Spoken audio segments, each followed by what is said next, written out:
Check, check. 1, 2, 3. Hi, Necro.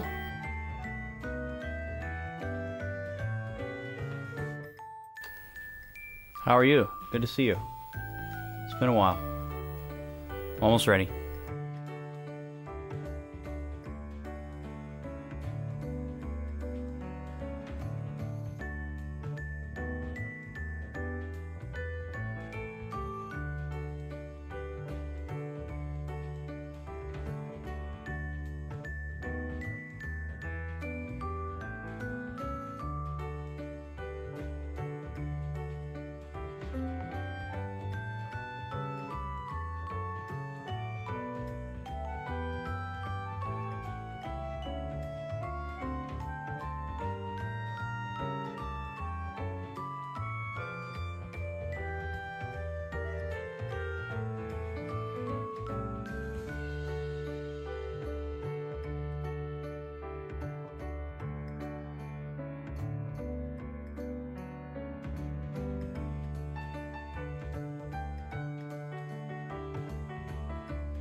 Okay.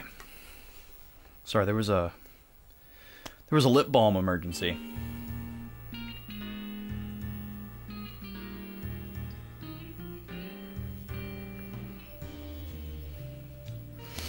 That's better. Okay, folks, get your seatbelts fastened for a long one. You're very sleepy? Oh no. Well, that's okay. I'm sure you've got very good reason. We're doing this thing, folks. How about this playlist? This playlist is awesome. Here we go.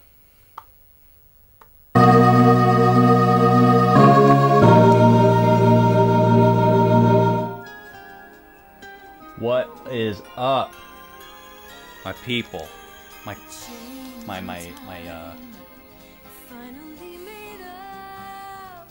cadre? I don't know. What's going on? Good to see y'all. Oh, you stayed up late because Santa needed your help. I see. Ooh, a digital planner. Well, hopefully that work will pay off for you, Kiki. Hello, hello, welcome. Guys, look at this. How long has it been since you've seen me with one of these? Or maybe you've never seen me with one of these before because it's been that long and you've only been here a short time. I'm gonna drink a weird tea. I used to drink one of these every single stream. I used to have a subscription and I was like, oh my god, I'm drinking way too much caffeine. I canceled my subscription. But I have missed these. Hold up! Kimchi, dude, how are you? I was cracking up at you a few days ago. What? Hello? The follow and the immediate Prime sub? Dude, thank you. Yes, the Backlog Boys. Someday Vaughn will return. Dude, thank you so much. Let me spin the wheel really quick. I got a spin wheel now. And I spin it every time I get a sub. Or every 500-bit land... Excuse me? No. My guy. What is happening?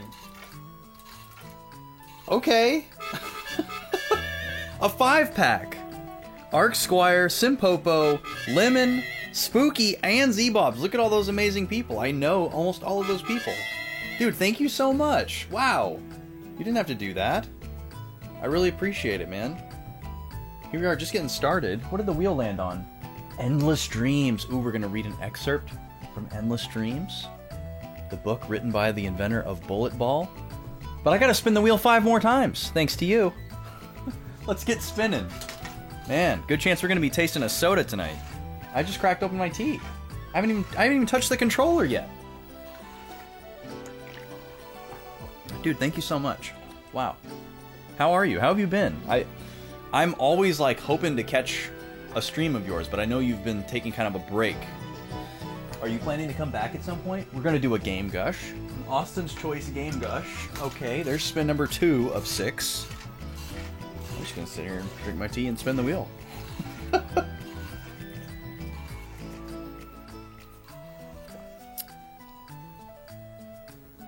That is right on the needle between soda and gift sub. I'm gonna do a respin on that. Oh, it's a new job, dude. I totally understand. Well, hopefully the job is good. Hopefully it's a positive change in some regard, whether it be money or mental health or whatever. But they're working you hard, huh?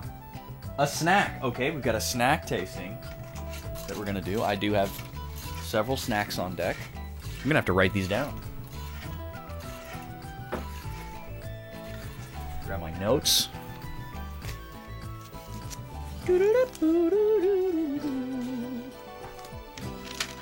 Let's see here. Why was I 4 days back on my notes? Okay. We got Endless Dreams. We got a Game Gush. And we've got a snack. And spin number 4, a soda. Let's go. And we're firing on all cylinders here. Now we've got a 2 in a row rule for the wheel, but if we were to land on something from one of the previous spins, that's okay. We just can't land on the same thing twice in a row, which we just did. We just landed on soda again, so that doesn't count for spin number 5. But if we landed on, say, snack again or Game Gush again, that would count. Nap, hello, how are you? Nice to see you. Enjoy your lurk. Thank you for being here. That's right on the peg. A very long nap is a Twitch chatter that you will find in some very cool streams, I must say. I'm always surprised when I'm like lurking on some stream and then I see that username in the chat and I'm like, oh, look at you. Oh, we'll give that one to snack. It's just barely on there. So we've got another snack tasting that we're gonna do. And we're gonna have to spread these out. Alright. One more spin. One more spin. Some boys lore. Wow, we landed on so many different things. Very cool. Okay. Well, we can read the excerpt from Endless Dreams right now. We're going to reach back here.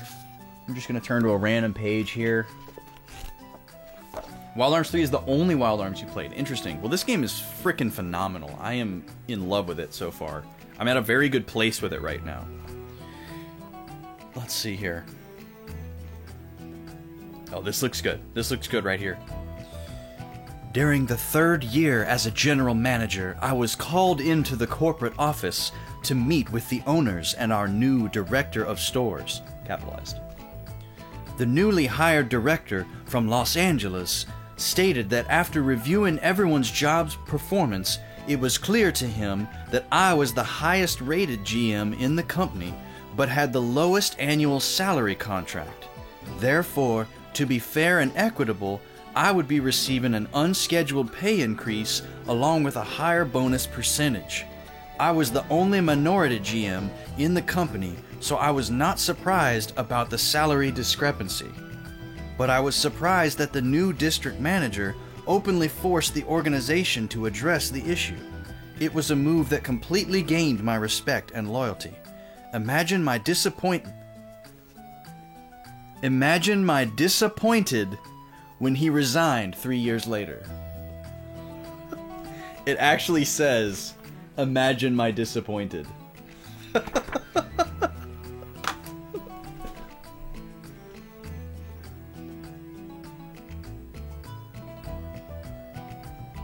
I'm sure that's too small for you to see. Hang on. Right here.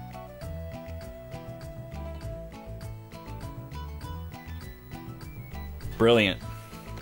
Endless Dreams. Grab you a copy on Amazon. Mark Griffin. A man that you probably only know from my alert on this channel. Unless you're like a longtime friend of mine. But yeah, that's That's an incredible story. Not the book, but his actual story. The book is garbage. Okay. I need to start thinking about what game I want to pick for Game Gush. Or maybe I could let Kimchi pick for me, if you want. Okay, let me get acquainted here with what we got going on in the game. I haven't even like revisited my notes from last week yet. Let's see here. Last week we did a ton of stuff, and we like opened up a bunch of optional content. We found 1, 2, 3, 4, 5 Millennium Puzzles that we can go and do. We found an optional dungeon called the Den of Miasma. I have no idea what's going on with that. And then we have the fighting arena, which is we beat the first rank, and now we can go after the second rank. And then we've been hearing about a different entrance for the Gemstone Cave, but we haven't found it yet. I'm inclined to believe that the Den of Miasma has another guardian in it, because that was where did those clues lead us? We had some clues lead us there.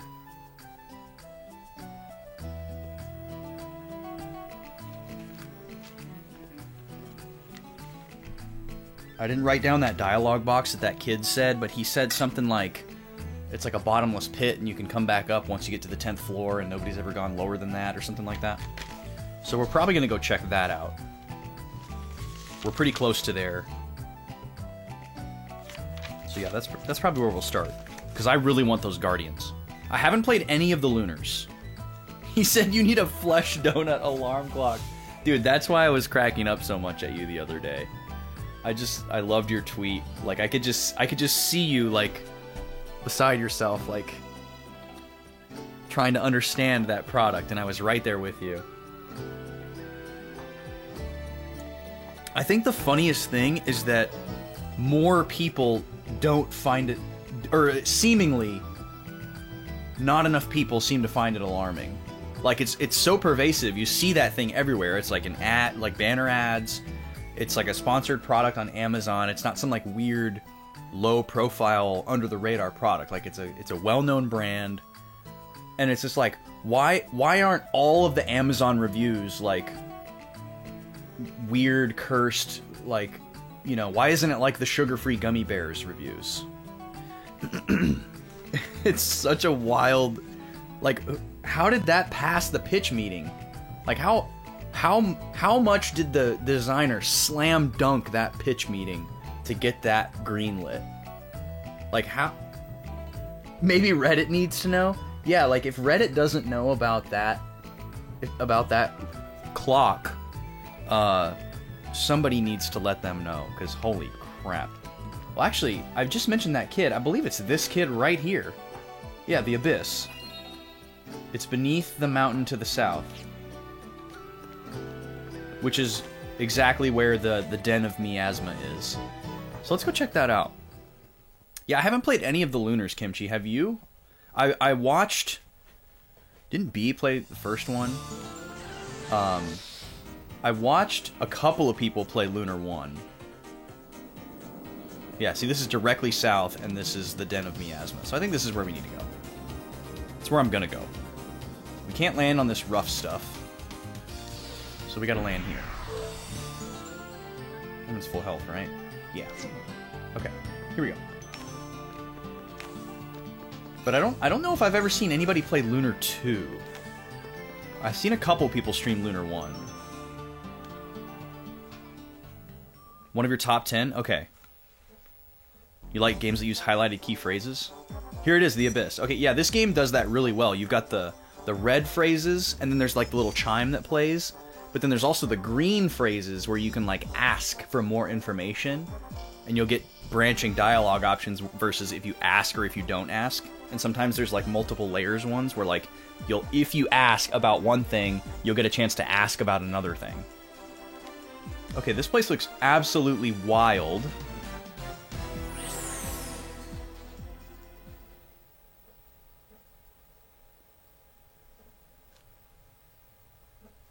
So we are able to leave. Okay. The suspense there. Yeah, more games need to do that. It's weird.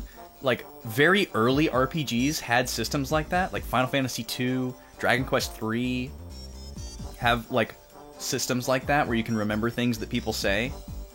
And it's weird how that just kind of, like, disappeared.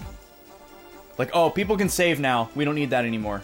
We got save batteries. They're good. We don't have to have that anymore. It's like, well, wait a second. Why can't we have both? I'm playing through Dragon Quest III right now, and it's a pretty big mechanic. And it makes sense because, like, if you don't, like, take notes playing that game, there's no way you'd remember all the stuff that people say to you. Because, like, it's like Zelda 2 or, you know, whatever. Like, every NPC says something important. Like, you have to talk to everybody in order to know what to do, basically. And nobody says random nothing text like they would in, like, a Pokemon game or something. So, like, unless you have, like, a notepad and you're writing down everything that everybody says, the game gives you a spell where you can save stuff that people say. So if somebody says something interesting, as soon as they're done talking, you go into your menu and you cast this spell, and that text box gets saved. And then you use a different spell to remember it. And it'll play back all the ones that you've saved. It's like a little tape recorder, basically. That's true. There are, like, you know, quest logs and things like that. But something about this type of system where, like, you actively have to kind of participate in the conversation rather than just reading it is really cool. Each teleporter warps you to a level directly below you.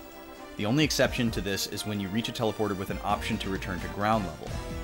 Are you willing to explore the depths of the abyss? Okay, this feels like the Pit of 100 Trials, Cave of Ordeals, like Zelda type of thing, where this makes it seem like super optional.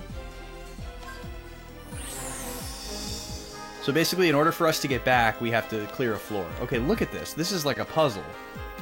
This looks like not a place that would lead to an optional guardian. Are these going to be teleport points? This background is wild. It's really bizarre and cool. Alright, I want to see what this does. Oh, it's just straight up one of the white crystals. It just looks blue because of where it is. Okay. Fire Emblem Fates Revelations final boss. Interesting.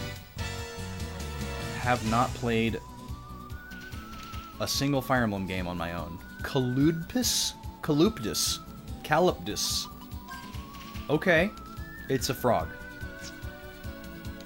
Oh, that's right. We'd like to have you do Spectre as an opener.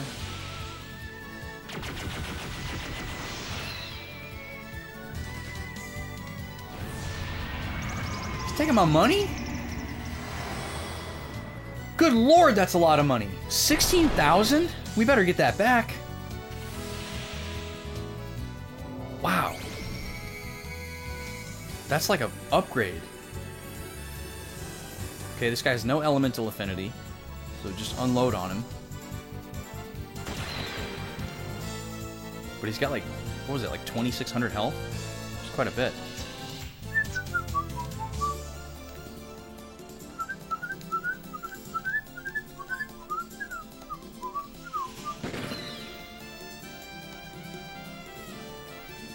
No! So if you don't kill him fast enough, he takes your money. Screw that guy. Yo, what's up, Tofu? Yeah, we're gonna have a lot of fun tonight. However, we did just get actually robbed. So that kind of sucks. Do I have to collect all of these in order to advance to the next floor? Because I do not see anywhere to go. Okay, different enemy.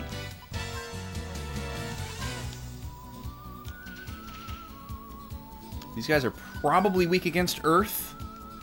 Flying enemies usually are. You can have this and that. This guy tries to steal and escape too? What is that going to be the gimmick with this dungeon? Or maybe each floor has a gimmick.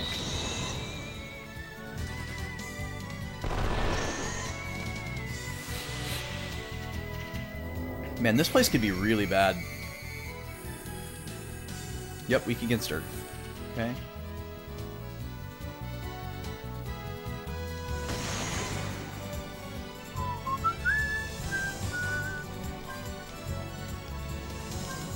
Man, it is cold out there, y'all.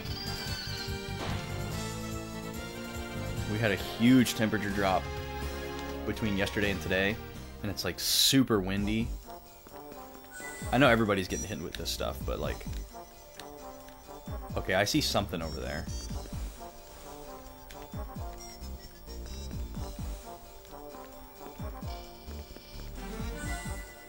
There's like some pillars or something.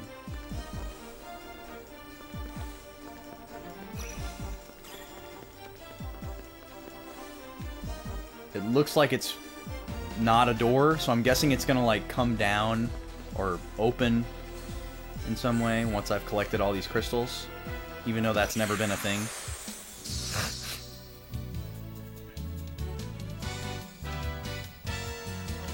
Did we manage to get one of these scanned? Yeah, we did. Okay.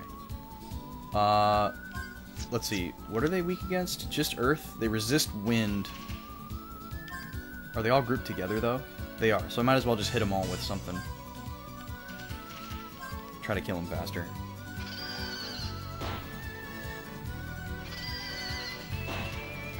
Man, that's good. It has been so long since I've had a weird tea. I miss those. I'm glad I'm not drinking them twice a week anymore. But I should buy them for myself again more often as like a treat.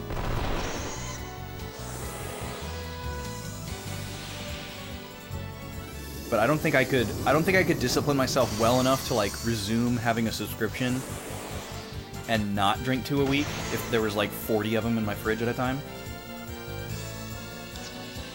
Because I had it figured out to the point where like I knew exactly how far apart my subscription boxes needed to be in order for me to drink 2 a week. Down to the point where like I accounted for the time that it took from when it was reordered to when it actually got to me. It was kind of crazy. It was like 26 days or something like that. Because they let you specify, which is really cool. Because some places when you have a subscription... He's taking my items! Wow, these guys suck. I mean, I have 99 of those, but it's still... brutal. Does not bode well for this place.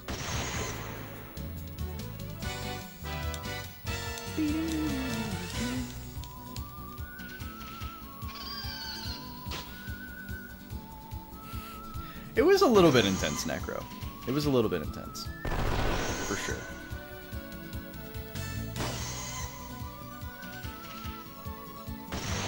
It made me go like back to cold turkey on caffeine.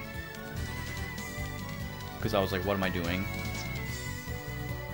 But now I've kind of like equalized, and I think I've done a better job of figuring out like when I can have a little bit for fun.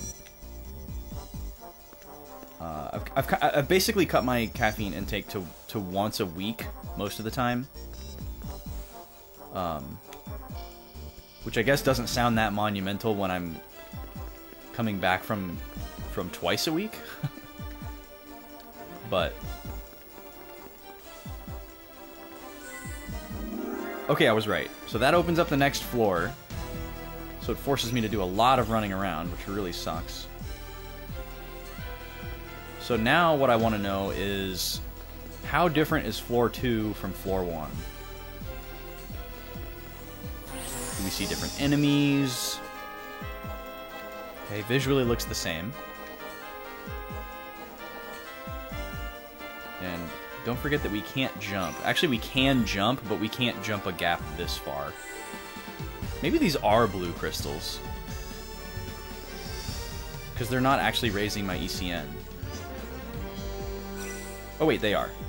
They are raising my ECN. I might be able to make that jump, but I'm afraid. I'm afraid to try it.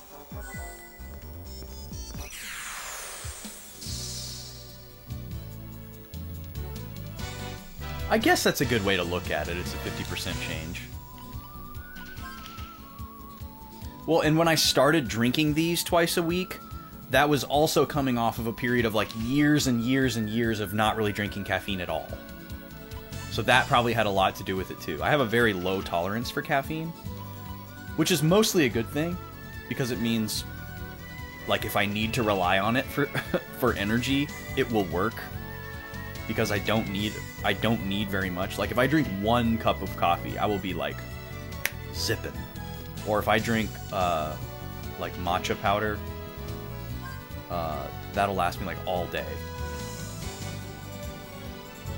I think that was another thing I had to figure out too. That was kind of a revelation, is that not all caffeine is created equal for me. I think it's that way for everybody, but I don't know for sure. I can only speak for myself. But like, the caffeine buzz that I get from coffee is totally different from the caffeine buzz that I get from matcha.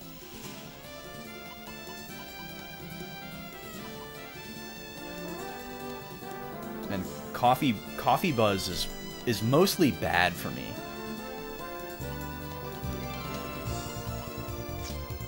Coffee is like hard and fast. And then matcha is like slow and low, which is better for me. And in general, tea seems to be better for me.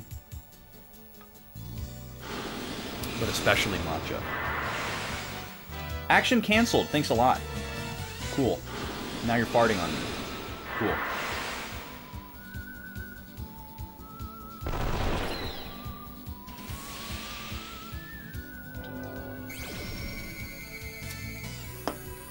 Weak against fire. Okay. The fart bomb is weak against fire. That's kind of funny.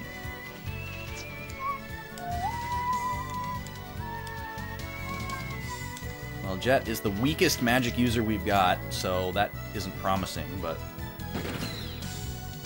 You're at 8 to 10 beverages per day? Yikes. Well, you have a good excuse. You have a baby. That's like the best excuse you can get for pretty much anything, so...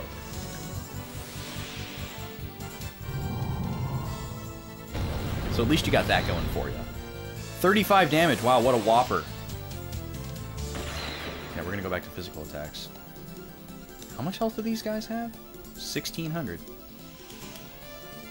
Yeah, I'm kind of scared of this place, guys. I'm worried about this place. For one, this doesn't seem like it's gonna have an optional guardian at the bottom.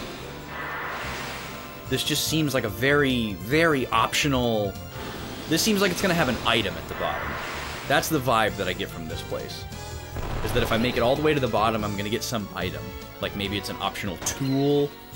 I'm inclined to believe that there's 3 more tools in the game, and they could very well be optional.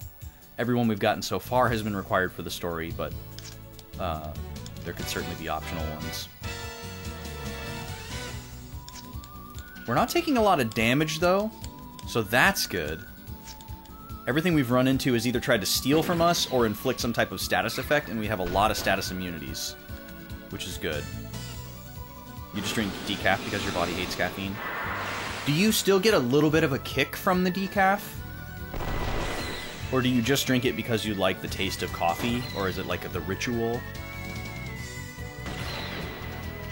Because I'm definitely sensitive enough to where I can still get a little something from the decaf. No, you just like coffee? Fair. Like, I can get a caffeine buzz from, like, coffee ice cream. That's how sensitive to caffeine I am.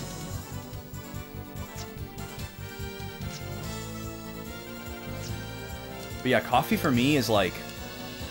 When I drink coffee, I, like, fall in love with everything for, like, an hour. And then I come back down. Well, you have to limit your chocolate, though. Yeah, it's a shame those go so well together, isn't it?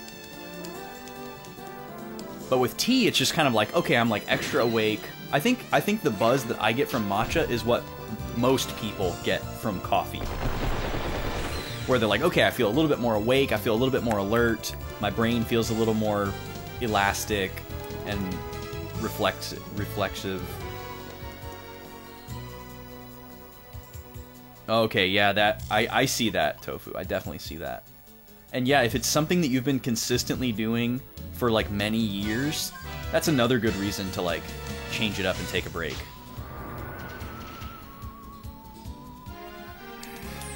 Oh, do we have 40 dragon fossils yet? Decaf is not the same as uncaf. Yeah, yeah, there is still a little bit in there. I actually didn't know that uncaf was a thing. How many do we have? Oh, we have 41! Perfect. So we can get our last upgrade for the, Here, let's do a test here. Let's do a test. Can you dash and then jump? No. Yeah, that's how far we can jump, guys. We won't be jumping any gaps. We jump about as well as Chris Pratt. You don't really remember what it feels like to have a caffeine buzz? Yeah, see, that is the state that I would never, ever want to get to. I would never want... I don't ever want to develop a, like, dependency on caffeine. Where, like, I feel like a zombie, and I feel like not myself until I've had my caffeine. If you're at that point, it's definitely time to cut back. I'd have to say. Like, if it's not giving you an edge anymore, and it's just giving you equilibrium, that's a full-on dependency for sure. Okay, these guys are doing a buttload of damage. Oh, it's the money. Yeah, that's another thing too. I mean, what's a habit that's not expensive, right? Okay, this guy is weak against my best magic users. That's fortunate. It's very rare that we run into something that's weak against 2 elements.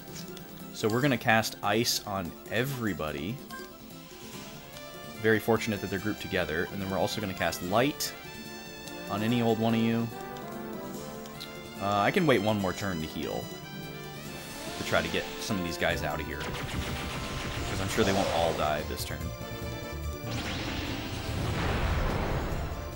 Yeah, that's a big attack. That is also a big attack.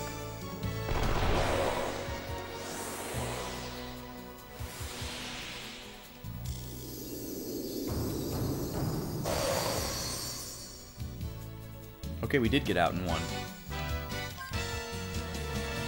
Come on, Jet. Get us some rare loot, please. That's a lot of items. I want more status heal items, though. Okay, where are we at? Okay, I see where we're at. So I should have gone the other way first. We're going to end up doing a big, long loop here.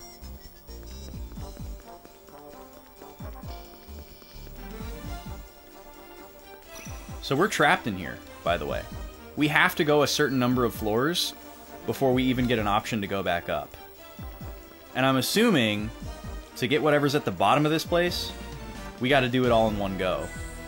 I don't think if we leave at like floor 5 or floor 10 or whatever it's going to be, that next time we come back in, it's like, hey, do you want to warp to level 5? I'm sure it's going to start us back at level 1, if I know anything about video games.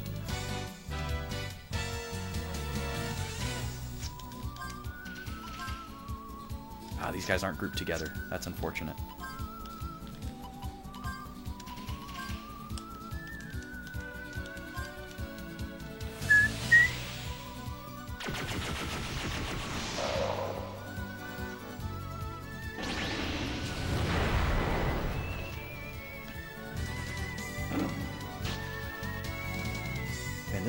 This light coming in through the window is really hitting me, isn't it? Does my face look weird? Kind of two-facey. This side lighting. It's making it look like my front lights aren't even on. Man, we're getting a lot of chests here. Fire ring, there we go. There's a rare drop. Not a status resist, but it's still a rare drop.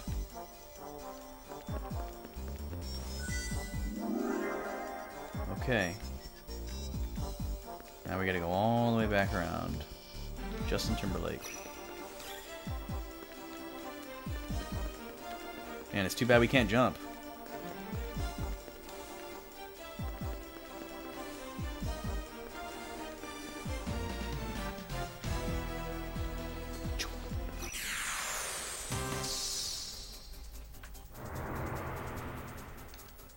Okay. Are they grouped? No, of course not. Well, Gallows is the person that we would like to get Amber with, so... He's got the most health, and he's good against these guys. How many floors do you guys think we're going to have to go before we can go back up?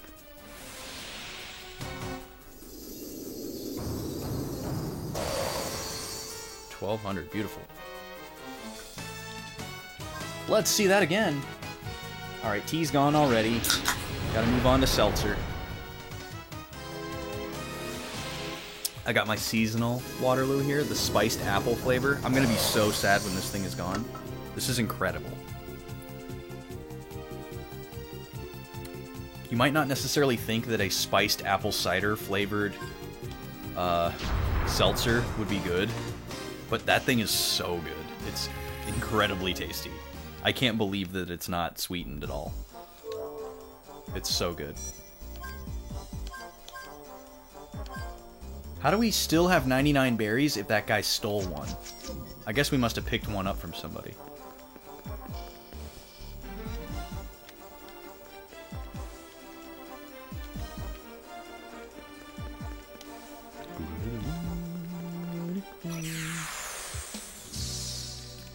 I wonder if there's any way to completely negate encounters in this game.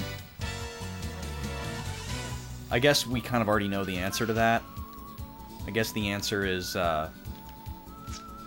just be high enough level to get green exclamation marks. It's probably the only way. I doubt there's like a special, you know, passive ability that removes encounters. But I wouldn't be, I guess I wouldn't be completely shocked. I doubt it, but I wouldn't be completely shocked if there was. Especially on like one of these optional guardians. Because they are kind of like GFs. And there was a GF that had encounter none in Final Fantasy VIII, so. But that's the only Final Fantasy game where you can turn off random battles. So, it's not like it's a staple. Most RPGs don't allow you to turn off random battles. These guys are weak against ice also. Interesting. We like to see it. Water, ice, and light. Those are the weaknesses we like to see. Because those are our best magic casters. Oh, earth, too. Those are our best magic casters elements. Fire, thunder, and wind, we don't like to see as much.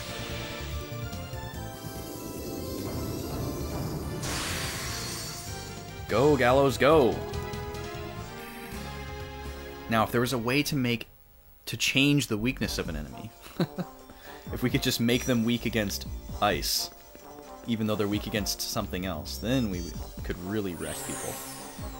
Okay, floor 3. I bet we're gonna have to go at least 5 floors before we can, Okay, let me route this out a little bit. So we want to get that one first, then that one, and then start going this way. Yeah.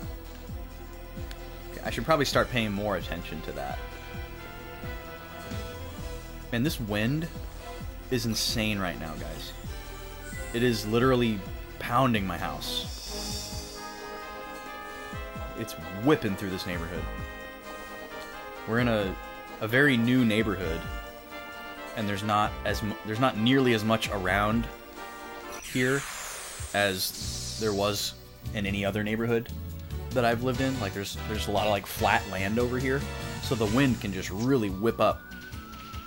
And you know, down low there's other houses, and we have like a wall along the street. But since I'm on the second floor, there's nothing blocking it. And you can just hear it whipping and hitting the house. We have a bunch of plants outside that are totally just gonna die. Like it's already been below freezing for like a couple hours, and the sun is still up. So, and we tried to like put some stuff down to like cover the plants outside, but people are freaking out so much around here that like the proper stuff to cover your plants with has been sold out in the entire Metroplex for like weeks in preparation, so we couldn't get any of that. And then also, on top of that, like, a lot of that, there's not that much of that kind of stuff sold around here because it doesn't really get below freezing here. So when it does, and people try to go out and find this stuff, there's not nearly as much of it as there would be in a place that gets actually cold regularly. So that's a real infrastructure issue. So like we got some stuff to like cover our plants, even though it's not really the best thing. But because it's so windy, we can't keep them covered. So we're just like, guess all our plants are gonna die.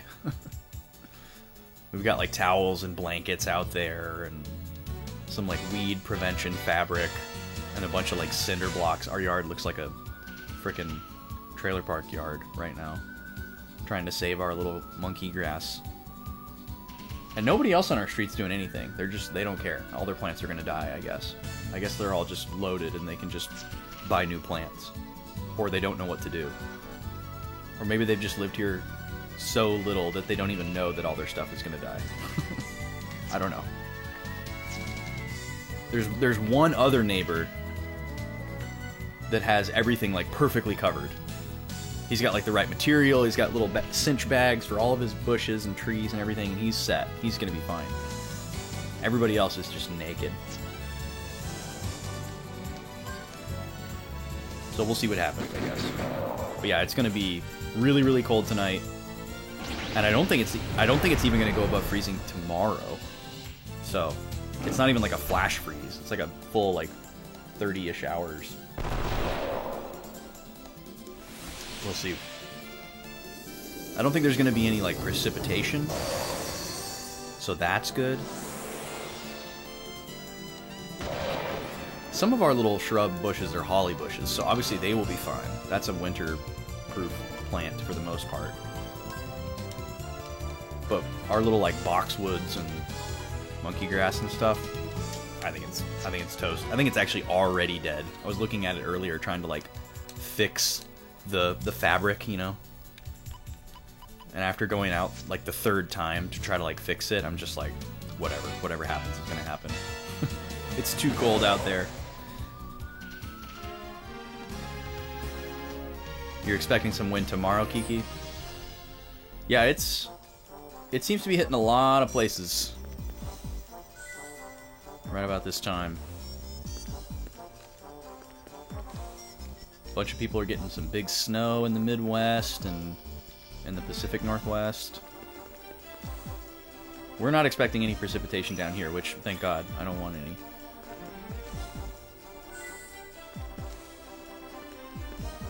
And I don't, like, I can hang with the cold. I lived in Minnesota for 12 years. I can deal with the cold, but I can't save my plants. 70 for you today, Tofu? Oh, that sounds wonderful. I do like me some 70.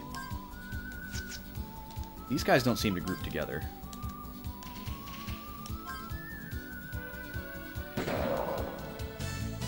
She brought out the winter jacket for 70? What? Come on. Yo, Flozax, my dude. It's gonna be 50 in Vermont? That's actually really surprising to me. I would assume that you'd be getting hit with the like blizzard weather. So I'm happy for you. Welcome in, sir. How are you doing?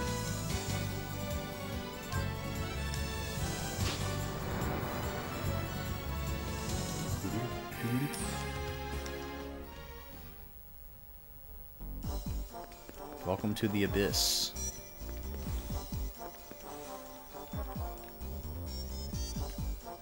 Alright, now we gotta go that way.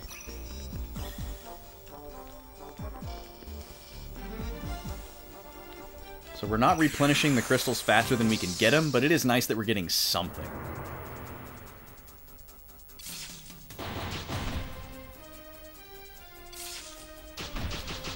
Oh, you're gonna drop down? Okay. So you're just like a day behind where we're at, I guess, with the temperature drop. Yeah, I'm glad it's not going to be any colder here than it is. I think it's only going to get down to like, I think the extreme low over the next couple days here is like 14. which it'll probably just barely dip into like overnight. Which in the grand scheme of things is not that cold. However, the air here is very wet. It's very humid. So like a humid 14 with wind is definitely a lot colder than like a still dry 14 that you might feel in like Minnesota. Socks, my dude, welcome in. Yeah, I don't envy whatever you're currently dealing with. I'm sure it's the worst of the worst. Your high is -4 today. Whew. You guys want to know why I left? That's why. You guys gonna get some snow too, Socks? During all this craziness? You gonna have a white Christmas at least?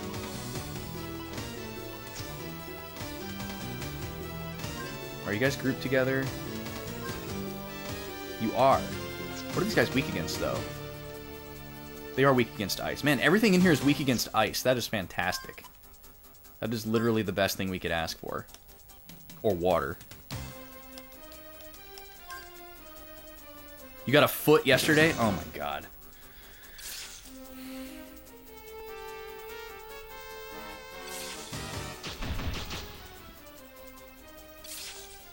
Sure is pretty, though. You are resistant to ice? I hope so, man. You better be. I'm not. It's my critical weakness. I was like a I was like a ground type Pokemon living in the ice type dungeon for 12 years. Everything was super effective on me, but for some reason I was still there. I never developed the resistance. I wasn't able to Terra type. Ooh, a Moonstone. Which one is that? Moonstone is poison resistance. Let's go, dude. We haven't got one of those in a while. We probably won't ever come back here to grind for that item, but I am going to write it down. That was the Balthon.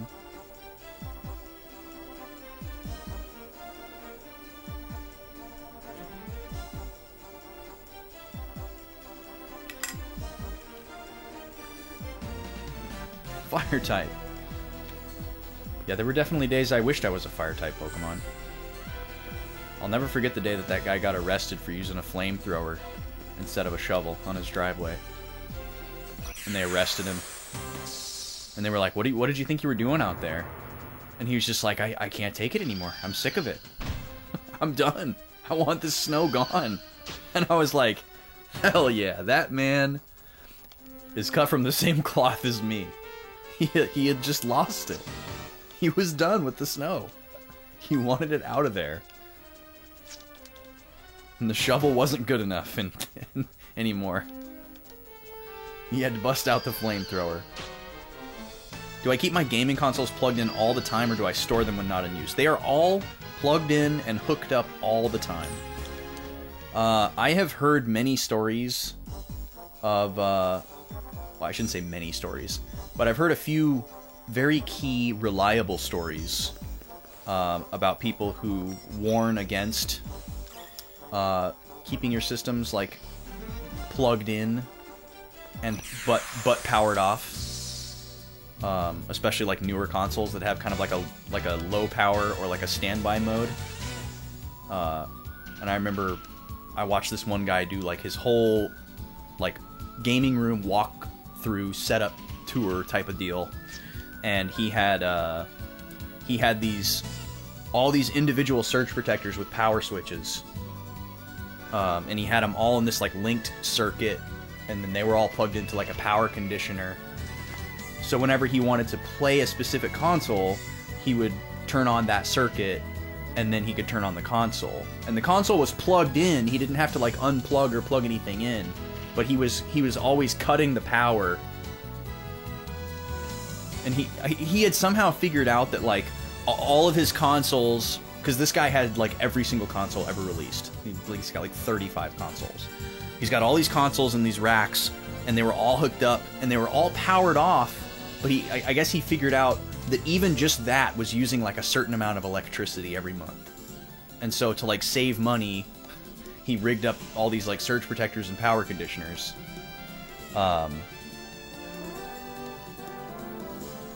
and it apparently lowered his, you know, overall consumption by a significant amount to where it was worth it for him. But there was other accounts that were like making a case for like, oh, this is actually healthier for the machine, for the longevity of your console. And I guess I need to do some more homework on that to really feel confident about it. But I also don't really have like, I don't really have the space to do that right now.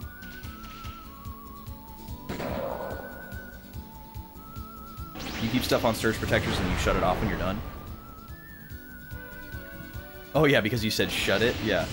Yeah, Automod got you there. So you actually go and you power off the surge protector when you're done? I guess it wouldn't be that hard for me to like rig this up in such a way to make the switches easier to reach. Because the way I have my stuff set up right now is actually pretty smart. There's like behind my all of my TVs and systems, there is an entire like 18 inches, or maybe it's 22. It's like almost 2 feet between the back of the entertainment center and the wall. So and then there's a big gap over on this side between the end of the rack and the wall. So I can actually just walk behind it, so I can easily cable manage and things like that. And like my camera's back there, there's acoustic treatment back there, my lights are back there. So I can get back there and I can mess with stuff and I can whatever. So like it wouldn't be that hard for me to go back there and like boop, boop, because there'd be like, I don't know, 4 or 5 surge protectors that I'd have to power off to get everything off. But I'm very lazy when it comes to stuff like that. If I wanna do something like that, I have to make it literally stupidly easy to do, or I probably won't do it. Electricity in your state is really expensive. Oh, sure, that makes sense, Kiki. That makes sense.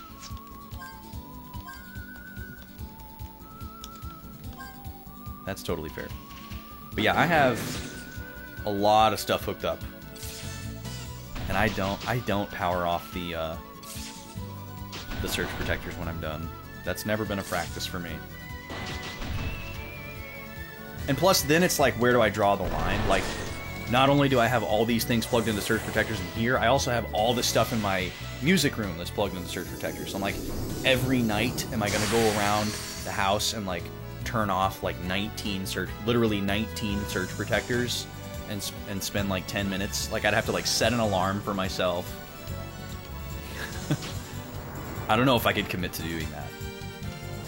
If I could get my frickin' solar going. My house is fully solar, which is awesome, but we've lived here since August, and our solar stuff is still not going yet. And it has been an absolute nightmare to like get it going with the company, because like the like solar company is separate from the electric company, and they like made a mistake with our information, and then they like, I don't know, it's really dumb. It's a whole thing, and it's still not going yet. But what's supposed to happen is we're supposed to be harvesting all of this energy, and then anything that we don't use gets fed back into the grid, and then we actually get paid for it. Cannon Buffalo. Let's see what this guy's all about. So yeah, once that's all finally up and running, hopefully very, very soon, my electric bill will go down considerably, hopefully. Especially in the summertime. I mean, even right now, even though it's like cold, like the sun still comes out every day. So solar's fantastic here.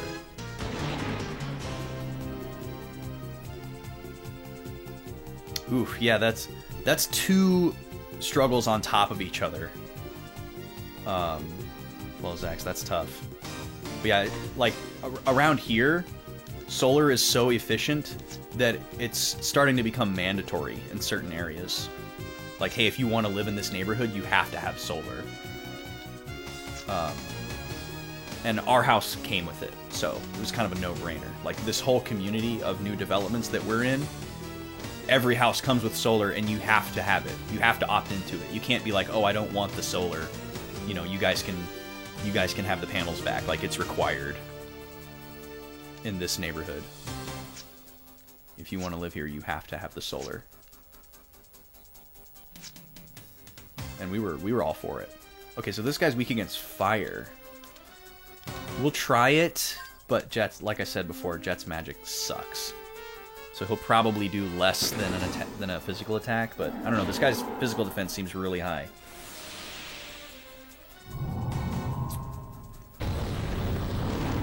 Yeah.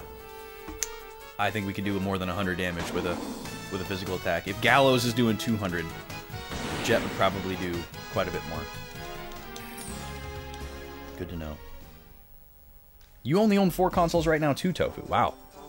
Still trying to figure out your setup. Everything's in storage.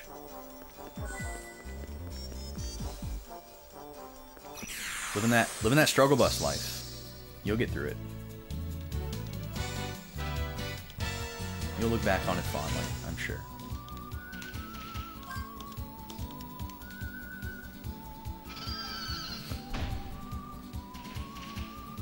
Oh, nice, Flozax. That is a very good idea.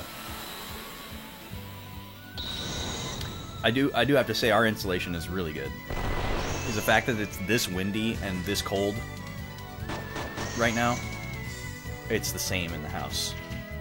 Like I don't think my furnace is working any harder to heat the house than it would have been, you know, 3 days ago. So that's a real comforting feeling. Like, my thermostat's set on, like, 71 or 73 or something like that.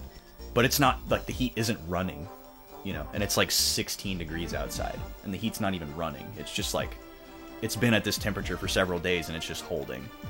So that's a really good feeling. Okay, this floor is actually much more kind than the previous floor. There's none of these, like, little dead ends. So everything's kind of just connecting together. That one encounter took 11 ECN to dodge. My god.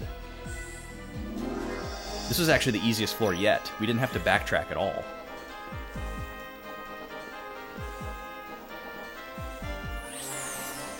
Okay, that was 4.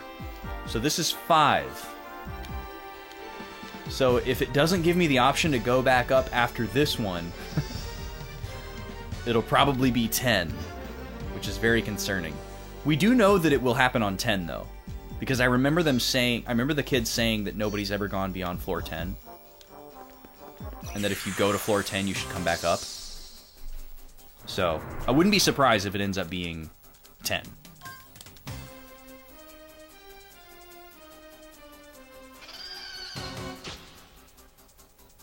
Oh, I'm sorry you're not feeling well, Flozax. Well, thanks for hanging out, man. Appreciate you.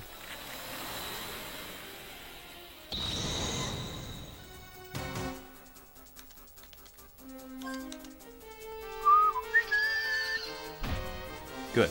Don't take my items. Oh, nice. You got a little half day tomorrow? Hell yeah. Well, the last 2. Oh my god. Are we really getting that close already? That's nutty, man. That is nutty. Alright. So there's that. Now this floor is going to require some routing. To avoid... Are they grouped? Yay! Love when they're grouped. Yeah, I took a... I couldn't even call it... I only worked for 2 hours today, so it's not even like a half day. It's like a quarter day. I had very, very little on my to-do list today.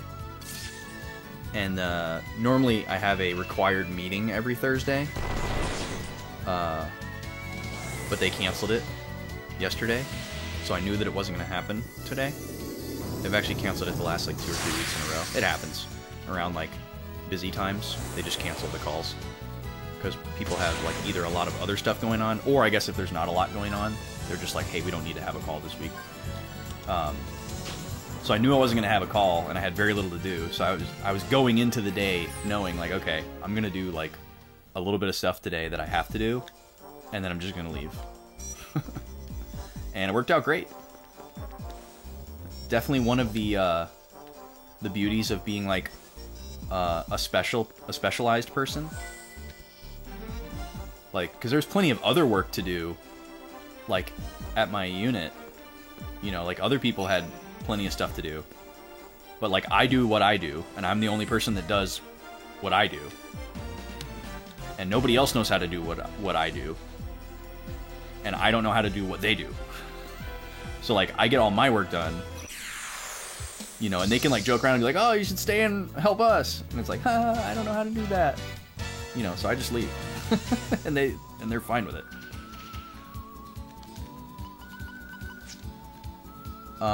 Okay, are these guys weak against anything? This is the first time we've seen these guys again. These guys suck. They're not weak against anything, but they are grouped together. So maybe I'll just hit both of them. Seems weird to use water on a frog, but I guess knowing they're not weak against anything. I'll try light. Please don't steal 16,000 Gela from me. I would really appreciate it if you didn't do that. No! 15,000. God, that's insane, dude. And the other one's gonna steal too? Oh my god. Another 13,000. This is really bad. And these guys have like 2,500 health. So it's like almost impossible to kill them before they steal everything. Please crit. If they both run away, I'm going to be so sad. 987, 2,100. Yeah, there's no way. There's no way, dude. Well, we obviously want to gang up on the one that's closest to dying.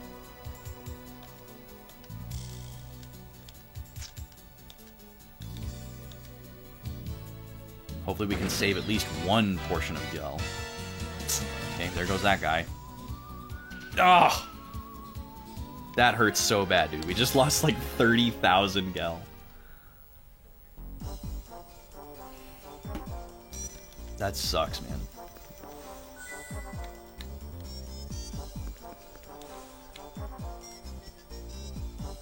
Alright, and then this is the last one, right? Yeah. Alright, this one wasn't too bad. No!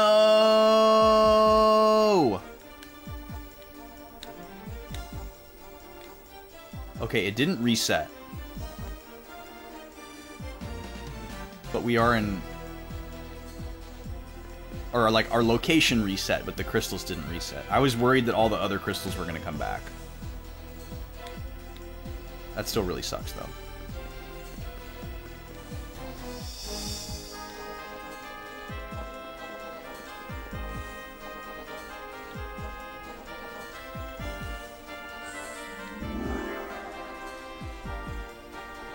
You do not regret not going into this dungeon? Oh, yeah. So you found it, but you decided not to? You took one look inside and you were like, nope. This looks like junk to me. I hope I don't regret coming here.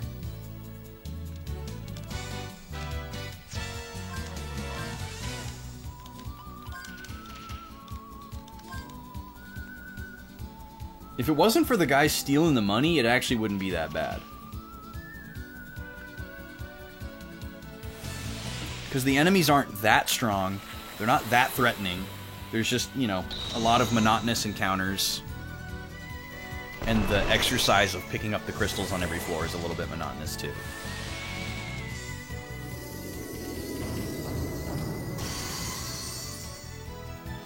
But, like, if we only get to surface back to the top every 10 floors, it concerns me to imagine how many floors there might be. Like, is 10 the halfway point and there's 20? Or are there like 100? Because I could really see either. There could be 50. There could be 30. There's a lot of likely scenarios. Especially if the enemies aren't that difficult, you know? If it's just like monotonous tedium and you gotta just commit to it time-wise. I could see there being 100 floors.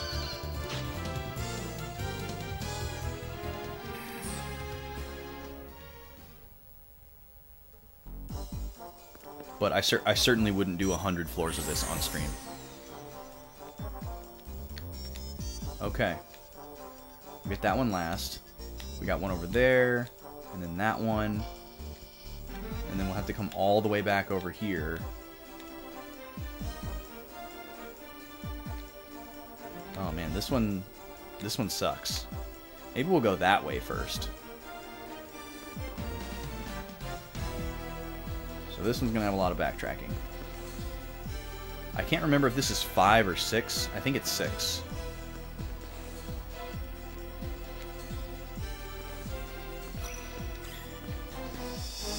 Good thing we got our ECN bumped up to 20 at least.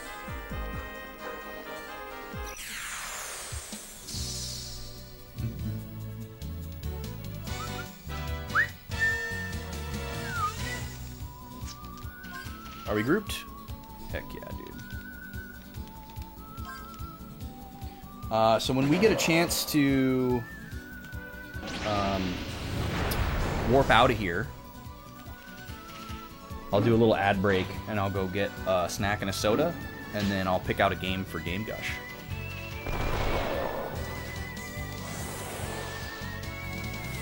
I also need to feed my puppies, so that'll time out well. Normally I feed them like right as I'm going live, so they normally eat at 5 and I usually go live at 5. But we started early, so they haven't eaten yet.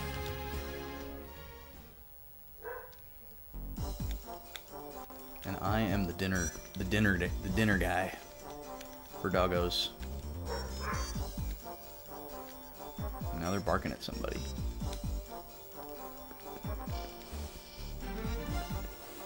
Or sometimes one dog is barking at somebody or something, and then the other dog is just barking at the first dog. That happens quite a bit. Like Nima will be in the bed, and then Gobi will be like out in the living room, and Gobi will bark at something, and Nima is like, "Oh, you're barking? Oh, I can bark. Let me help you there."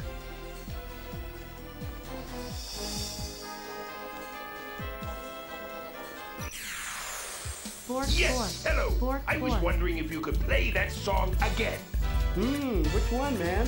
The one that goes beep boop boop pop, beep boop boop pop, boop pop. Gad, welcome in, dude. Thank you for the 200. How are you tonight? Okay, these guys aren't weak against either of these elements, but I'm gonna do it anyway.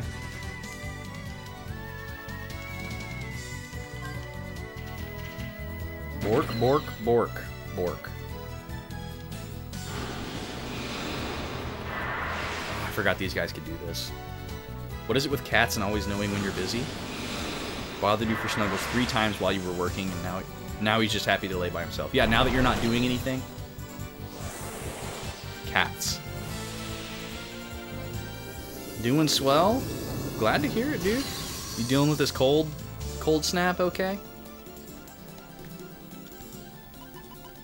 Socks Monster was in here a minute ago.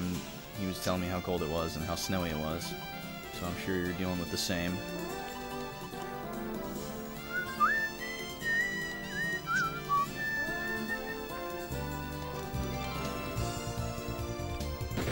Yeah, we're doing good. I was just saying a little bit ago, I only worked for 2 hours today and then came home. Off tomorrow. I won't be back until Monday. So feeling really nice about that. Drank a weird tea tonight for the first time in like, I don't know, 4 or 5 months. That was spiritual. We had a good friend come in with a 5-pack right at the beginning of the stream. Spun the wheel a bunch. So we have some action, we have some shenanigans to catch up on here. I'm gonna run a little ad break in a few minutes here, and then we're gonna taste a snack, a soda, and do an Austin's Choice Game Gush. And then after that, we still have more to catch up on. So we're off to a great start tonight. It's gonna be a long ride too, long stream. Excited for that as well. This will be my last stream before the holiday, so that's exciting. No stream tomorrow. This is the tomorrow stream. Be back on Tuesday.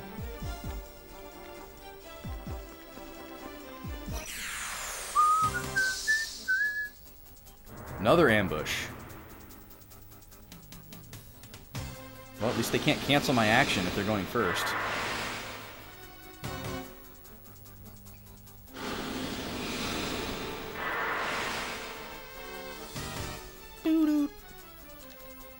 Are you grouped? You are.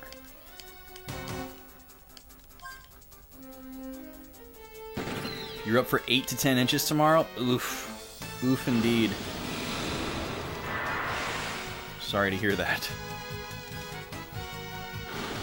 Yeah, I may have a bunch of dead plants in my yard tomorrow, but I won't have any snow in my yard.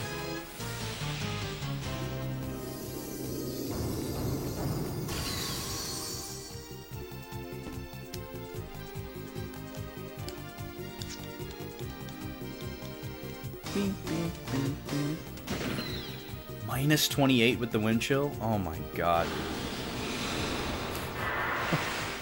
No. No.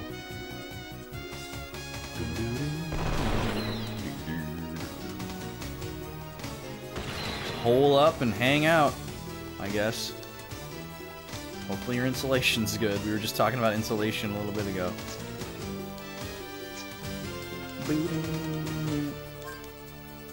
Alright, get these guys out of here. Hard touch. Get out of here with your hard touch. Bad touch.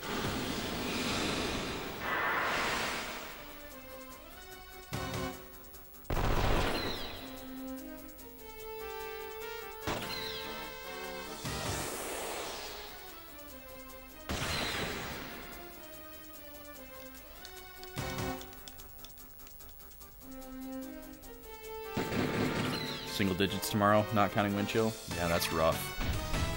That is rough.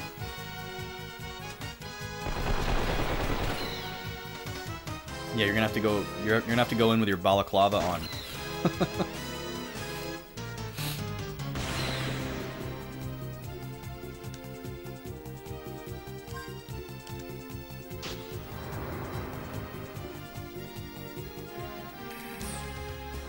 Getting so many dragon skulls. I don't know what we're gonna do with these now. Our sand ship's gonna be fully upgraded.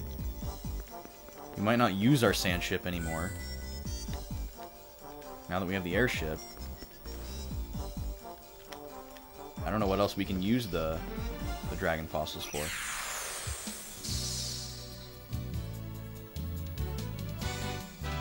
It's supposed to be back to the mid 30s. Oh, I thought you were saying the mid negative 30s. And I was about to be like, no. The mid 30s. So you'll be out swimming in the snow? That's the other thing that's so terrible. Like, it'll snow and then it's like, it'll get just barely above freezing. And then terrible things happen. And it's like, it's still cold. It's still cold. It's still like 35. Of course, when you're there and you've been in it, like 35 does not feel cold. After like, you know, like a 60 degree upward temperature swing into 35, you have like a t-shirt on. It's really weird how that happens. But it's also so dry in the winter there that it's like, that helps a ton too.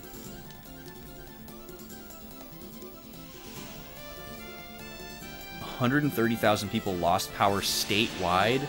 God, that's like what happened here 2 Februaries ago. That was a disaster. That was such a disaster.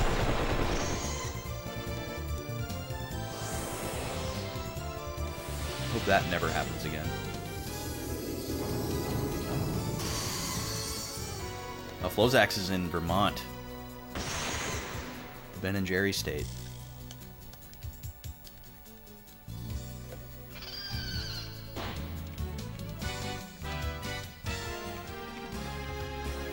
Yeah, we were without... We never lost power during that, but we had a pipe burst, and we were without water for like 10 days. So that was pretty awesome. Whole house flooded. That was freaking terrible. What a disaster. Good thing we didn't own that house.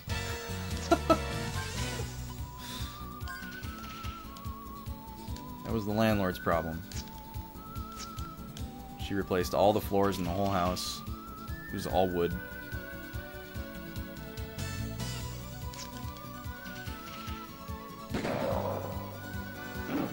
Big power outage in Eau Claire, Chippewa Falls area. A lot of old pals from high school. Out of power for 2 days. Jeez. Oh, you've got a generator, Keaton. Good. Good for you. Oh, wow, you have tropical fish? That is so awesome. That is a bucket list for me, is to have a nice fish tank. I had like 1 or 2 growing up. But since then, I haven't had one. And I have an uncle that that had a really cool saltwater tank for a while. And that was one of the first like good size, nice tanks that I got to see like as an adult. And I was like, I want this for myself. I want to have like a nice... Okay, how are we gonna route this one out? So we're gonna go there, then there, then there, and then there, and then there. Okay, this one isn't that bad. This one isn't as bad as the last one. For backtracking.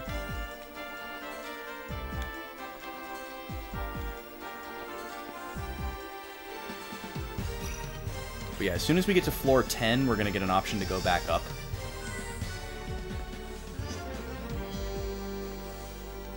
And that's when I'm going to take my little 3-minute ad break, feed the puppies, pick out a snack and a soda, and a game for Gushin. I don't know what floor we're on, though, so I can't tell you how close we are to that. Any experience with HDMI switches? Oh, yeah. I can recommend you one for sure. I have an 8-switch HDMI one, and it was actually recommended to me by My Life in Gaming. Oh, Gad, do we have a cameo from Little Gad? Is that Gad Jr. with the wingdings? Called it. Minigad number 1 says that. Amazing. Love it. Lad Jr. on the mic, y'all.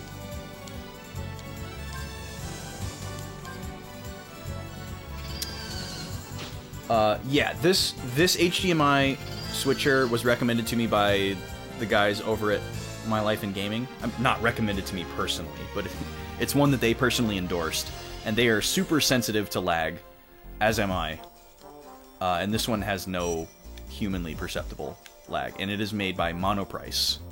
It is a 8-way HDMI selector.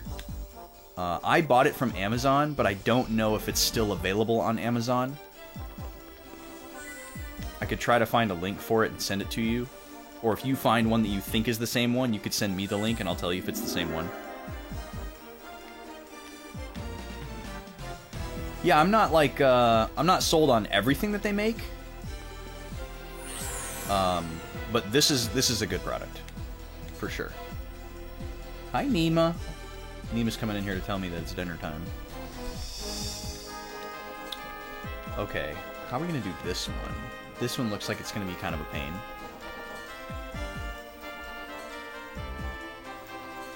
Here we go. Let me see.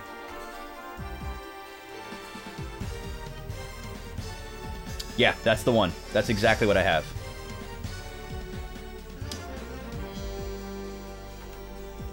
That's the one.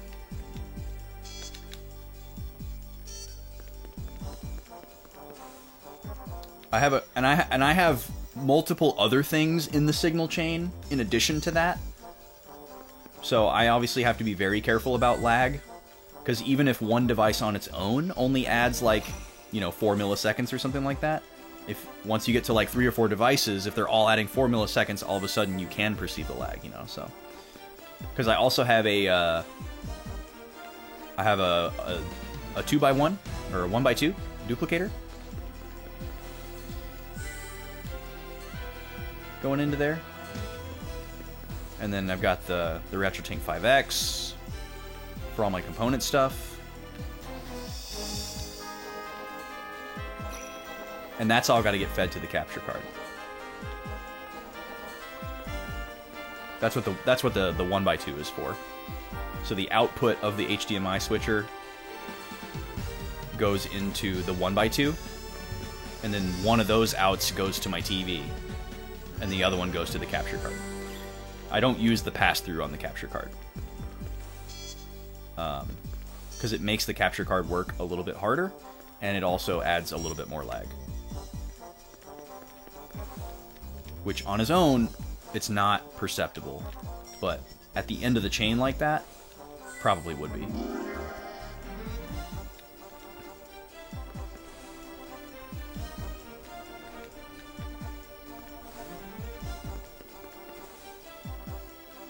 Okay, this has got to be very close to 10 if it's not 10.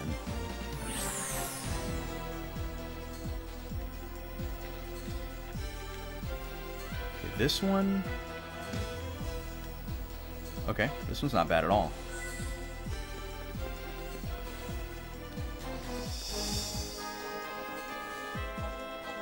Not available till February? Oh my goodness. You could see if it's available somewhere else. Amazon's not the only place that sells monoprice stuff. But they might have the best price. And there's also, I guess there's also the possibility that they have the best availability too.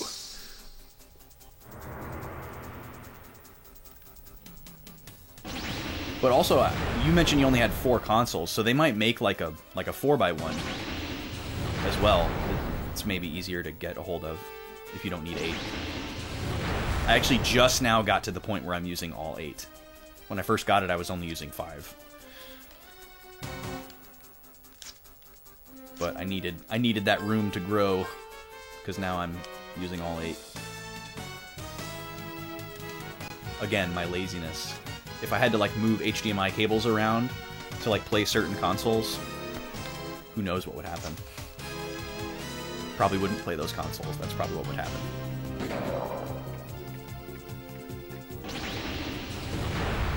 This way, everything is hooked up all the time.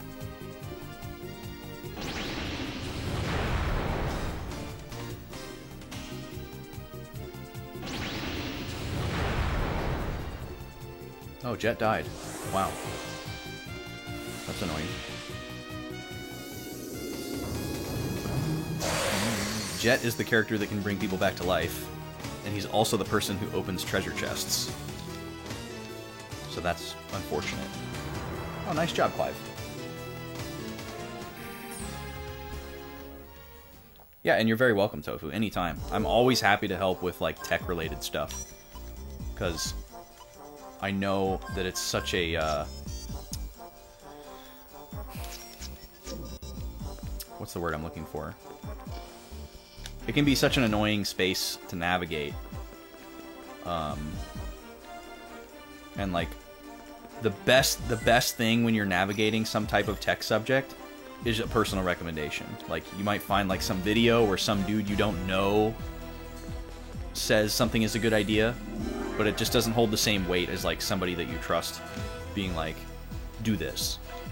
And then you're like, oh, okay, now I feel good about doing this. Oh, this is a boss. Okay, this must be the floor 10 boss.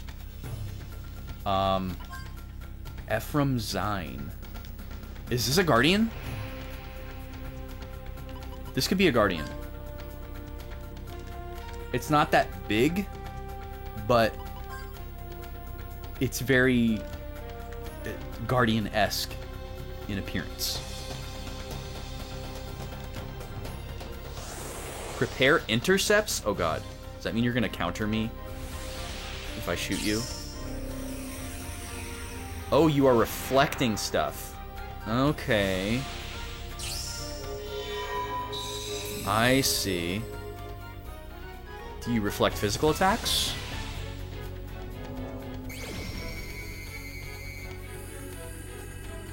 $20,000 Gela. Okay, there's his status. Okay, he's weak against dark. But if he's reflecting status moves... Oh, he just turned it off. Interesting, okay. So we're actually not going to find out if he reflects physical attacks. Everyone's got full health. We actually don't have a Dark Elemental spell, which is really annoying. Because the only Dark Elemental spell is Gravity, which is not an Elemental spell. It's like fixed damage. I don't know if maybe that's trying to tell me that... I'm going to try casting Eraser on it. Because he still has that status on there, even though it says that his intercepts were canceled. So maybe that's unrelated? I don't know. I'm gonna wait before I try any debuffs. Oh, he's just gonna restore it at the beginning of the turn anyways.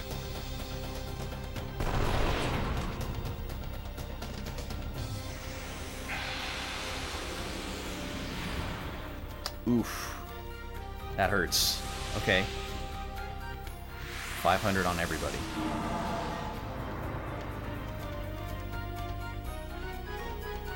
But if he's gonna waste one of his 2 actions per turn to do that, that's honestly fine. It's predictable, we can play around it, and it's better than him attacking twice per turn. So, okay, whatever status that was is gone.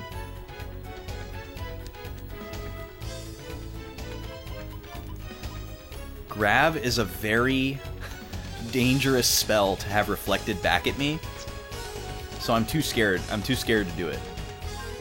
Because if I reflect it back at myself and it hits, I lose half of my health, which is really crappy.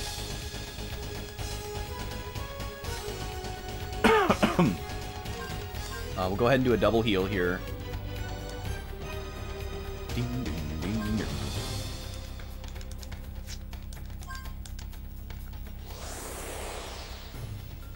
Yeah, he's going to do that every turn. Beautiful. Good job, Jet. Is he going to do that every turn? Oh, he killed Jet? No. Dang it. That sucks.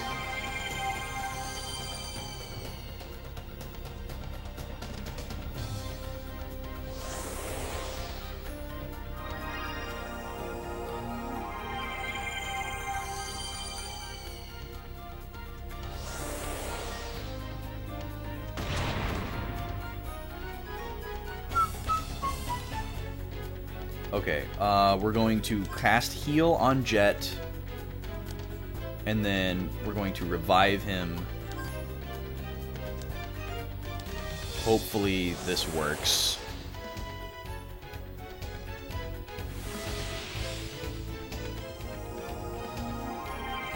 Gallows, why? That's right, he has a 25% chance to go first. Bad turn for that to kick in. Alright, hopefully Jet doesn't get bopped.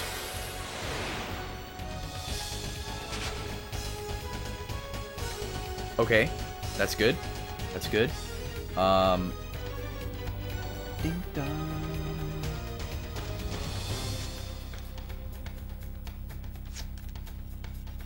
We need FP, so let's do this.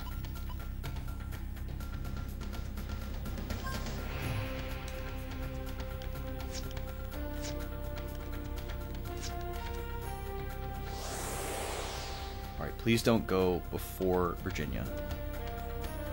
Don't counter me. Dang it. Okay, so he's doing that as a counterattack.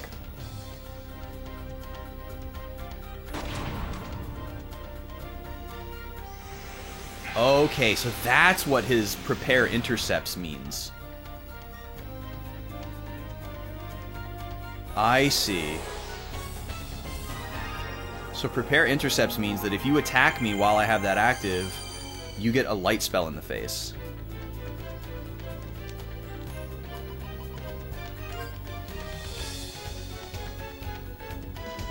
So should I be using magic on him? Or should I be using eraser on him every turn?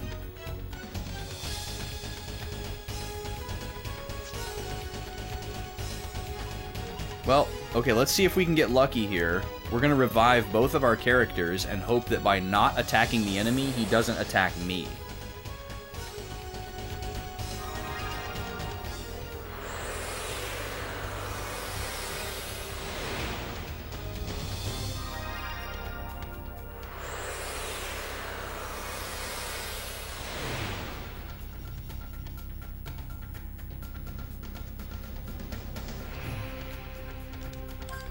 Okay, we're going to heal everybody. And then everyone is going to use a berry on themselves. Virginia, you can use... Well, Virginia, you can use a potion berry. Jet, you can use a regular berry. And then Clive, you can use a potion berry. Let's see what happens here. Let's see if he goes 2 turns in a row without attacking.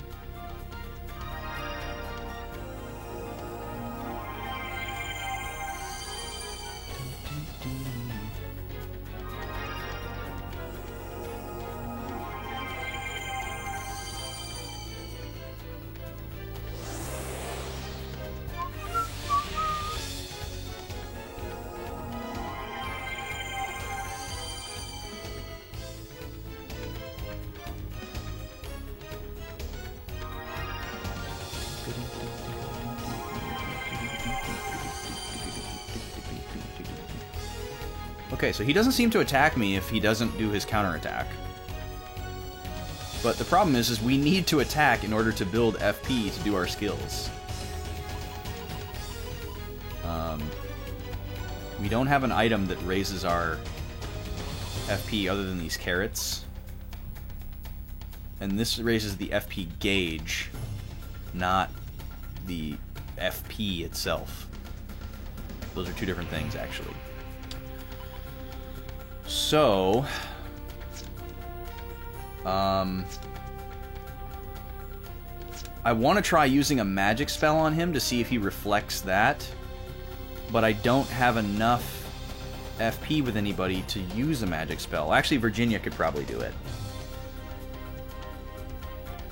Okay, Gallows, why don't you use a potion berry on yourself? Virginia, you can cast Petrify on this guy, because he's resistant to light, so we'll try Petrify instead of Spectre. Jet, I guess you could do Randomizer.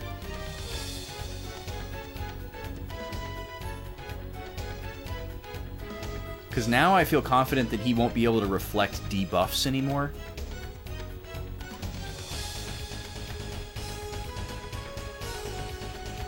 Yeah, screw it. None of these are bad. Let's try that. And then Clive... I don't know what to have Clive do, so let's just defend, I guess. Okay, so he's ready to counterattack. We're going to find out if he counters magic. Oh, he did reflect it. What? Huh. So does he have that status back on?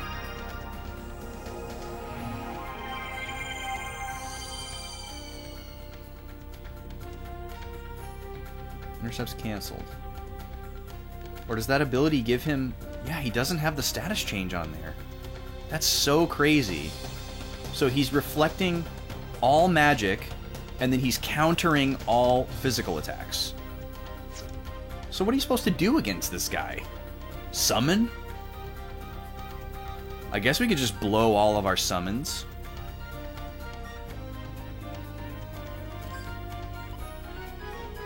Oh, and this one's dark. Screw it, let's try it. Let's see if we can just do a bunch of damage.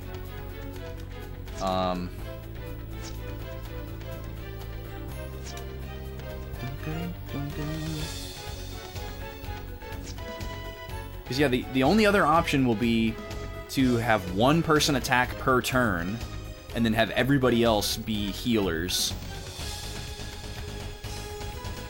Yo, have a good shift, Tofu. Thank you for hanging out, man. Hope you have a good shift. Appreciate you.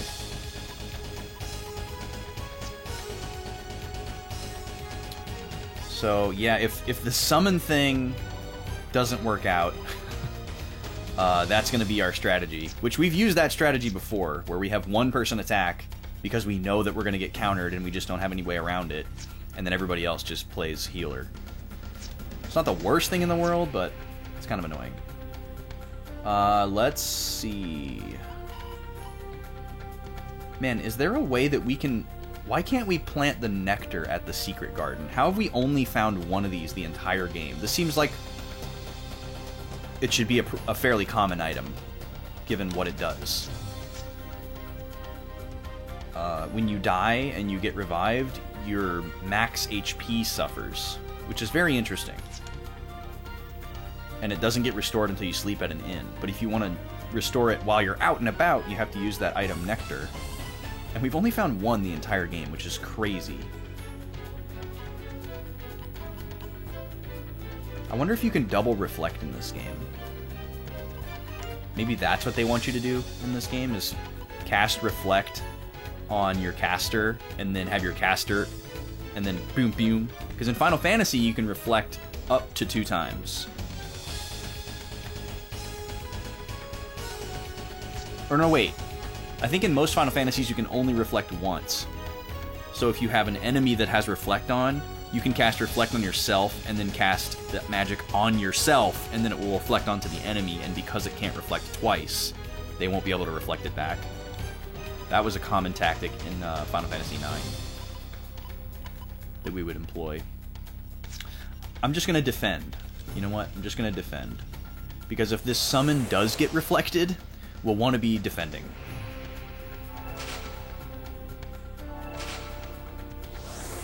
Alright, let's see what happens here.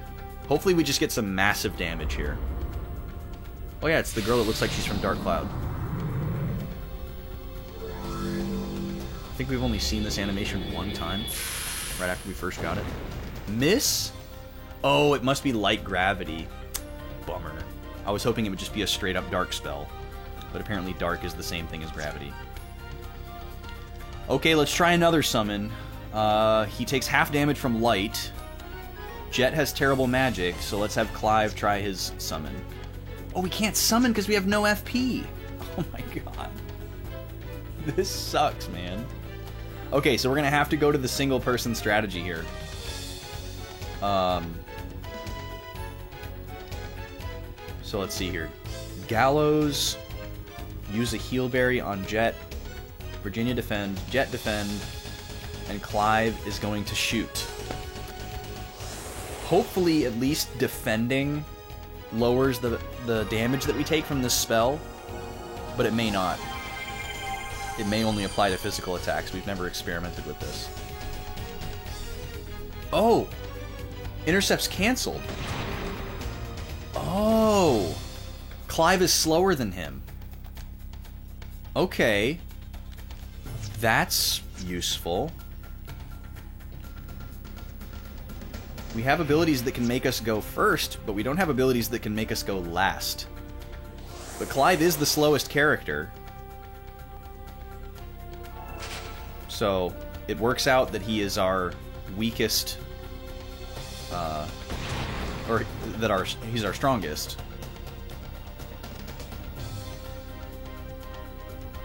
So everyone's just gonna stand around while Clive shoots this guy, I guess.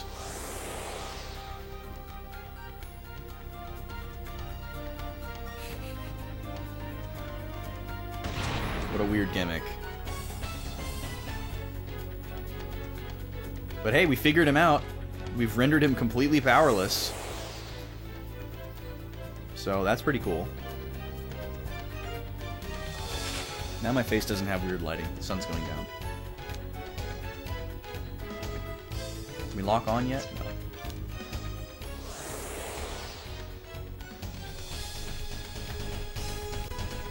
Well, I guess we might as well use some Gela cards and Lucky cards, if this is how it's going to be. So, yeah. So everybody use a Lucky card. Because how much is this guy giving out? 17,000? Yeah, that's a lot. This guy better be a Guardian. Alright, everyone's going to use a Lucky card.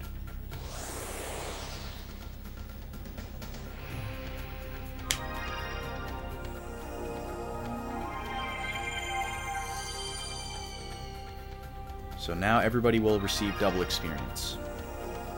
Because those only work on the character that uses the item. We found that out the first time we used one.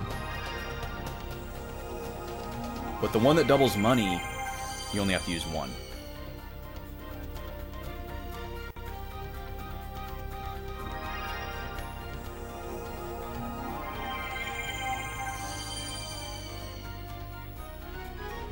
Okay.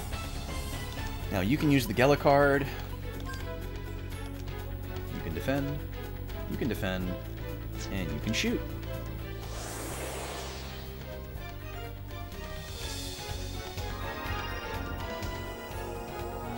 I don't remember fighting the second set of Guardians. I feel like we didn't fight them. It seemed like that was during the height of, like, fighting Janus and his crew over and over. Oops, I accidentally defended with everyone. I feel like we just got those by, like, getting them from them or something like that. I don't remember actually fighting them. The first 4 Guardians we had to fight as part of the story. And I remember that, because they were all, like, back-to-back. And they weren't that hard, but they did use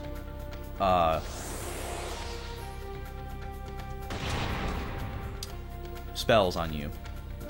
And I guess this guy is using magic on me, but not in the same way that the other ones did. So I guess I'm feeling less confident that this guy is a Guardian now. We don't have his name written down as one of ours, do we? No, Ephraim Zen. Yeah, so this is not one of the Guardians.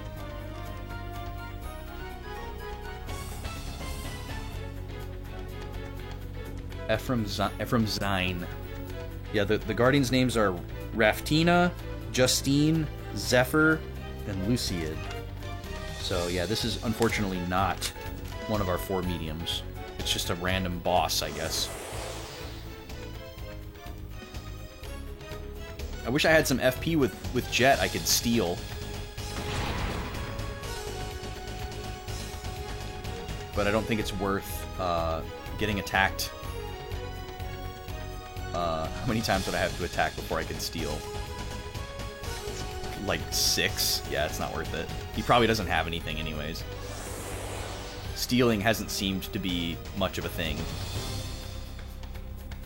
in this game, so...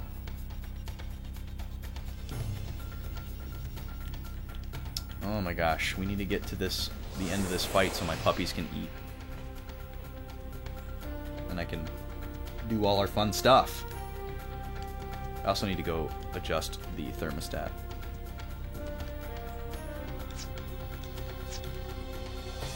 I wish I could, like, save this turn as, like, what I want an auto battle to do.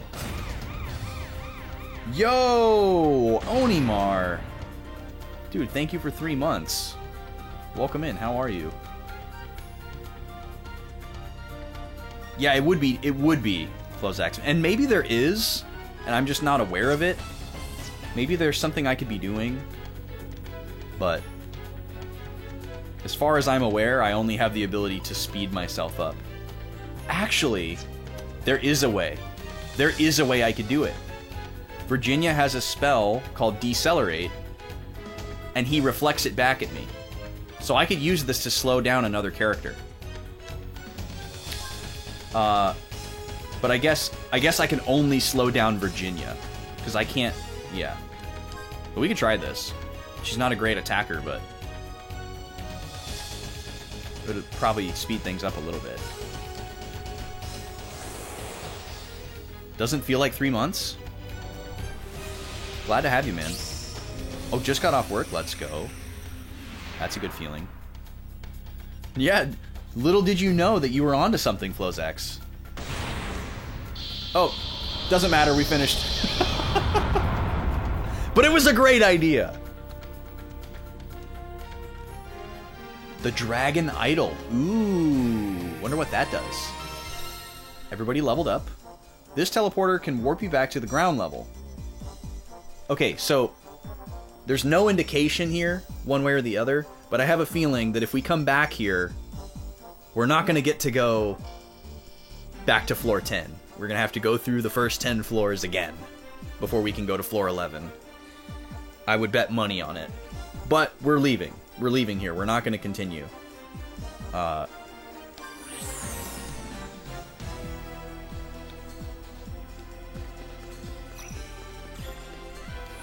Because I can't bear to do this any longer. We're going to spin the wheel for Onimar. Thank you so much for that resub, dude. And I realize the wheel has been on. The wheel cam has been on the whole time since the last time we spun, but that's cool. Okay. We are actually, speaking of the wheel, we're about to do some shenanigans here from the previous wheel spins that we did earlier in the stream. We're gonna get caught up. What did we land on?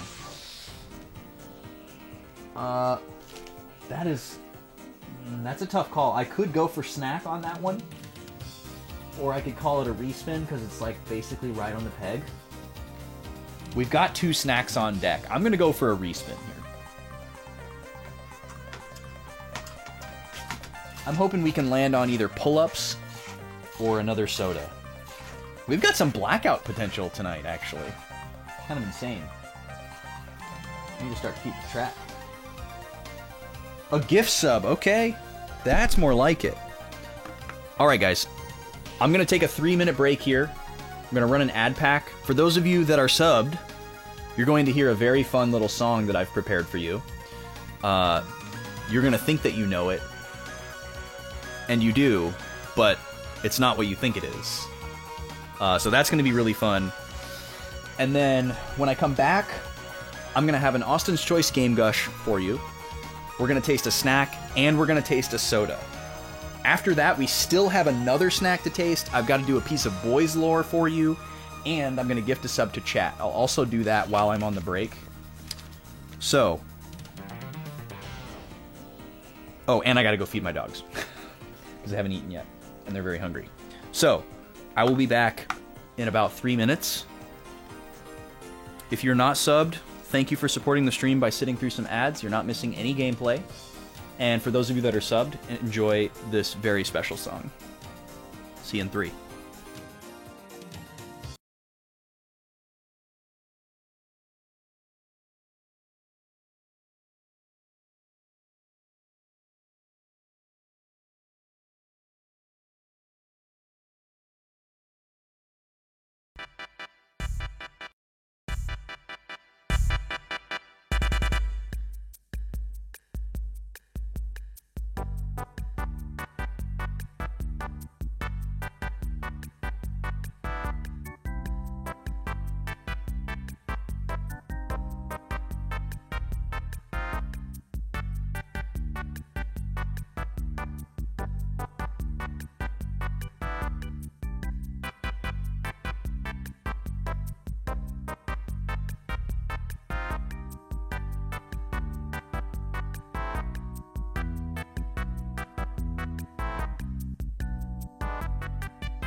Alrighty, folks.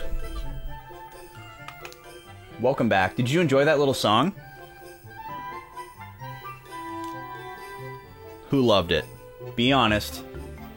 You loved it, right?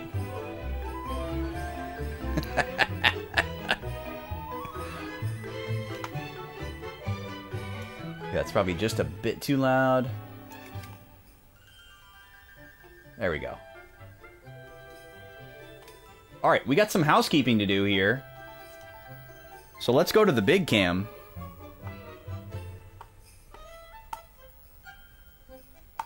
Hello, hello. Thank you for sitting through those ads and that amazing song. We're going to do 3 things here. We're going to taste a soda that we've never tasted before, live on the stream. We're going to give you the impressions, the fresh review. We're going to do the same thing with a snack that we've never tasted before. And then we're going to do a little segment called Game Gush, where I pull a game down out of the backlog and share my memories with it, tell you some stories, some feelings. Always keep it spoiler-free when applicable. So, Gad says, yeah. Very similar to a certain song posted in Discord recently. Oh, did I miss something? I've selected my soda. I haven't selected my snack yet. I haven't decided if I want to go sweet or savory. I've got 2 sweet snacks here and 1 savory. So maybe I should keep it even. But the soda's gonna... Well, we're gonna taste 2 snacks, so I'll do 1 of each.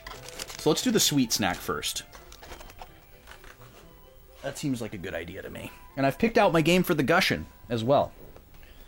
So let's start off with the soda. Oh, the shirt. Yeah, don't you love this shirt? I love this shirt so much. I thought you were saying yeah in quotes about the song, which is also an appropriate response. Yeah, I love this shirt. When I saw this shirt, and I was like, I have to have that. That's too good. I love the colors, and then just the fact that I feel like it's a reference to stuff, but maybe not, because it doesn't have the like Looney Tunes bullseye thing behind it. But when I first saw it, I was like, oh, is that referencing stuff? Because it's kind of the same font, which is a pretty obscure reference. But I think it's just somebody thought it was funny, and it's coincidental that it's a similar font. But yeah, this is a threadless shirt. Love it, love it, love it. I wear it to a lot of gigs because I think it's funny, and people always ask me about it. Okay, I felt like this was a semi-topical seasonal soda to try. This is another one of Blue Sun's Kitty Cocktails brand, which we've had quite a few of, and they've all been really, really good. Some of them out of the park. And this is the Sangria flavor. So if you don't know, Sangria is like kind of like a fruit cocktail. It can be alcoholic or non-alcoholic. Sometimes it can be very like wine-like and have the kind of like bitter, dry note. You know, if there's a lot of like dark berries or other like dark fruits that are typically like dry and bitter. And then sometimes it's more like a sweet fruit punch kind of flavor. Sometimes it's sparkling, sometimes it's still. Excuse me. So I feel like there's a wide range of flavors that we could get out of this. I'm definitely going to be disappointed if it just tastes like fruit punch or grape or whatever. But I have a feeling it probably won't taste like fruit punch, given how dark it is. The color is very wine-like. If I hold it up to the light to see kind of like the true color, it is purple. It's a very, very dark purple, though. It's almost completely opaque. Excuse me. All right, let's crack this thing open. Oh, it's not a twist-off. That's a good sign. Where are you, Hector? Where are you, Hector? Can you come here, please? All right. We've got it open. Let's do a smell test. Oh, okay. I can't smell very well right now. I was sick like a week and a half ago. And my sinuses are still recovering. I feel fine, and I've felt fine for a while, but I still have a lot of, like, junk going in and out. So like my acute sense of smell hasn't returned. I can smell like basic things or like really strong things, but my very like acute trained sense of smell has not come back yet. It smells kind of grapey, but very different.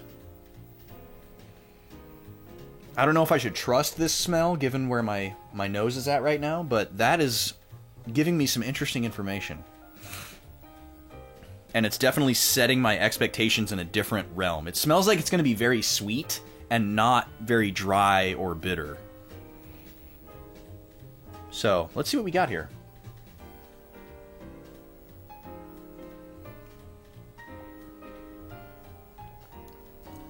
Whoa. Whoa, okay. This is a new flavor. This is not really like anything else that I've had before.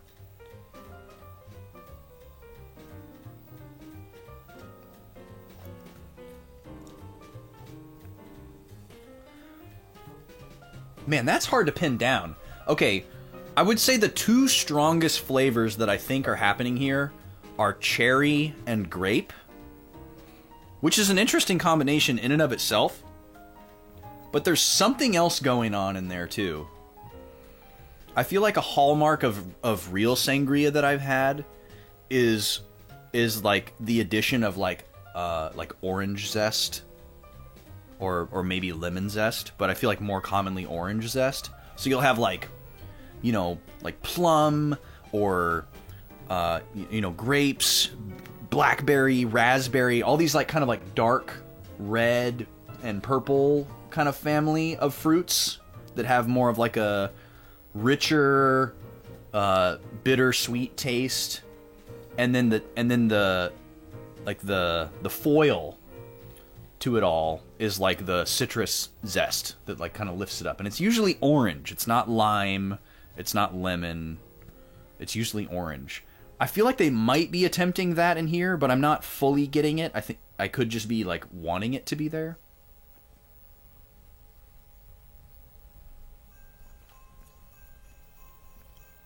It's actually a very interesting flavor, though. This is good. It could definitely be more sparkling, but, you know, that's a bottle-to-bottle thing. They bottle all of their own brands in their flagship store with some very antique bottling equipment, which is really cool, but, you know, I'm sure it leads to inconsistencies, too. Plus, my sodas travel 1,000 miles in my car, and then they sit in the fridge for a while, all of which can lead to loss of carbonation as well, even on a good seal. So, but this is really good. It's also very strong. It's pretty sweet. Like you could mix this with like a plain seltzer to dilute it a little bit, and you'd get a little more sparkle. I would strongly consider that. That would be really yummy. This is very, very sugary. Not to the point of being syrupy, but it is a little sticky. It's a good flavor, though. I don't know how well it holds up to, like, what sangria is supposed to be, because I don't know enough about that.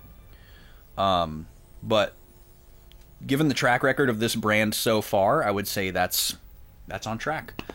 I would also say it's the weakest of the ones that I've had, but not because it's not good, just because the other ones were so good.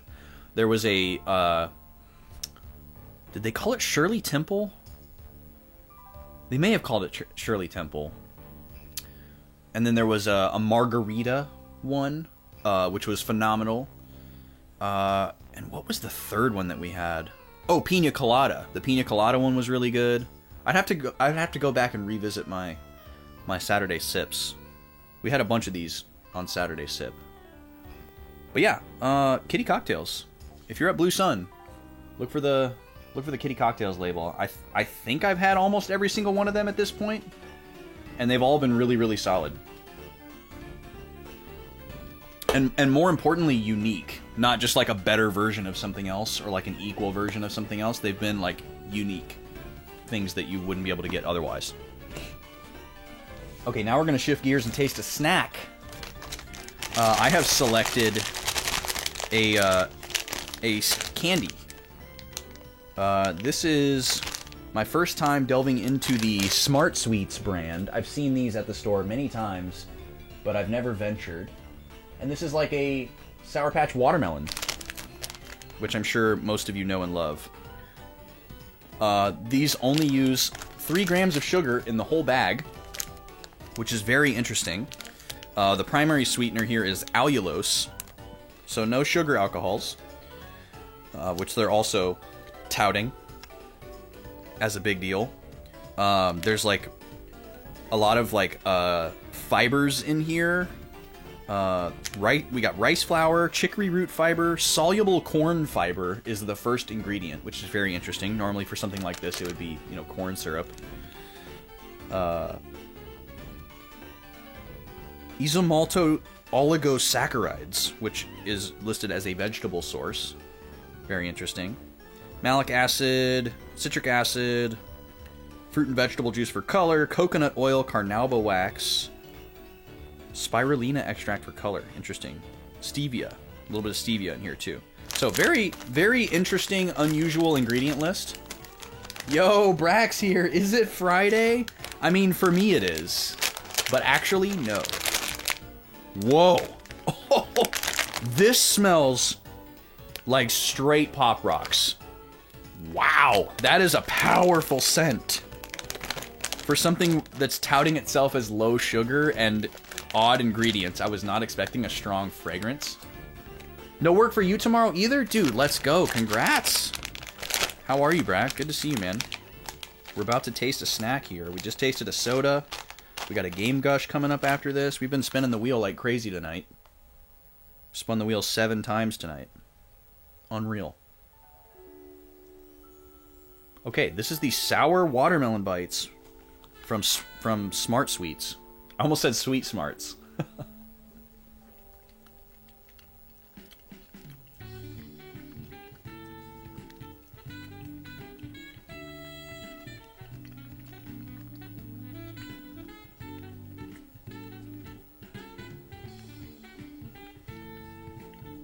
Okay. Oh, Brack, you missed our special song. I should play it again. Brack's gotta hear this. I hope you guys don't mind.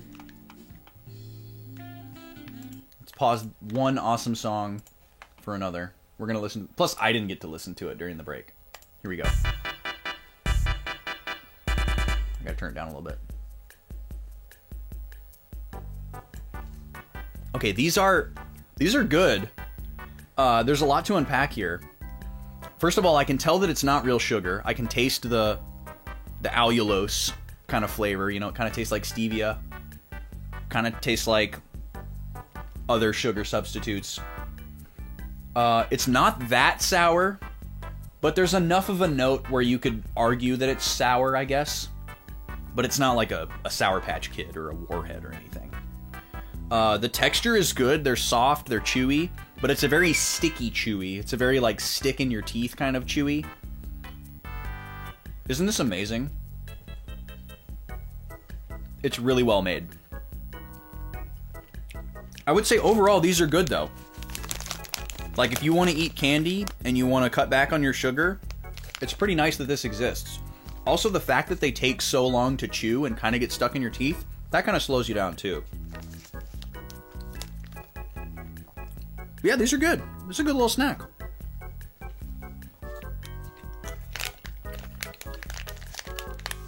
It has some Kool-Aid vibes, too. Ooh, it's definitely more sour if you eat a bunch of them at once.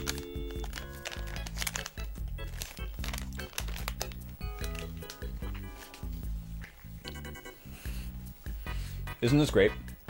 Okay. We got one more segment to do before we get back to the game. Yeah, I was watching a guy, or I was reading the comments, and the guy was explaining kind of how he made it, because everyone else was sharing your sentiment, your reverence, and apparently it's really hard to extract instruments from Wii games, and it doesn't work like other games on, like, you know, early cartridge systems or like PS1.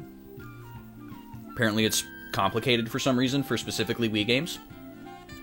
But apparently the Wii Shop for some reason, it's easy to extract the instruments. So he just had the instruments, and he was able to write all those parts from scratch. He didn't have to, like, manipulate anything that was pre-existing. And then he just paid attention to, like, the rhythmic motifs and kept them all intact. So, obviously a very musically inclined person. Okay. So we've taken care of our snack, our first snack, and a soda. And now we're going to do a special segment where we pull a game down out of the backlog, and I share my feelings about it, tell some stories, and I always keep it spoiler-free when applicable.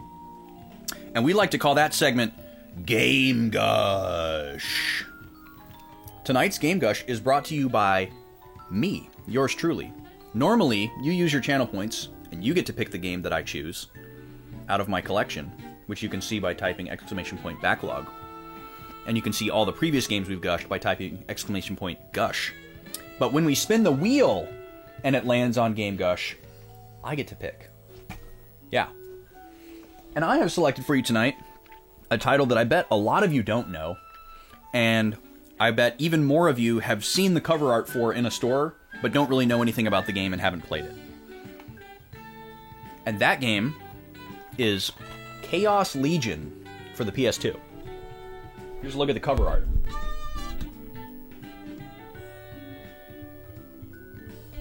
And here's the back cover, looking very, very early aughts.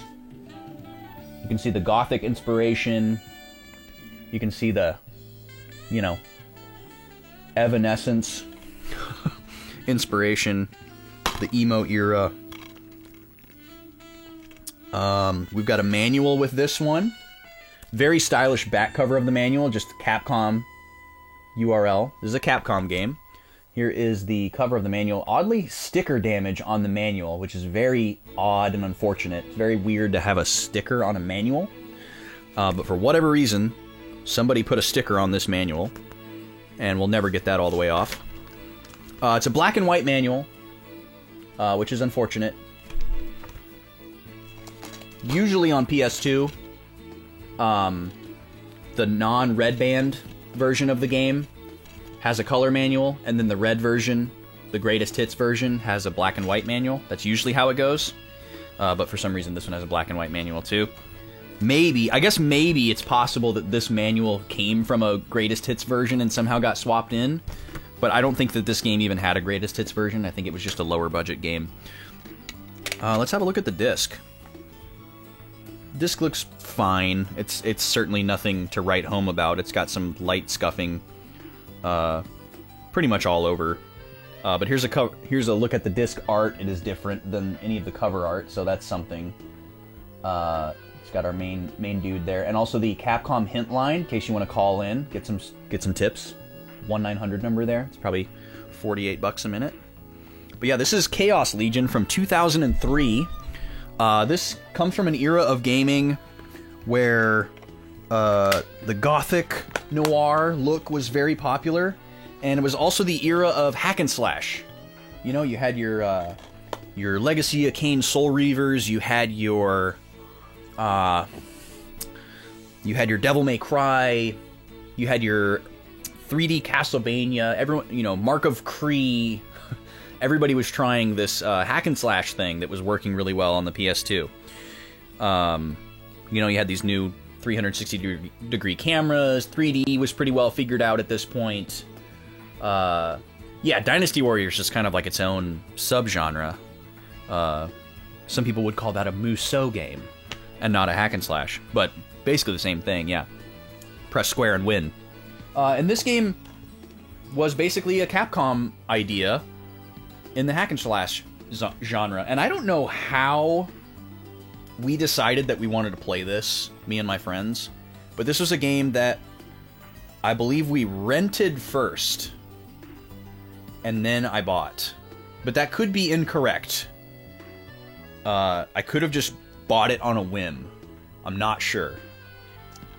I guess maybe I played Drakengard before this, and that kind of gatewayed me towards this kind of aesthetic, like, one guy with a sword. But I wasn't somebody who like played Devil May Cry and was looking for other stuff like that. I've never played a Devil May Cry.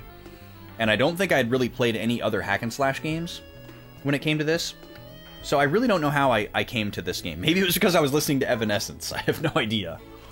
But yeah, I did play Drakengard and I really loved it. I beat it at the time, which I was actually, in retrospect, I'm very proud of. But yeah, this game, you literally play as a red-haired guy, and you hack and slash your way through a bunch of like demons and monsters and stuff, and it's very gothic and gritty. And there's even like the kind of music you would expect to go along with it. This kind of like gothic tinged early aughts alternative rock, butt rock kind of stuff. There's this girl character who has a gun, and I don't remember if she's a playable character or not. But I remember a very specific story of pretty much every year for my birthday, what I would do for my birthday party during like my early teen years is, instead of like inviting a bunch of people over to my house and like having a big birthday party, I would pick like 3 of my friends, like my closest friends, and then we would travel like an hour or so out of state to go stay at like a cabin at like a campground, and then we would stay there for like a weekend. And basically, in my mom's eyes, it was like, okay, that cost me about the same thing as a big party, but it's more fun for me, and it's kind of also like lower effort. So if you like that as much or better, let's do that instead. And I was down for it. And so my birthday fell right around the time that we would get this like fall break, where we'd get like a 3 or 4 day weekend. And so I would just push my birthday back until then, and then I'd figure out which of my friends were gonna go, and we'd go up and we'd stay at these cabins, and we'd like, you know, you could fish, we could go hike, just like enjoy the, you know, the nature. Sometimes we would like carve pumpkins, because it was like the first or second weekend of October, and we just goof around. And one of the times we brought the PS2 because we're like, oh, we're not going to go without video games for a whole weekend. You know, we're going to get bored some of the time. We're not going to want to go outside, or, you know, in case it's cold or rainy or whatever. So we brought the PS2, and I had this game. And I remember us, like, huddled around the little CRT that was in the cabin with the PS2, and I was playing Chaos Legion. And I was, like, explaining it to my friends and stuff, and we all thought it was really cool. And, yeah, I don't remember a ton about the game, but I remember that the character is joined to this, like, entity. I don't know if it's like a demon or an angel, or it's something like that. There's lots of like angels and demons kind of lore in the game. I remember the lore for the game being confusing but like interesting on a broad scope. And yeah, I got rid of the game shortly after that. I had a short phase in like the mid 2000s where like I didn't have a job, but I was also too old for my mom to be buying me video games. She's like, I'm not buying you any more video games, you figure it out. And so I was like, okay, fair. But I also like didn't want to get a job at like 15 and 16. So the only way that I could like get money, or the easiest way I could get money to buy games would be to trade or sell the games that I had. So I had a short phase where I would like play a game, beat it, and then immediately turn around and like trade it in so that I could get something else while the game still had like a decent value. And so there was like a short period of time where I was doing that. And I'm pretty sure that that's how I got this game. But then after I beat this game, I turned around and I did the same thing. I traded it in probably to get something else, who knows what. Because I was cranking through games during those years. Because that was like a big part of my life. Especially if this was like right in 2003, which was before I started playing guitar. So I was literally just coming home every day and playing video games. That was my life. Before it was come home and play guitar and video games. So I was just cranking through games. And I rebought this. Man, when did I rebuy this? Years later. It may have actually been like 2018 or 2019. It wasn't that long ago that I rebought this, and I was like, oh, I'd like to replay this at some point and see if I like it. I don't still have my old save file. unfortunately, so I wouldn't be able to, like, revisit that or, like, see, like, what optional stuff I may have gotten or whatever. But I would like to play it again someday to see if it's still cool to me, or if it just is like, oh, this game plays like crap, or oh man, this looks terrible, or oh wow, why did I like this? You know, it's a really cheap game. This is like last time I looked, this was like a $10 game, but that was before the great unpleasantness drove the secondhand market up. So maybe now it's like a $20 game, but I bet you this game is still really, really cheap. It's not expensive at all. But yeah, someday I'll revisit it and see what I think. But that's what I have to say about Chaos Legion. Cool art, cool aesthetic. This girl looks like the girl from Shadow Hearts, I think, or maybe it's Shadow Hearts 2. Which I've never played that game either, but for some reason when I look at it, that's what I see. And that came out around the same time. That's it for the game, Gush.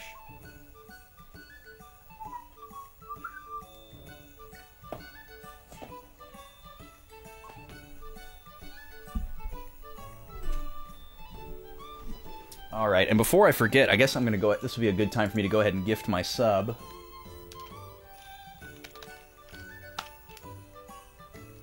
Oh, wait, but I have to... That's right, I don't have it set up. I gotta do it.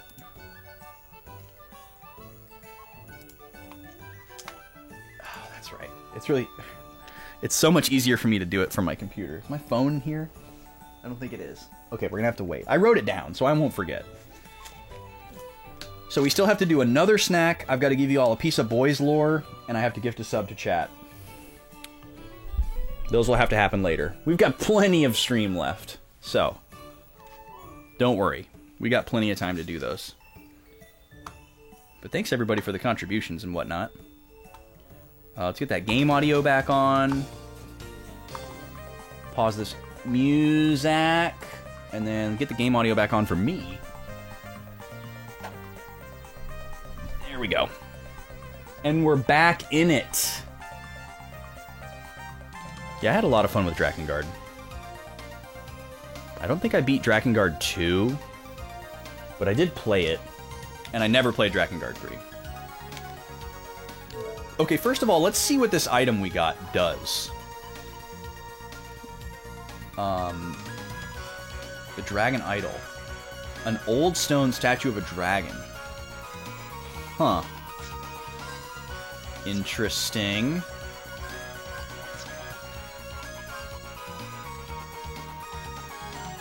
What does that mean? It's very interesting that it's usable. Why is it usable? Okay, well I'm gonna go back to town here. I'm gonna sleep. And then I'm gonna save. And then after I save, we'll try to use that item and see what happens. If I didn't already have the dragon, I would have thought, oh, this is the item that I'm going to need to get the dragon. But we already got that dragon, so that ain't it. Alright, sleep me.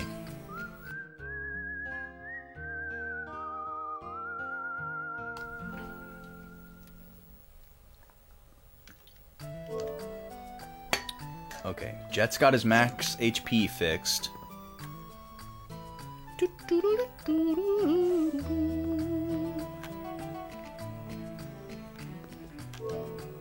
It also blew my mind when I found out that the people who made Drakengard went on to make the Nier series, and that they're actually loosely connected together by that crazy mastermind person's wild plot. I have a friend that's super into the Nier series, and he explained it all to me once. And I was enthralled, but also, like, thoroughly confused. I don't remember any of it, but it was amazing to listen to him tell it. Alright, let's see what happens when we do this.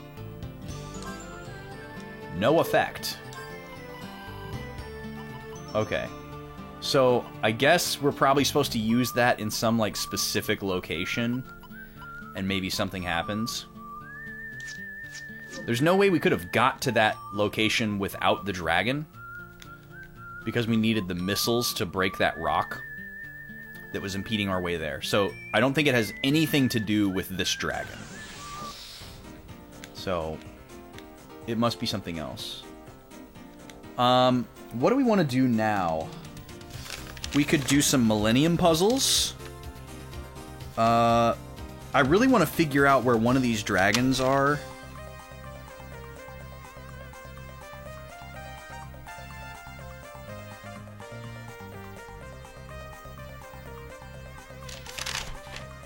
Where's the Den of Miasma? I thought that was the Abyss, but it's not. That's a different place. So where is that? That's right there. I think I want to go there next.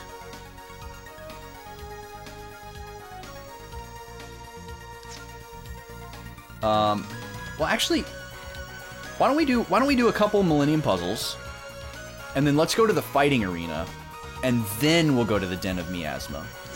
Because we were just in the dungeon for a while. Let's get some variety here. Okay, so we have 11, 14, 5, 10, and 16 ready to go. The rest of them are done.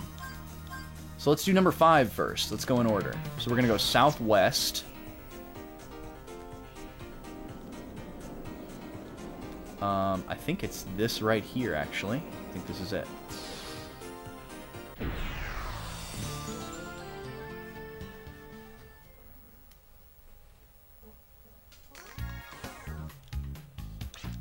Yeah, number 5. Cool. We'll work our way up in difficulty. We'll do a little warm-up here first. Ooh, look at this. Okay. So the only 2 red blocks are in the towers. And then we have these ones on the outside here. So gray, yellow, green. That would bring a yellow one down to the bottom. And then we could go yellow, green, gray here. And then we'd have a green at the bottom, which would go here. Yeah, this looks tough. This looks tough, actually.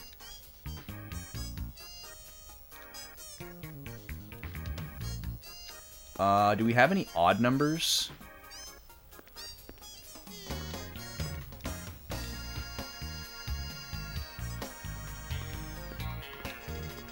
Yes, we do.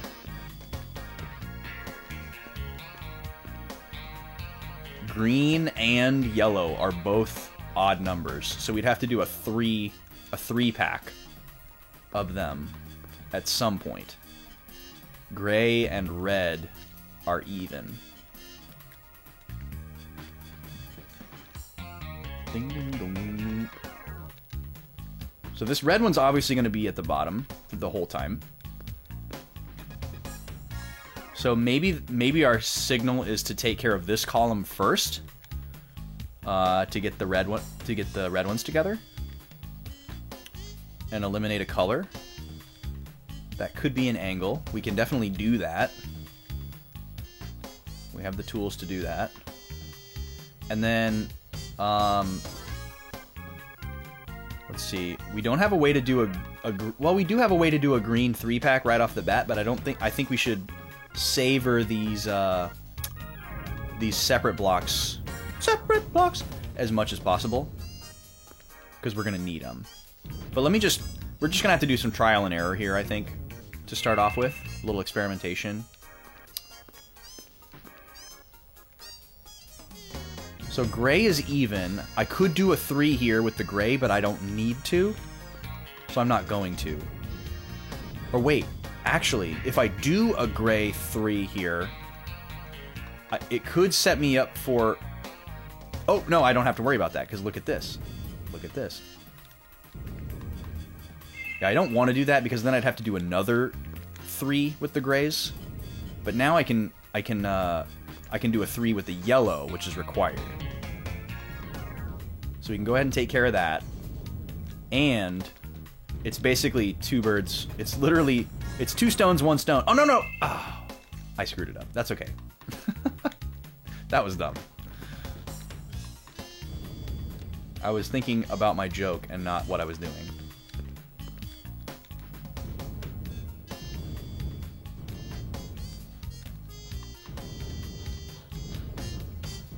We're not immediately screwed, but we'll see. We'll see what happens. Okay. So here, this is definitely a predicament. So I think what we got to do here is we got to get this gray one down, or we'll end up with an extra. So let's just follow that line of thought without overthinking it and see if that works out for us.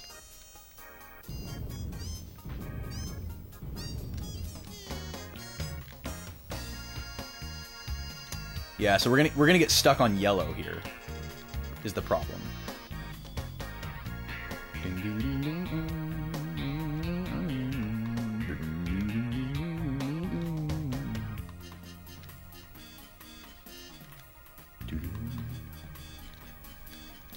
Yeah, because these three yellows have to go together.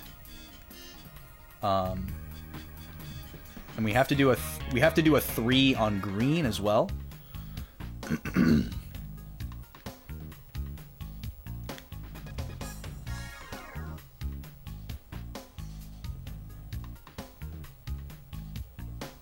Let's see, if we put the... We can't do a 3 with the gray. We don't want to do that. We have to do a 2. So if we put the gray one right here, we'll have 3 green blocks on the ground. We could use 1 to get rid of this one, and that would get the gray one for over there.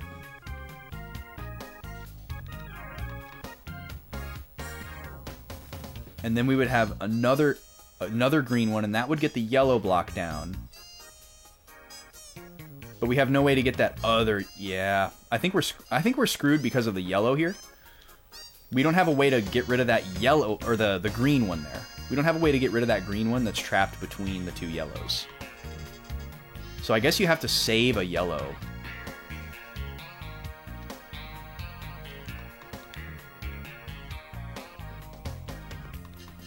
Yeah, we had an opportunity to do 2 sets of 3 with the gray.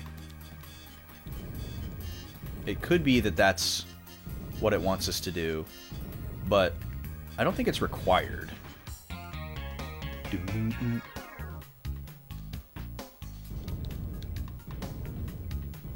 But yeah, let me just... there's no way we can beat this, but I want to just keep going to see what I can learn here. So we do this, and then we would have to do this to get another gray one down. Oh no, even this is a stopping point. Yeah. That's it. This would be the last move. Because we can't move a stack of 2. Okay. So yeah, basically if you can't get the pillar down to 1 block, it's completely stuck. So that's helpful to have impressed upon me.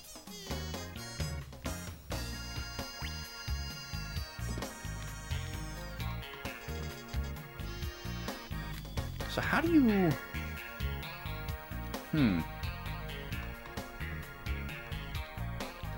So yeah, maybe... It seems like we need to do as many combos as possible. Because there's a limited number of blocks out here. You know, like we've got 4 stacks of 4 here, and we've only got basically 6 blocks to work with.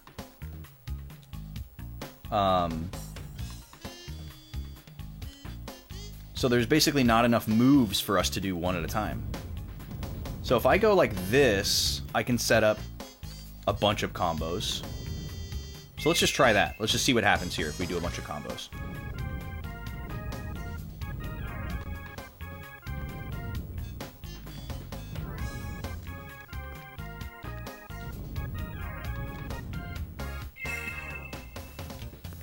Let me just play around with it, Onimar, and see if I can get it figured out. Okay, I'm not going to make this mistake again.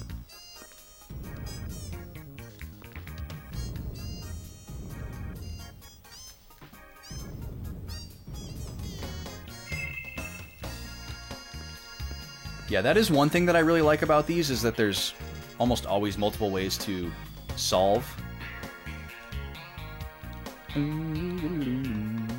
Okay, so here we connect our yellow.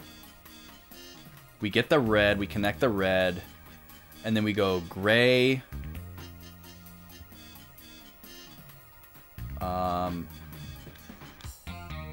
And then we... Okay. Okay, let me just stop trying to plan so many moves ahead here and just go.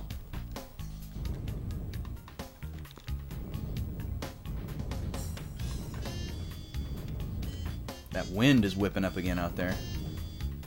Wonder what the temperature's down to now that the sun is gone. Okay, we can just go like this. Alright, so here we eliminate gray.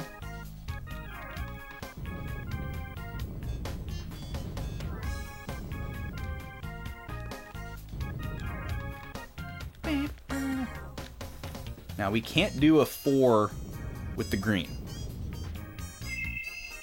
Or you can't do a 4 with anything. So yeah, I think this will work, because... Oh no, this won't work. How in the world are you supposed to get rid of this green block? I don't understand how you're supposed to get rid of that green block.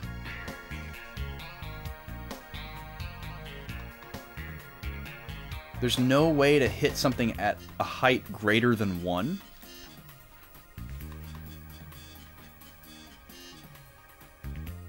Because yeah, this leaves me with one. This leaves me with 1 yellow block.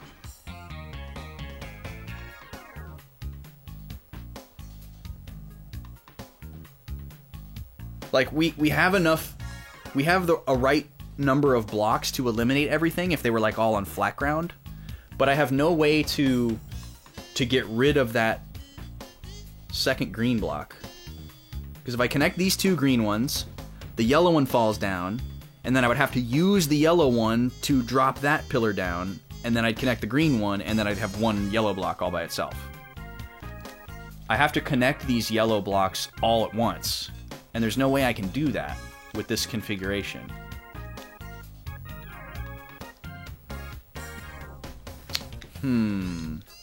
So what does this mean? This means that I need 1 more yellow block at the end, somehow? This means I need to save 1 yellow block?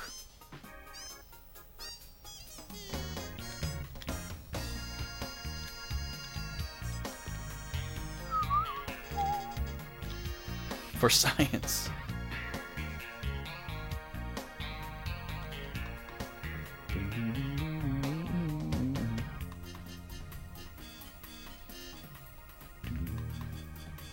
Yeah, that's unfortunate. Knock him down, Jet. Alright. Let's reset it one more time.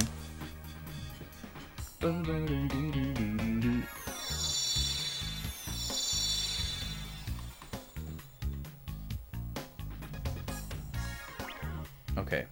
So, my first guess is that I want to try starting in a different spot. We started here. So what if we start here? Well, that doesn't bode well. If we want to keep a yellow one, we'd be losing one right away.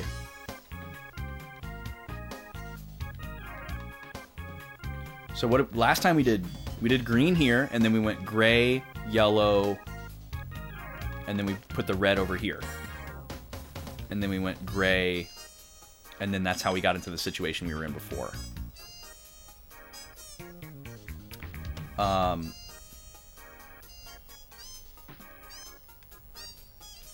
Yeah. Or yeah, maybe we started with yellow last time.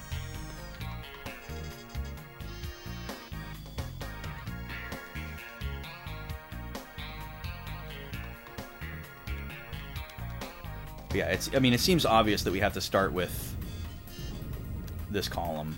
Like the way that the combinations are set up. It would be really stupid to start right here. Although, this is the column that caused us problems at the end.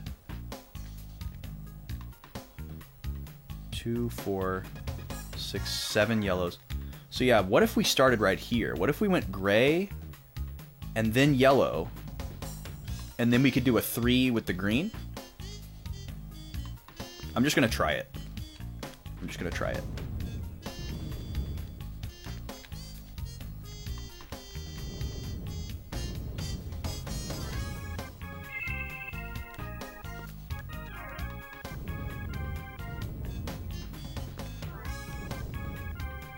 This might be really stupid, but I'm still going to try it. Okay, so we still have an odd number of yellow blocks. We just got to remember that. Now, do we do a 3 green?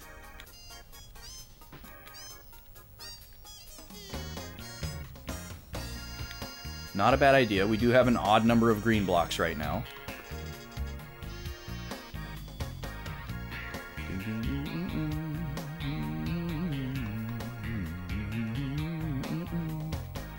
Oh, and then we could do our 3 yellow right here. Okay, yeah, let's just follow this line and see what happens.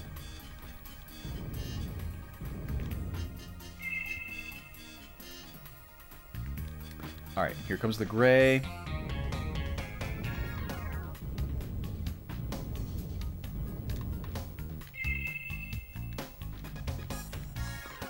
Now, we still have this problem where there's a, Oh, we're already screwed because of the gray one. Well, I guess not totally. Alright, let's keep going. Let's keep going.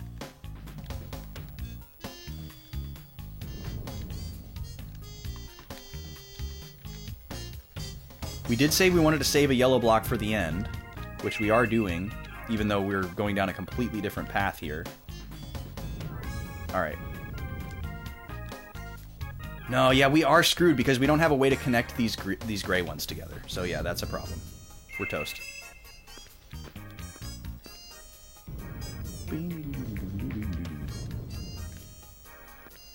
This almost works, but we can't do anything about these grays. We're not going to be able to connect these 2 gray ones together, unfortunately. It works count-wise, but yeah, same situation as last time where we can't connect the blocks that we need to. But very, very close. Very close.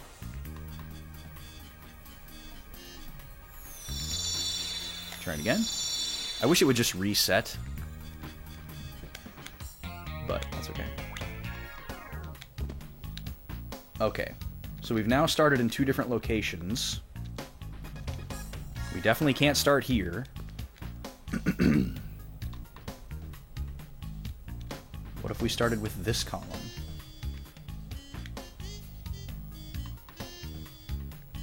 Or no, that's what we did the first time.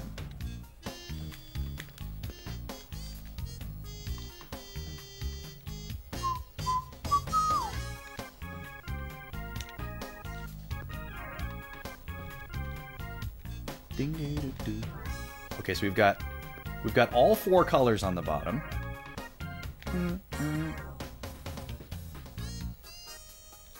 So what we want to... what's causing problems here is this column and this column because they have 2 of the same color in the column. That's what's causing the problem. This column right here and this column right here are fine because they have 1 of each color. So they're easier to downstack. So maybe we downstack one of these columns all the way to the bottom first, using our free blocks.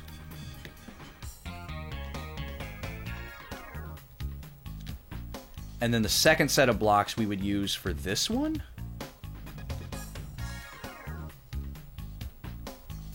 Well, hang on a second. Hang on a second. Let's see, if we downstack this one all the way, we've got an extra green, which we could use here.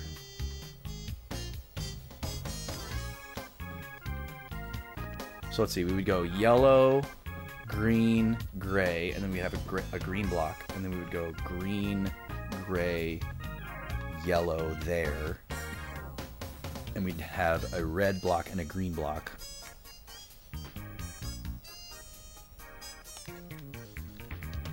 And we'd be out of gray blocks. So we don't want to do that.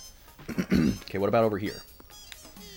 We go gray, yellow, green, and then we have a yellow block.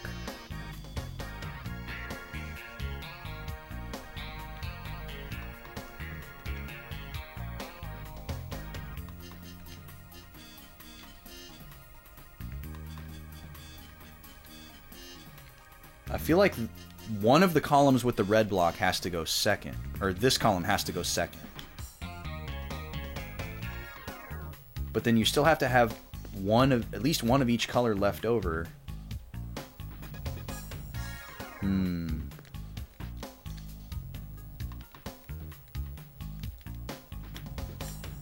So the way I'm thinking now is more in single combinations than threes. Which may be the wrong idea, but maybe I can learn something new by doing this. So I'm just going to focus on one column here. It's going to use up 3 of my free blocks, which is probably a bad idea, but we'll see what happens.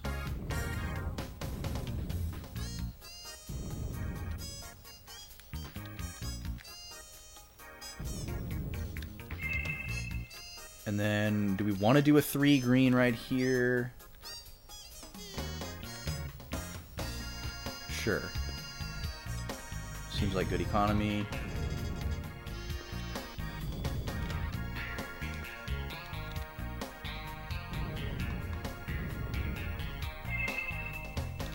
Okay, and now if I pull my gray one over here, I could do a 3 red, and then my red one is down. But then I'm screwed on gray. Well, no, maybe not. Okay, let's see what happens here. So yeah, here comes the gray one. Oh, almost jumped off. Gotta watch out for those diagonals.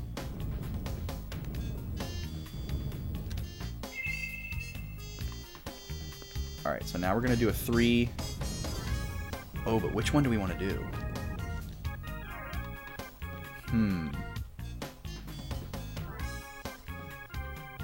We're screwed on the gray blocks again, though.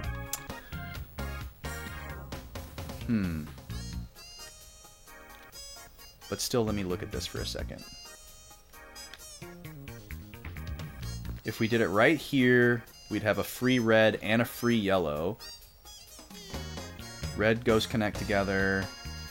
Green goes here. The 2 gray ones are on the ground, but they're not able to connect to each other. Plus, we have to do another 3 with the green. Or, we don't have to, but yeah, we have no way to get that.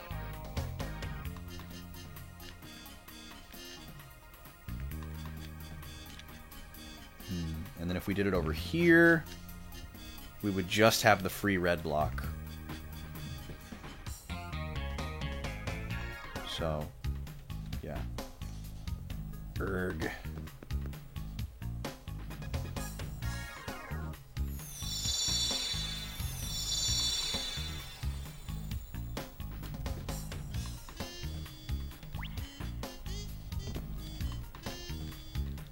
Let's see.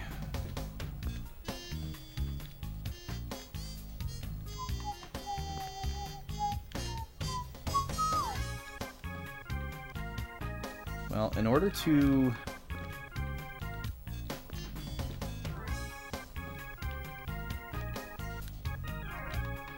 do that, we have to do this again.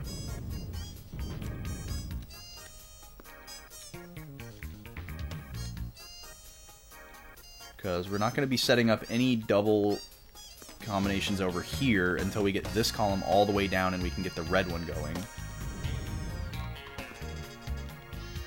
So we'll try this again, I guess. We've already done this order of operations before and we got stuck, but I also made a bad move, so maybe that's all it was.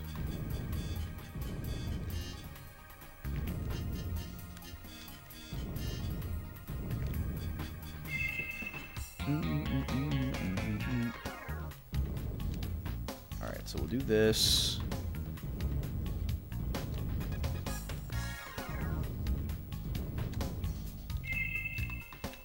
Yeah, I kind of forgot that I made a mistake that one time, so maybe that was why it was unsolvable.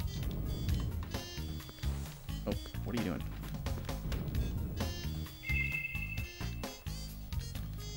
Okay, so we would have to use up...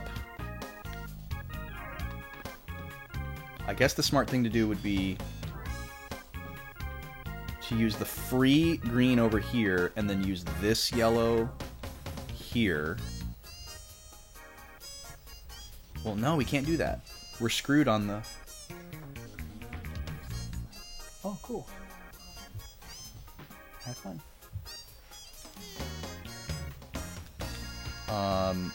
We're screwed on green, though, now. Because now we have the same problem where there's the green one on the top here. And we can't get it down. So we would somehow have to find a way to save this green one. Until the end. But we can't do that because there's something on top of it. So... I think we're already screwed. Let's see. The grays have to go together in this situation, so we would have to go green here.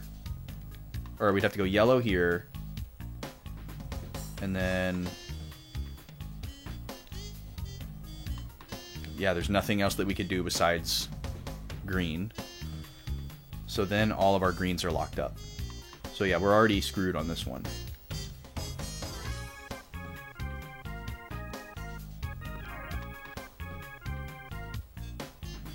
Because if we take away the...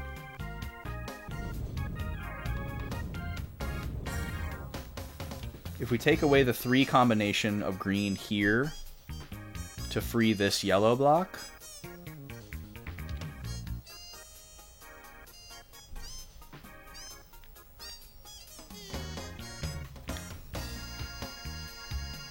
but there's no way we can do that. There's no way we can do that before the gray one comes down.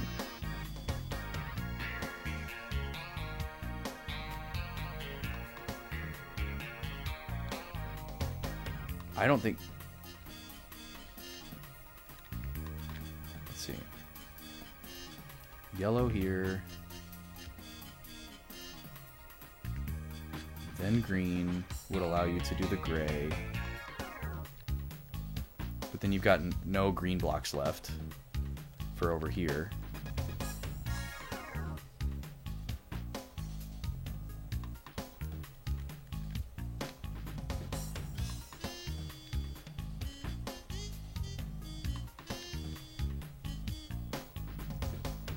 No, I won't be able to do that because I won't have a free green block.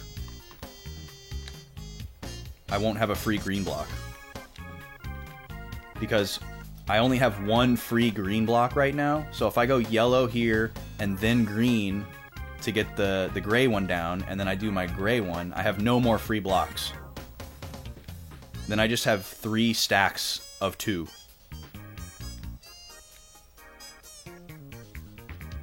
Well, I guess I'd have this green one. Okay, we'll try it.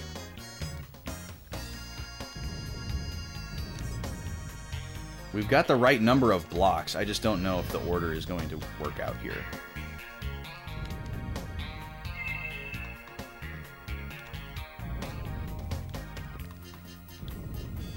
Okay, gotta make sure I go too wide here.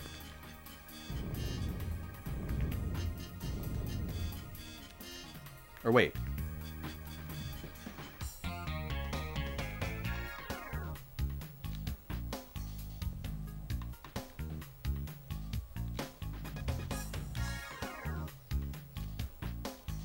Okay, yeah, that's right. Okay, we are doing the double.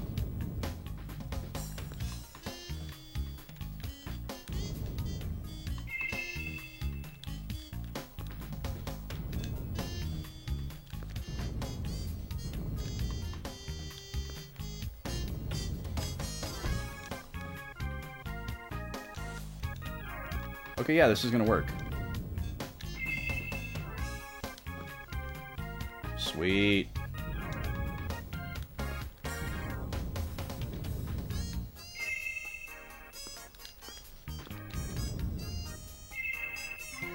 Cool.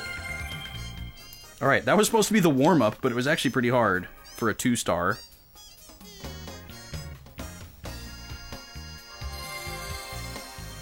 I didn't feel like I was overthinking it.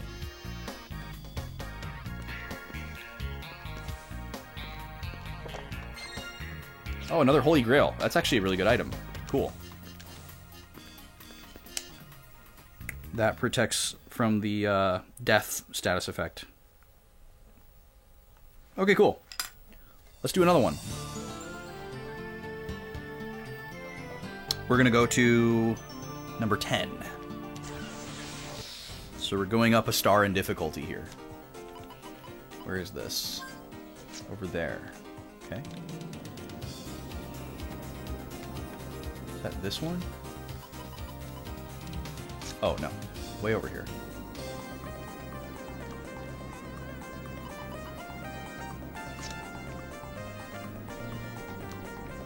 This one is number 10.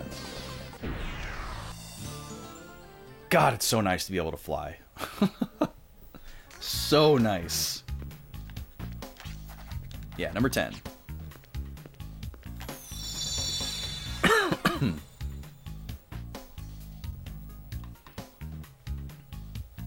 Okay.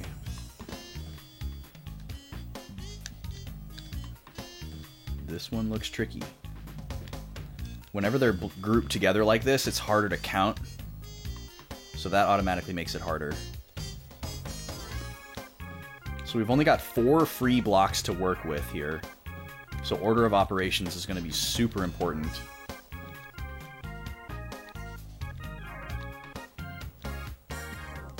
But every time we do a combination here, we're going to get another block freed up.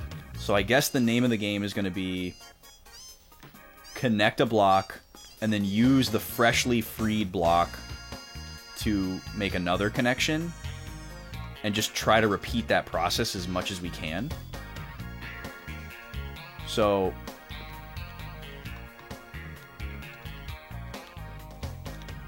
let me just try this. Let me just try kind of like arbitrarily picking, and then I'm just going to always choose a color that has 1 on the bottom layer.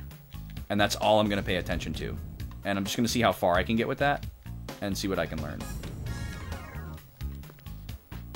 So I see a yellow on the bottom layer. So I'm just going to do this.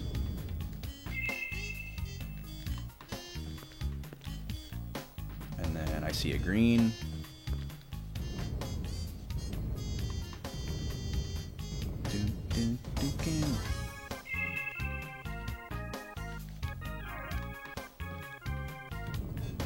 Okay, I see a red.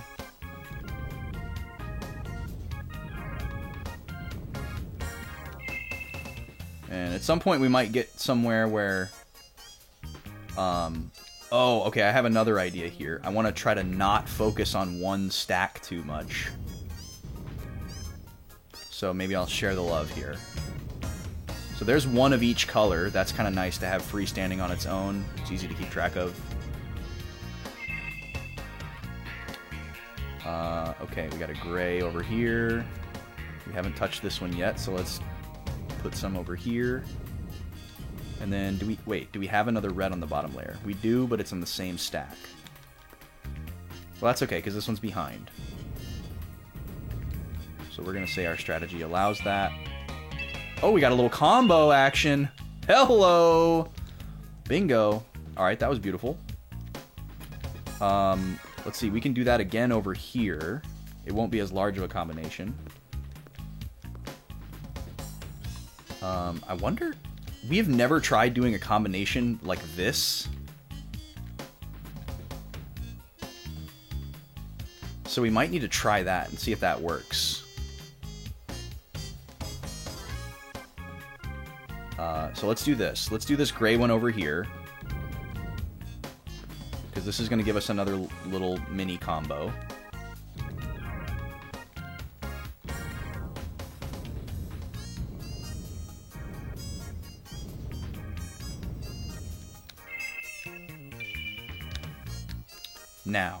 Now that I've got an extra green one on the ground... Oh wait, we probably don't want to do this. Because right now we have an even number of green blocks. Oh, we're already down to 1 red block, so we're screwed there. But this seems overall pretty solid approach. We just have to pay more attention to odd numbers as we get more whittled down. Okay, so since we can't win this, this is the perfect time to experiment and see if this works. Because we've never tried this before. Okay, it does eliminate both. That's good information.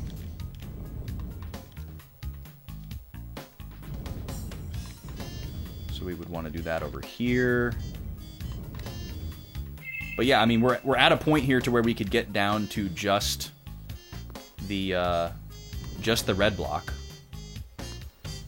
right? Or no, we're not actually. But we still did pretty good for pretty much complete arbitrary. But yeah, this would take us down to 2 blocks here.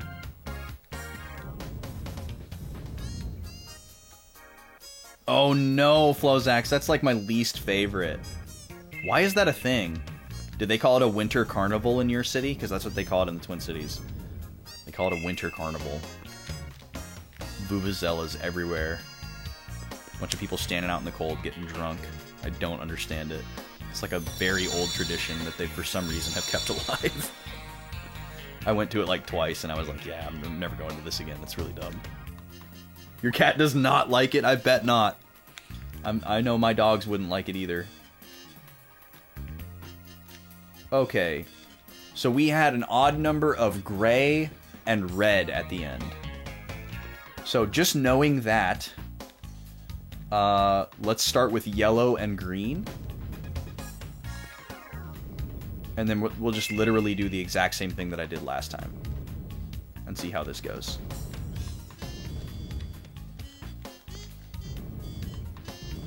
And like always affecting a different platform seems like a good strategy. Now we could do a triple red here. But I'm afraid doing that too early will get us stuck in a bad position. So I'm actually going to do a 2 here. May regret it later, but that's okay.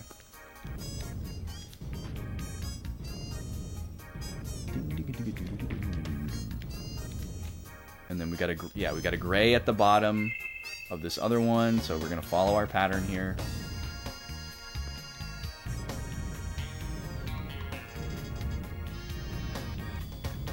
So now every tower has had 1 interaction.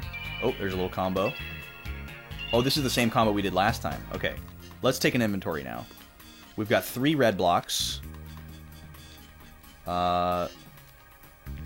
4, 6, 8 yellow blocks.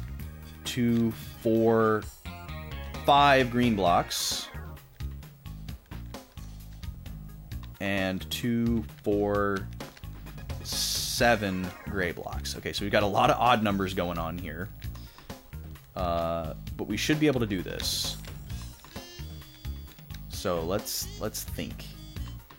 I could do an odd green right here, followed by an odd yellow.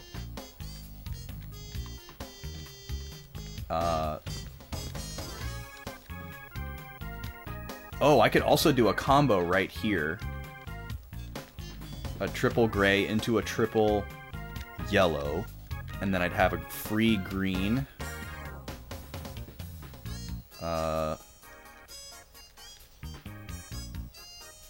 Let's see, how many yellows? 2, 4, 6, 7.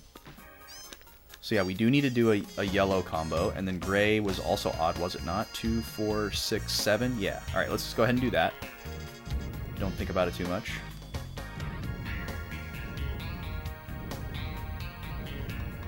I remember you sending, now that you mention that, and I think about it for a second, Fuzzax, I remember you uploading a video to the Discord last year, and you were like, I hate this, what is this?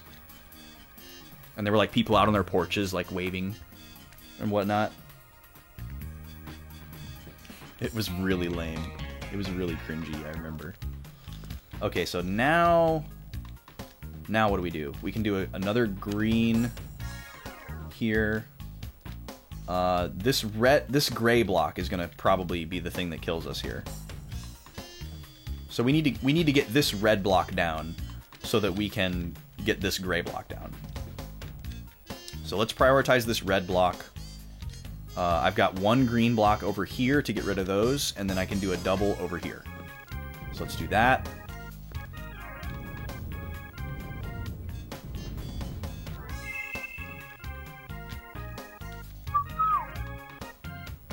Okay, I gotta be careful here. There we go. Alright, so we're gonna eliminate red. Last year was extra. Oh my gosh. In every way possible.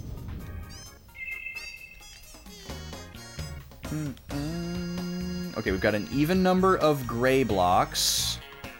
It looks like yellow is gonna be a problem now, though.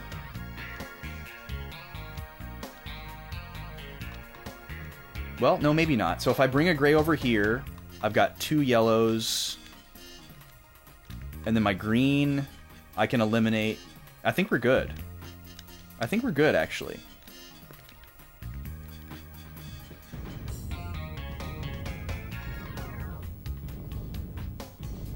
Let me think this through one more time. So that gray comes down. Yellows there go together. That gray goes over here. Green comes over here, and then the last 2 yellows go together. I think we're good, man. I think we are good. And then we go like this.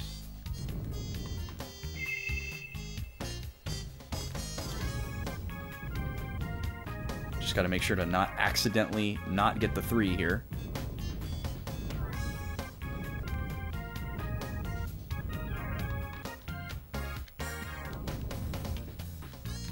Making me nervous.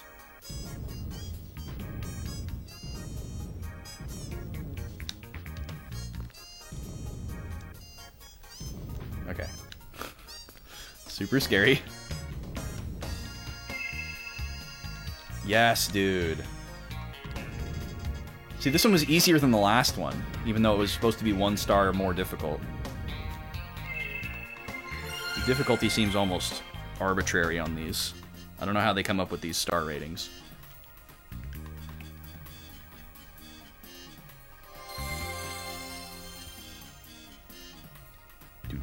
The 5-star one definitely seemed like a cut above because it involved a lot more verticality. Tracker?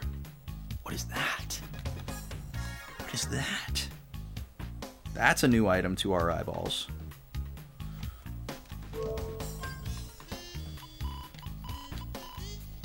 Tracker. Checks previously traveled routes? Wait. Is this literally the thing that I was asking for earlier in the game? Hold on. Hold on.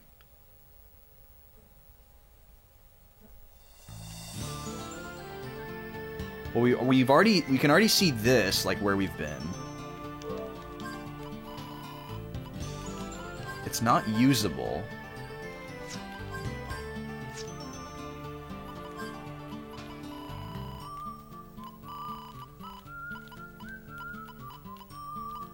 Where'd it go? Oh, there it is. Projects the world map directly onto the retina. Checks previously traveled routes. What does that mean? Adds item search feature to the search system. Checks previously traveled routes? So it's in the same category as these other items, right? These are like permanent upgrade passive things. I understand what the map scope is. The map scope is what allows us to have this and that.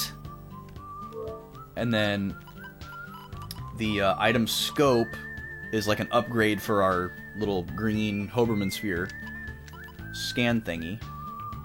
Migrant level, ECN gauge. Checks previously traveled routes. What does it mean by checks?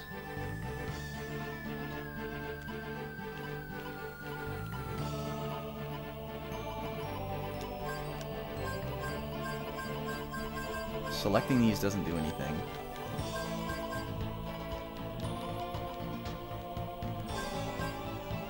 What is Telepath Tower? And why haven't we found any of them?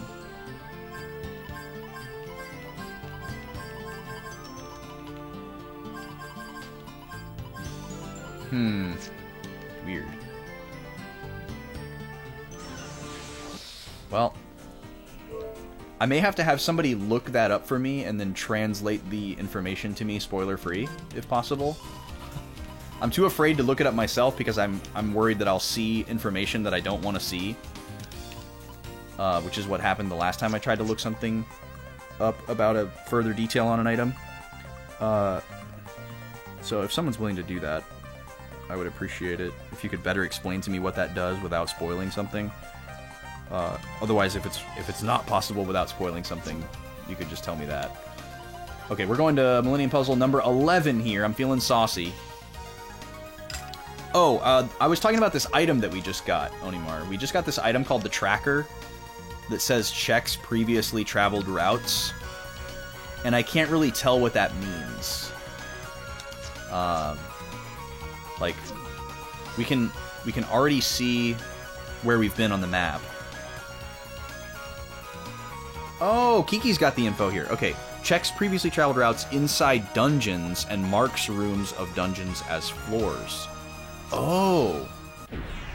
So, okay, it might not work with the Millennium Puzzle, but let's see.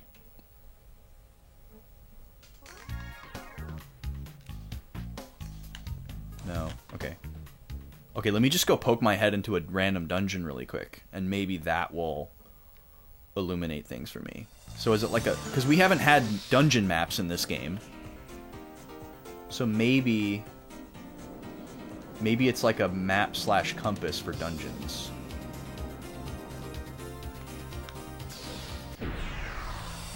Another Millennium Puzzle. Nope. Don't want to battle.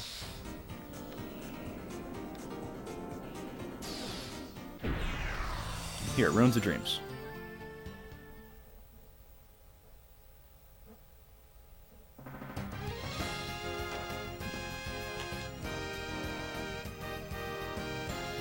Okay, select doesn't do anything. Oh, but I can use it now. Oh. Oh! Okay, there's like a little yellow thing on the doorway for... Okay. Okay, that's actually really nice, because a lot of times you'll walk into a room and you'll trigger a cutscene, and then the cutscene will end, and you actually won't know which door you came in. And then you'll, like, waste time going backwards and maybe, like, get into a battle that you don't want to get in it. Okay, so it's basically a map/compass for dungeons. Cool. Thanks, y'all. Appreciate that. Well, we will make good use of that next time we're in a dungeon. It's weird that I have to use it, and it doesn't just automatically happen. Okay, we're going west to Millennium Puzzle number 11. I'm getting a little bit better at navigating this map, which is a good feeling. I think it's this right here.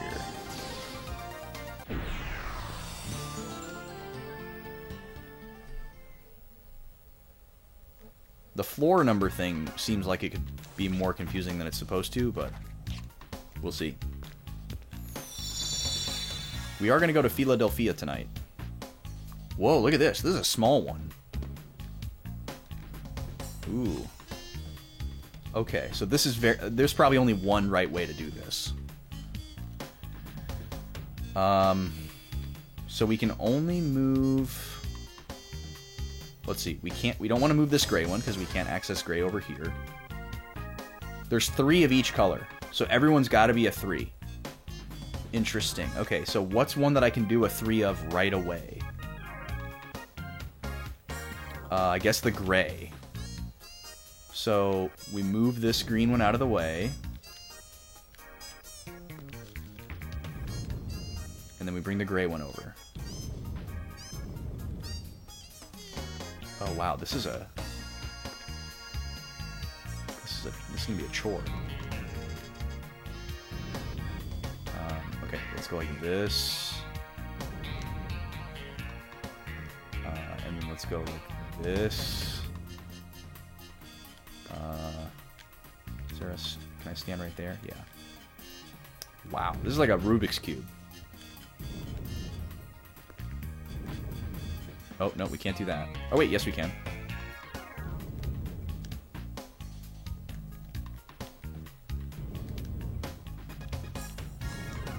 Okay. So there's the gray. Done with gray. And theoretically, each one should be easier than the last. So let's just get this green block out of the way so we can work.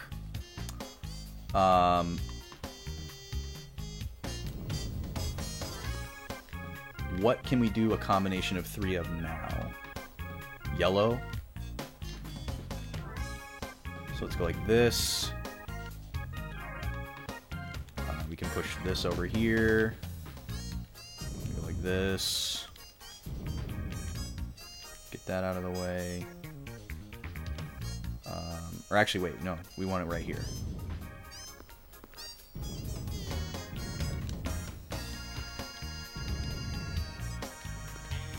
Okay, there's that. So this one's actually really not that hard. You just have to be careful.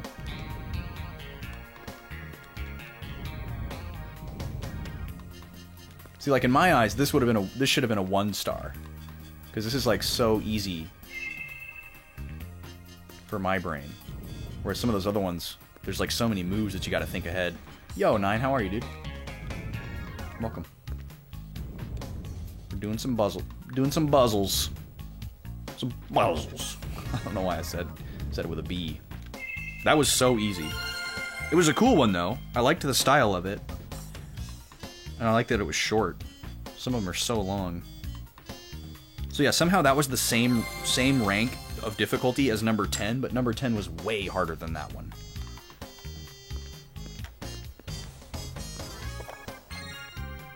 Another weather vane. Interesting. Okay. So if we get 4 weather vanes, we'll put that on every character, and then we'll never get ambushed ever again. Weather vane. Okay, we've got 2 more Millennium Puzzles. We're gonna go do number 14 now. This one is a 4-star, so this will be the most difficult we've done all night. It's on the little island to the southeast. Here we go.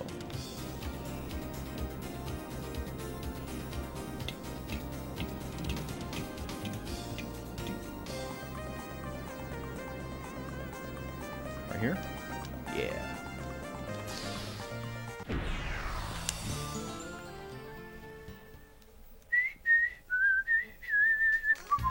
Half the budget went into the robot transformation? I don't know. That might be slightly exaggerated, but it is really good.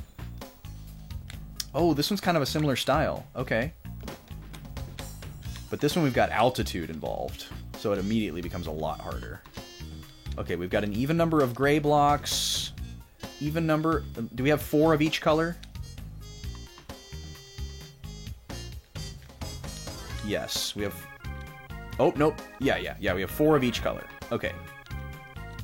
So... You wouldn't want to use those 4 over there to connect with these 4 over here, because then you'd be screwed. You wouldn't have any free-moving blocks. So maybe while I'm up here, I pull these 2 off.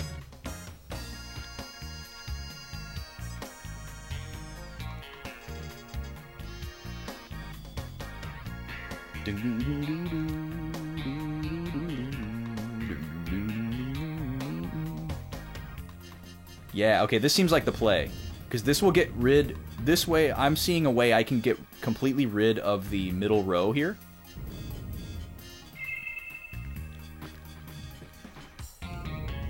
And I think that's what I'm supposed to do.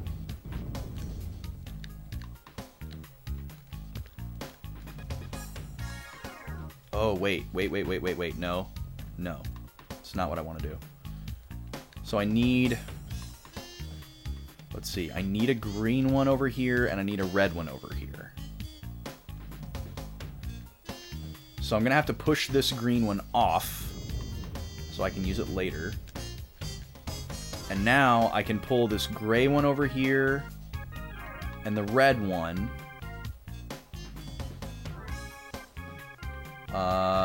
And then I have to get a green one over here, and then all the blocks will be on the ground. This yellow one will probably be last. And everything else should be fine.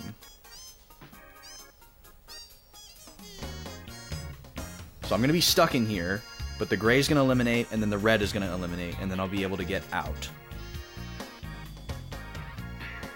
Okay, this should work. Here we go. Gray. Red. Now I can get out. Oh. Oh. Shoot. Okay, but these two greens are going to connect together as soon as I get out. Is that going to be okay? We connect them together. Then I can get out. And then I can go yellow, green. Yeah, this should be fine. This should be fine. Okay, because now I got room to kind of maneuver. Let's see. Is there a block there? No, there's not. Okay, this is going to be tricky.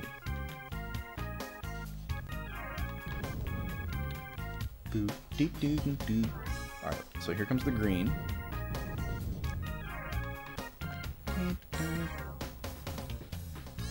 No, this doesn't work. Oh god.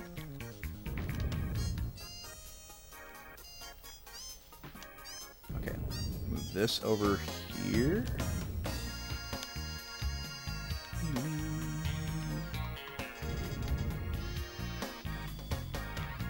Okay, there. Just need to get one of them. Doesn't really matter what order. Now we got more room to work. We should be good.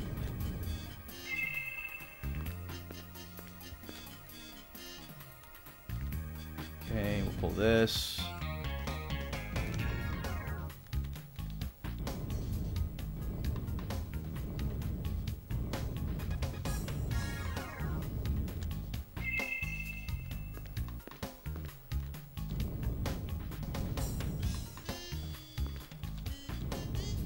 Here we go, folks. So once again, this seems way easier than the other ones that we've done so far.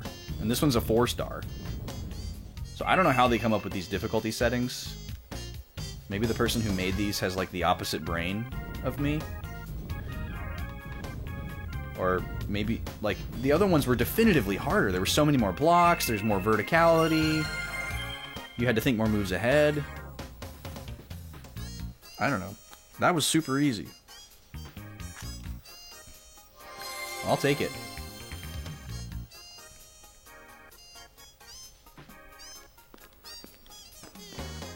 Maybe it's just the prizes that are better. Teleport orb? Excuse me? What? Teleport orb?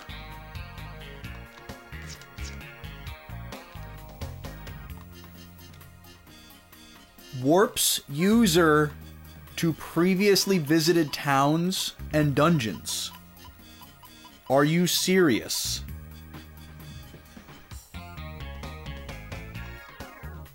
We just got fast travel? We just got fast travel?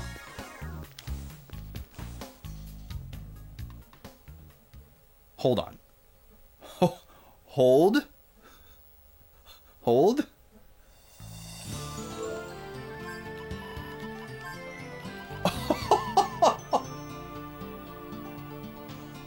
Wow, dude. Wow. So this is like the thing that's in the strategy guide where it's like, immediately go here. Wow, dude. That's such a good item to be in an optional location. I can't believe that that's not part of the story.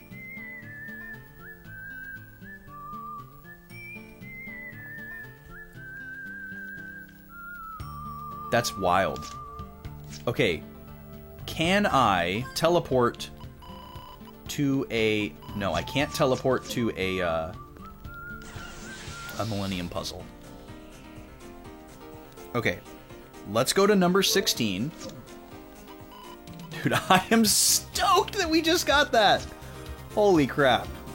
That's amazing. Oh, hey, Secret Garden. Let's stop here really quick. I want to try one more time to see if I can plant nectar here. I wonder if I can't plant it because I only have one. Because previously we've needed 2 of something to plant. And maybe that's the only reason.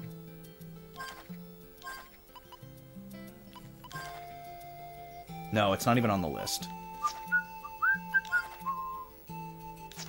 Man.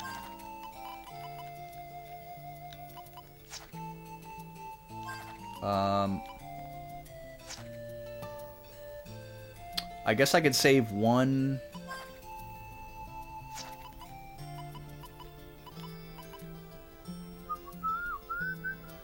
It feels like at some point the heal berry is going to become obsolete. But we've never used these carrots either, so... God, that song is so good. I love that song.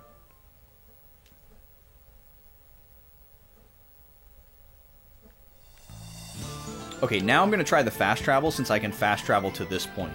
Just in case my my dragon doesn't go with me. I mean, obviously there's no way it would let me, like, fast travel to... Like, it wouldn't let me, like, leave my dragon on an island and then I'd never be able to get it again. But just my cautious brain is like, just in case. So, if I warp to the Bhaskar colony, does my dragon just show up with me? Okay, it does. Oh, I'm a horsey. Okay, cool. That's all I really needed to know. And we're not far from puzzle number 16, which is right here. Yeah.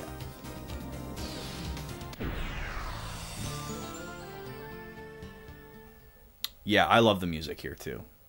It's a good variety, too. It's not, like... At first, you might think that it's all, like, Western, like, spaghetti Western vibes. But it's not. There's actually a really good variety of styles, which is really fun. That doesn't work for every RPG, but it works for this one. Oh, boy, look at this. Wow, look at this. Now, how on earth is this going to work? So, we can't get over there to that higher level. So that means we basically have to, like, do these in order? 2, 4, 6, 7, odd, or even number of green. 2, 4, odd number of gray. 2, 4, 6, even red. 2, 4, 6, 7, odd yellow. So 2 odds, 2 evens. Cecilia's theme from the first game is top tier for you. The remade version from Alter Code F. Yeah, it'd be cool to play Alter Code F at some point, especially since I don't remember anything from Wild Arms 1. Okay, so obviously we don't want to drop down in here, because we would be stuck. So that means...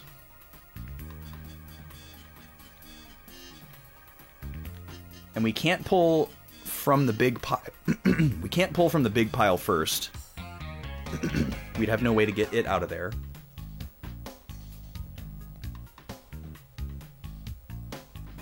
So I feel like what I have to do is eliminate this red and green block first. I feel like that's my first order of business, so that I have this area to walk around the blocks that I'm pulling to the center. But also, I don't understand how I'm supposed to get blocks into the center. I can only pull them and push them through this middle lane. I don't have a way to get them up. So what are we supposed to do here? And I can't even pull them down from here to get them, like, oh, yes I can. Okay. Okay.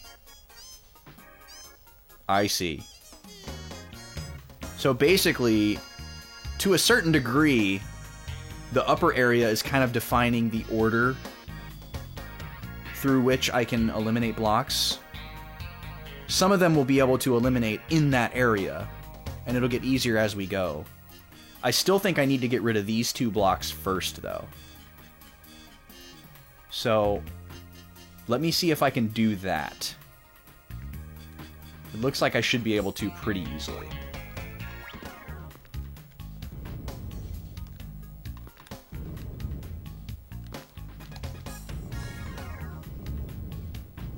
This one looks really cool. I like this one. Alright, so we'll get rid of that red one. And then we'll get rid of this green one.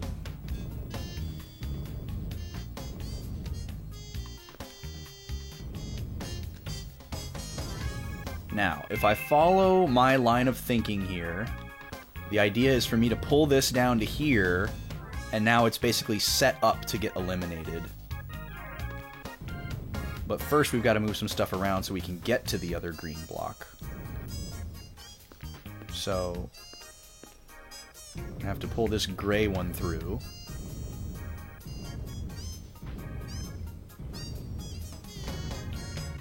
Don't necessarily need to connect it yet.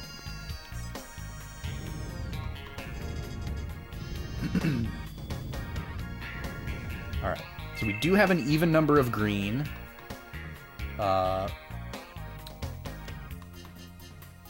Now I absolutely have to do this yellow one next. We do need to do a 3-pack of yellows, but it doesn't necessarily have to be this one. But we could make it happen. Because we could put... Well, actually... Yeah, we could make it happen.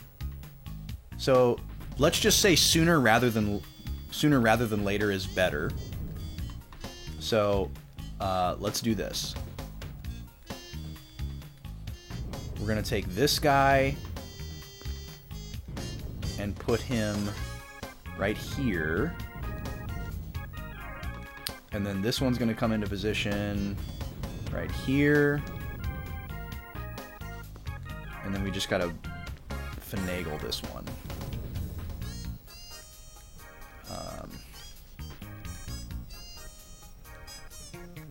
Let's see. I guess I could just go ahead and eliminate this gray one. But then I might be shooting myself in the foot later because we've got an odd number of gray. So if I'm following the same logic, that's not what I want to do. Okay. Let me do this. No, not that. Let's do this. I can get this gray one completely out of the way. It's going to take a bunch of extra steps, but it might pay off. Okay, so do this. So I can put this gray one over here temporarily, so it's out of the way. Okay, now here comes the yellow. And that wind is still cruising out there. Okay, there we go. Now we could do... Wow, that's crazy, man. That's crazy that that's just wind. I'm sure you guys aren't hearing it, but like, it's kind of wild. So we could do a 2 gray here, or a 3. And I feel like we might as well do a 3. But let's see here. So let's see, we could do a gray, then we could do a red. Then we'd have a little bit of space.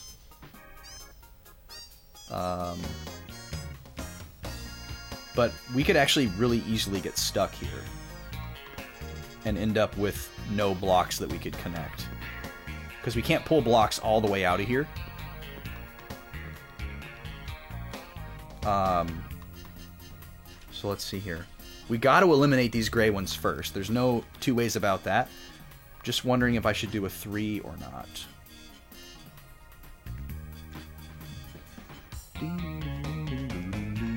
I guess yeah, because the other gray one is in the back corner there. it's quite likely that we would do that one last.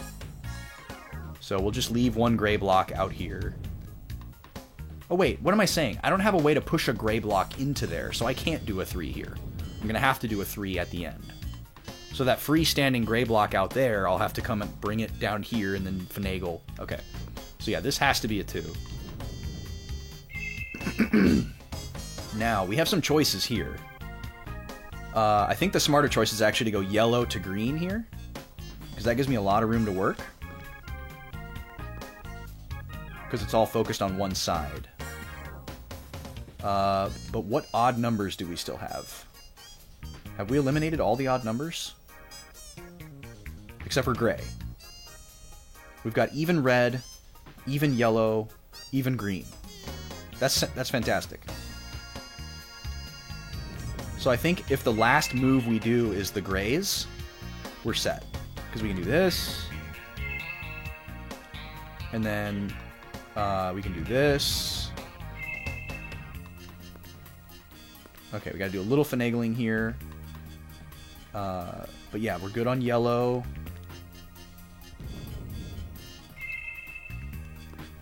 And then we can go like this to get the green one. Yeah, this one's not too bad. Now this one, I gotta do this, because I gotta be able to back out with the red. You go like this. Yeah, this one was intimidating at first, but not bad. So as long as we don't screw up setting up this 3 combination of gray, we are good. Okay, so we need one over here. This will take a second to set up, but as long as I don't accidentally run off the side, we should be fine. Okay, and then we gotta go up and around.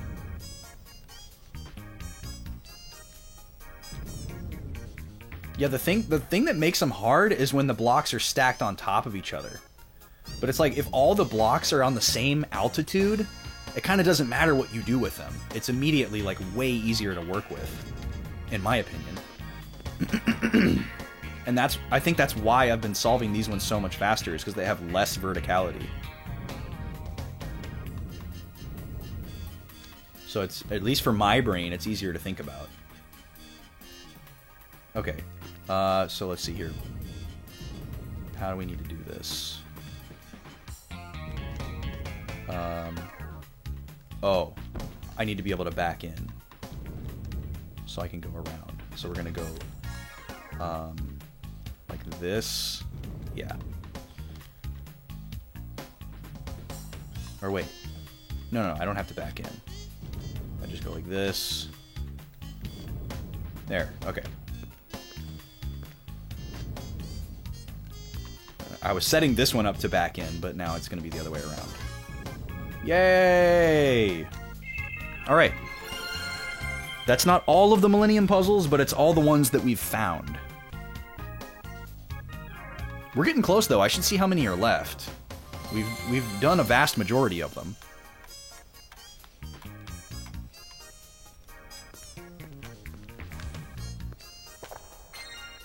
Another 10-gallon hat, okay. I don't remember what that one does, but we've gotten one of those before. It's one of the passive abilities. Okay,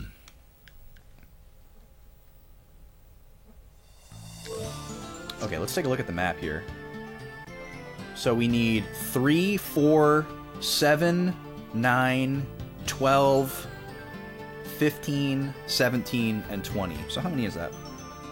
I'm going to write this in my... I actually haven't written anything in my notes for today, because everything we've been working off of is from a previous session. Today is the 22nd. So, remaining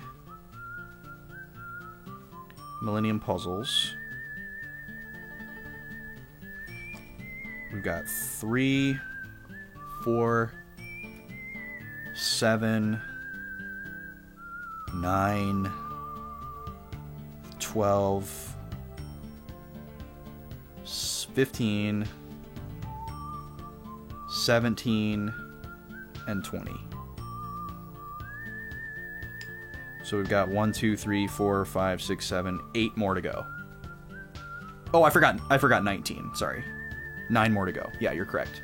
So yeah, we're just over half. It feels and seems like more, but it is just over half.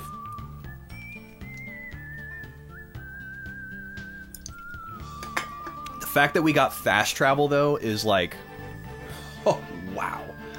That is going to save us so much time and money and headache. That's immense. That is absolutely immense. That was just locked in Millennium Puzzle number 14. Or no, not 14. It was the one on the little island. Or yeah, 14. 14, yeah. Okay. So now we're going to shift gears again, and we're going to go to the battle arena. So look at this. Can we warp there? Is that considered a town? Oh, we can warp to where the Sandcraft is parked. That is cool. Also, what is Lombardia? Lombardia does not sound familiar. Oh, Lombardia is the airship. Okay, we can warp to where the airship is, in case we park it in some weird spot. I was like, Lombardia? We've never been there. Okay. Now, the fact that there's a 1 next to the teleport orb makes me very nervous. It makes me think that it's, like, consumable. But we've already used it once, so... Pretty sure we're okay.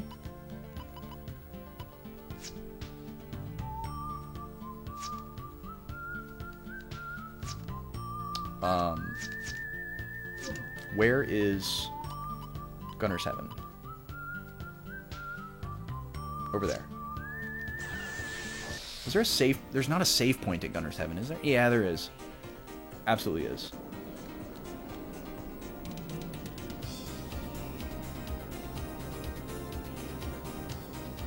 Oh, I don't remember seeing this before.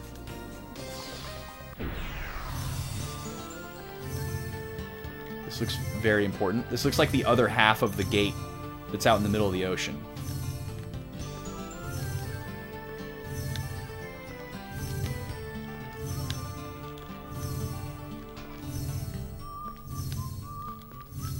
We've definitely never been on this piece of land before. But whatever's here, we can't find it yet, apparently. I would have remembered this land bridge. But we're getting green encounters, which is odd for a place we've never been to.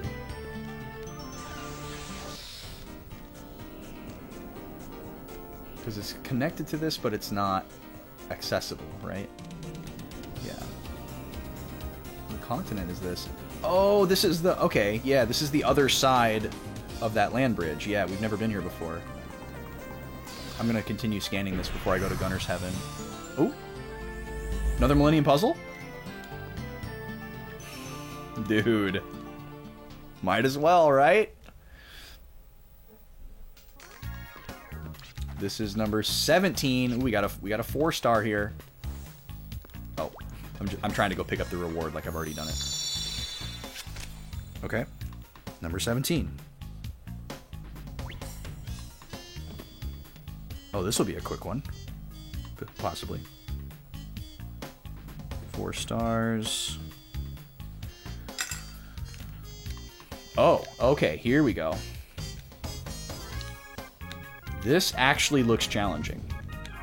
This looks like it's going to have a specific order of operations. Now, we are presented with some interesting options here because we can actually work from the top down rather than from the bottom up like we normally would. Like, I could connect this yellow block right here and then push a red one here and do a 3. You know. And I'm not saying that's what we would want to do. We'd probably get stuck, but we may want to utilize that. Or another interesting thing, like I could put this green one right here, and then I could push the red one off on this side, and then I would get a triple green. You know, which is a bad idea because there's an even number of green blocks. but just to get I'm trying to get my brain in a specific place. Do we have any odd numbers? 2, 4, 6, 8, 2, 4, 6, 2, 4, 2, 4. No, everyone's even. Okay, so we don't need to do any 3s. So that probably means we should avoid them. There aren't any 2 combinations set up.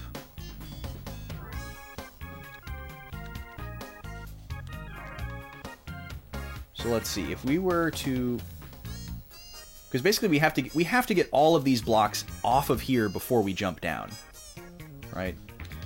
Because we can't come back up here. So that much is obvious.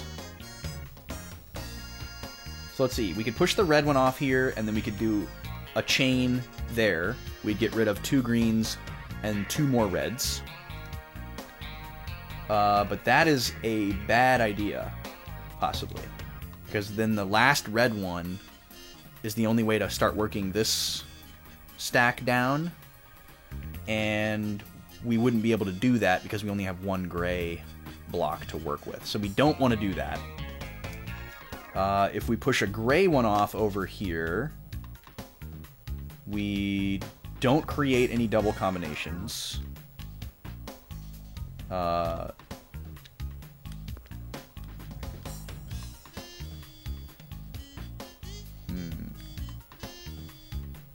freeing up this single yellow block wouldn't help at all. The problem here is going to be free moving blocks. So connecting things on the top is probably a really bad idea for that reason.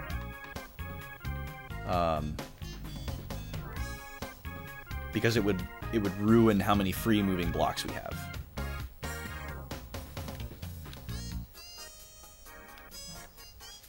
This is tough. Hold on a second, guys. I think my dog might have just done something really stupid. I'll be right back.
Twofer.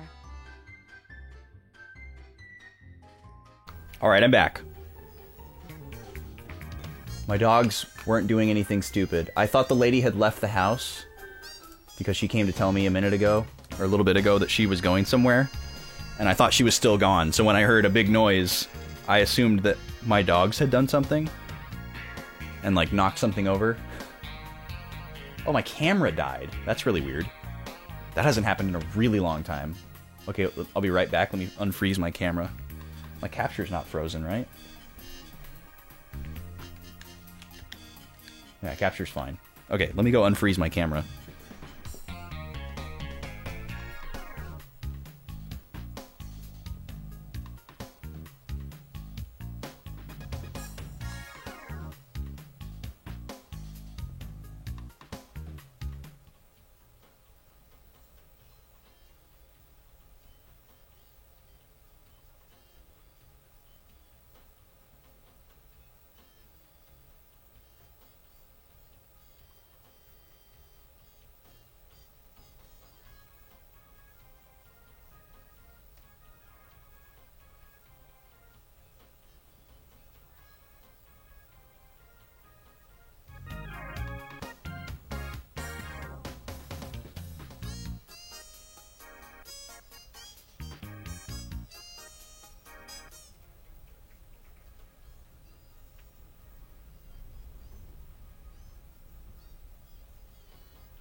Okay, that was weird.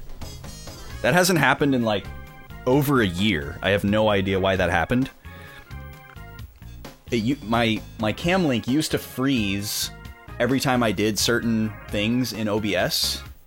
And I figured out what it was, and it didn't happen after that. So I don't know why it happened there. Hopefully it was just a weird fluke. But it obviously happened right when I transitioned to my BRB scene. But I do that all the time, so I don't know. Maybe I like put it in the wrong USB port or something like that, and it's a USB load issue. But I've even BRB'd tonight, and it didn't do that. So I don't know. Hopefully it's just a weird fluke. But we're back. Yeah, sorry for the black screen there. We're back. Okay. Couple things happened. I had to gift my sub from spinning the wheel, and that put us at the sub goal, folks. That put us at 25. So we hit our rolling sub goal, and then also when I had my BB_Austin window open, it was time for my resub. So we've already got one sub towards the next bonus stream. So I owe you guys a bonus stream. It won't be this Sunday because this Sunday is Christmas, and it won't be next Sunday either because it's New Year's Day. Well, I guess maybe it'll be New Year's Day. Maybe I'll throw a poll in Discord to see if people would rather have it be New Year's Day or the following Sunday. But I owe you guys a Sunday bonus stream, so you'll have one of those coming soon. If you're in the Discord, you'll get to vote on what the Sunday bonus stream is going to be.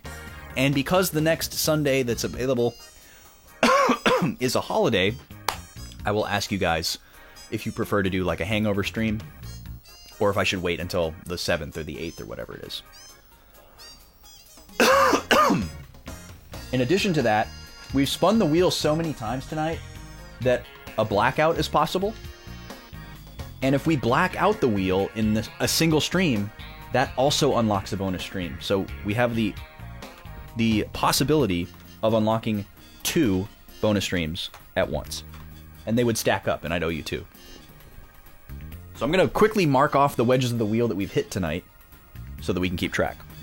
And I'm going to cough a little bit.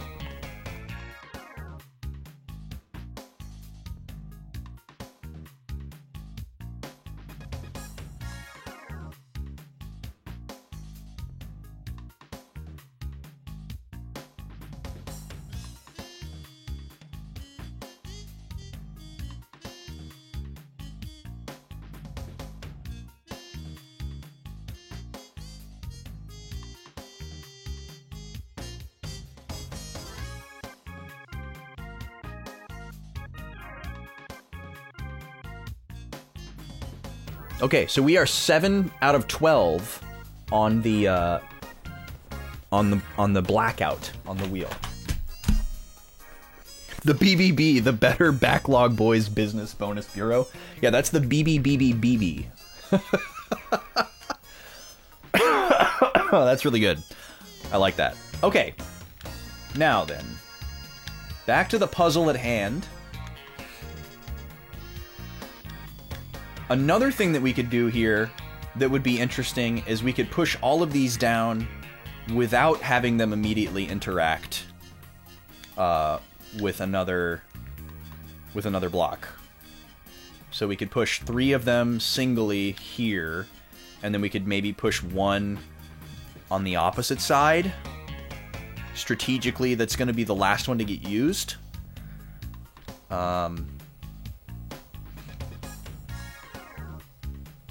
This looks like a really, really tough one, to be perfectly honest with you.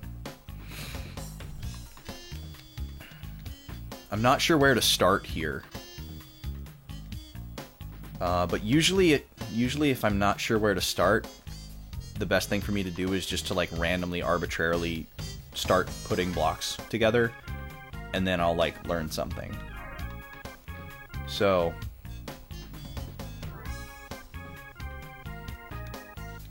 maybe I'll try this combination over here. Or wait, no, we already decided that was going to be a bad idea. So let's work on this stack. Maybe the strategy is to work on one specific stack and then use what you get from that stack to work on the other one.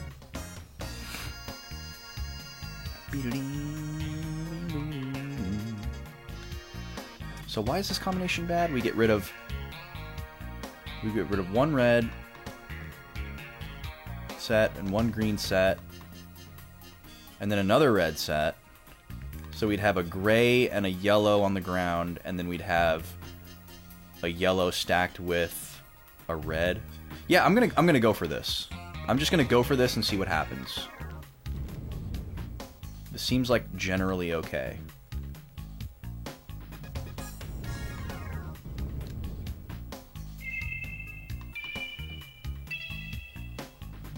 Okay. So now we have 2 more freestanding blocks to work with.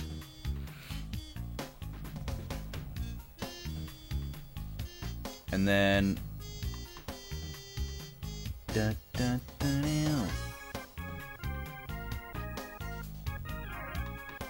Oh, and for the first time, I just realized that a combination of 4 is possible.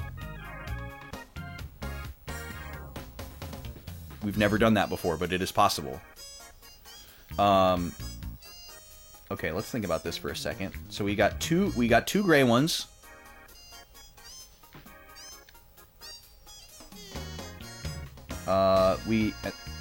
So we could connect 1 set of gray, and then a set of yellow to get the red one down.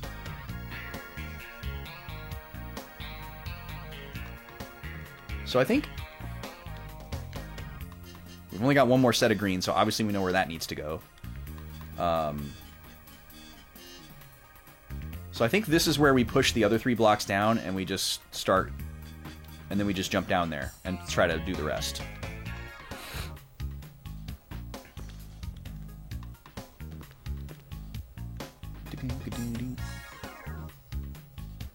Okay, but we don't want to connect this gray one with that gray one. Oh, we also don't want to connect this yellow one with that yellow one. Okay, so we don't want to connect any of these blocks as they get pushed down. So we need to be careful with that. So let's see. We can push the green one here.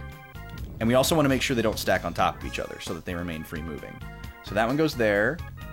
The yellow one will go in the middle.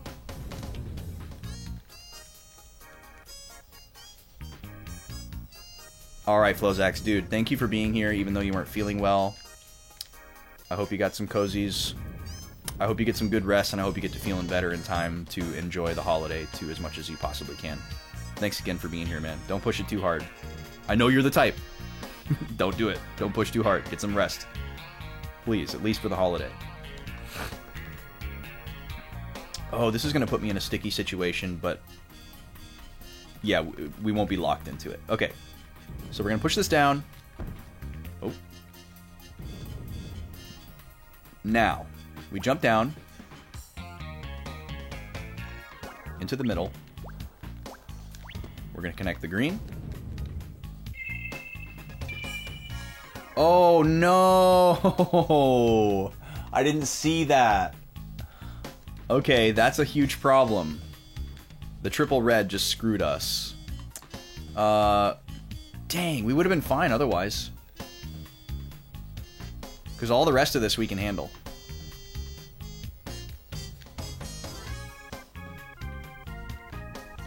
Yeah, all the rest of this is totally doable.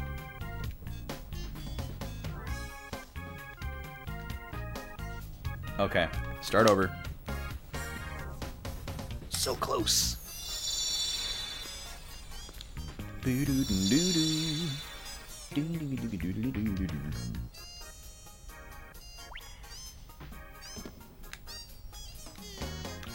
Okay, is there a way that I can do the same basic idea that I just did, but prevent that triple red combination from happening? So basically the way that we would avoid that is by waiting longer to have connected that green block. Which I'm pretty sure we could have done.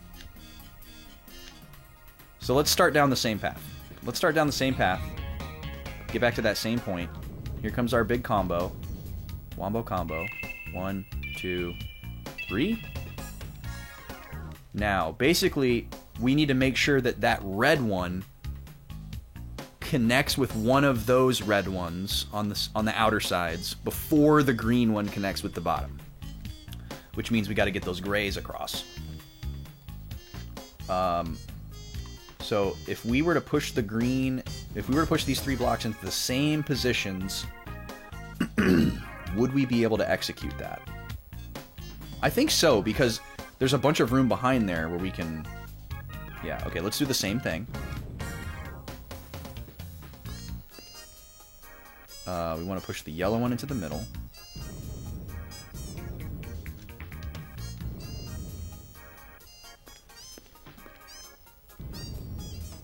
And then we're going to push the gray one down here.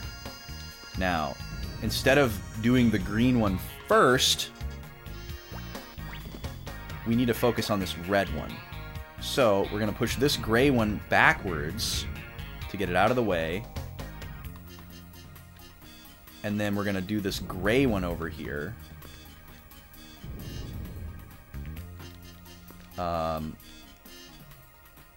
Well, first let's do this yellow to get the red block down and have a little more room to work. Okay, we do that. And now we can work with this gray block to get it over here.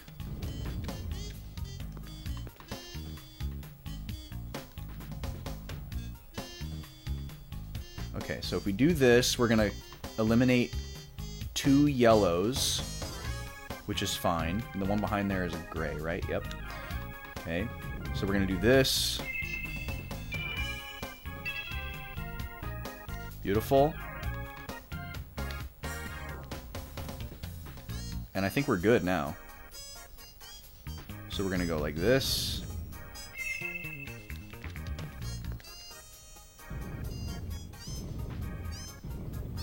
Yeah, we are good, folks. Alright, this one wasn't too bad.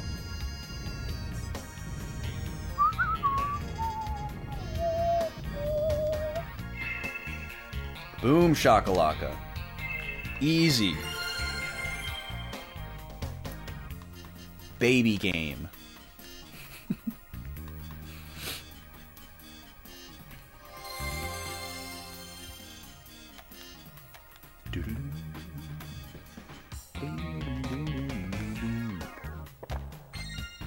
Arctic Blade, that's a new item. What do? Oh, it gives the counterattack ability. That's amazing. We have one character with that. I believe it's Clive. So the other logical character to put it on would be Jet, because he has the next highest physical attack.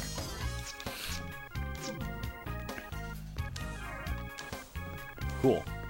That's the first time we've seen that item. Not the first time we've seen the ability, but now we know that we can get it from somewhere. Okay. We were on our way to Gunner's Heaven. We got sidetracked. But this continent is much larger. Oh, is this Gunner's Heaven right here? I believe it is. Perfect. Okay. We're going to save here. Rest and save. There is a save point here, right? Yeah. Not you. You. Rest.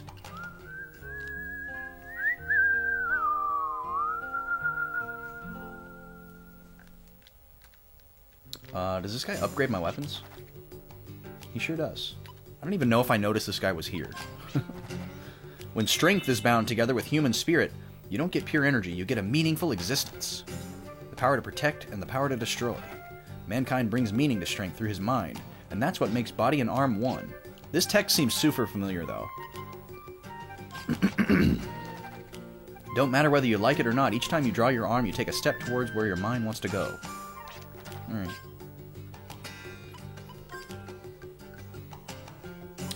We do have a lot of money,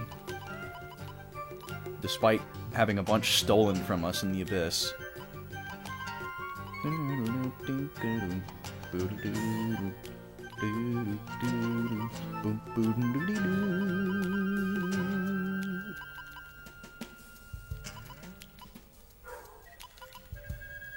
I just don't know what I want to upgrade at this point.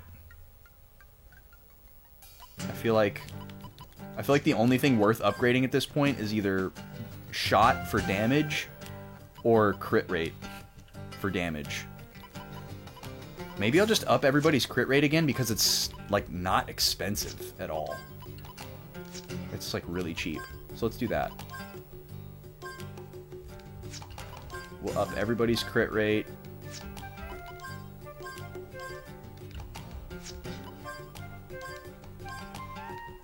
Cool. That was super inexpensive.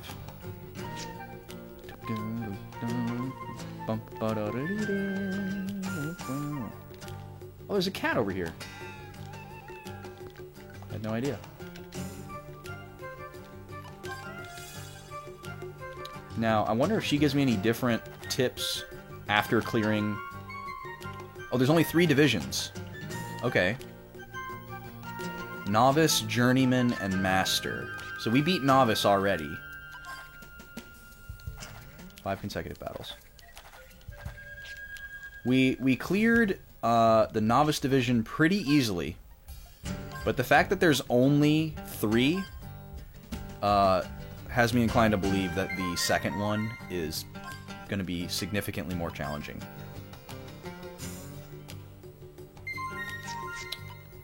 So, let's try it.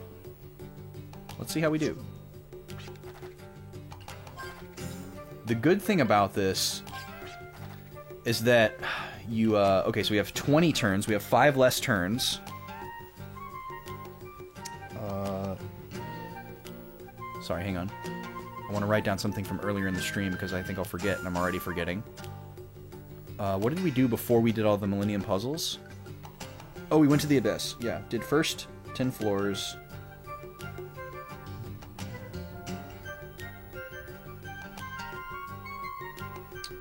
Fought boss. got Dragon Idol. We don't know what it does yet. Okay. Gunner's Heaven.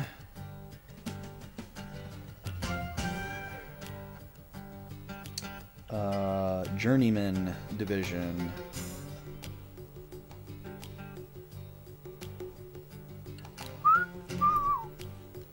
So we got 20 turns. We'll get the rare Sonar Kit. Okay, so that sounds like another, like, passive world map skill item. Like the item scope that we got for beating Novice. The last one we had 25 turns and we only used about 15 of them. Wow, we're starting with a lot of FP. That's excellent. Alright. Mercurius. We're gonna scan them. We'll hit them with some light. And we'll start shooting.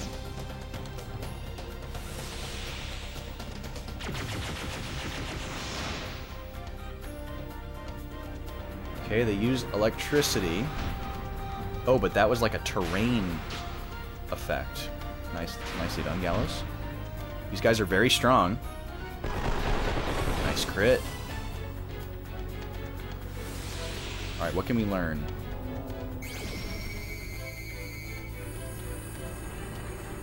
Interesting. Okay, so no elemental affinity whatsoever. But now their attacks have like a lightning affinity, I guess? So they're grouped together. So we're going to hit them all with an ice spell. Just because we want to be able to hit them all with something. Not going to use Gatling.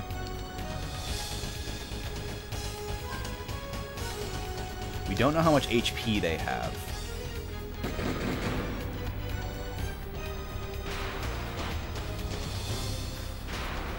So this is turn number 2. I need to keep track of turns. Wow, okay, Jet's dead. Thanks for ganging up on him, guys. Really appreciate that.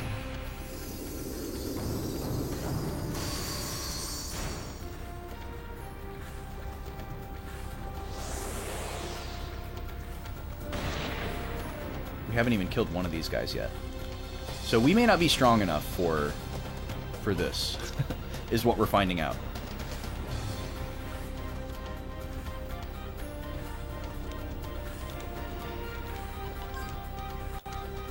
We're gonna just try to revive Jet and see if we get lucky. And they don't attack him.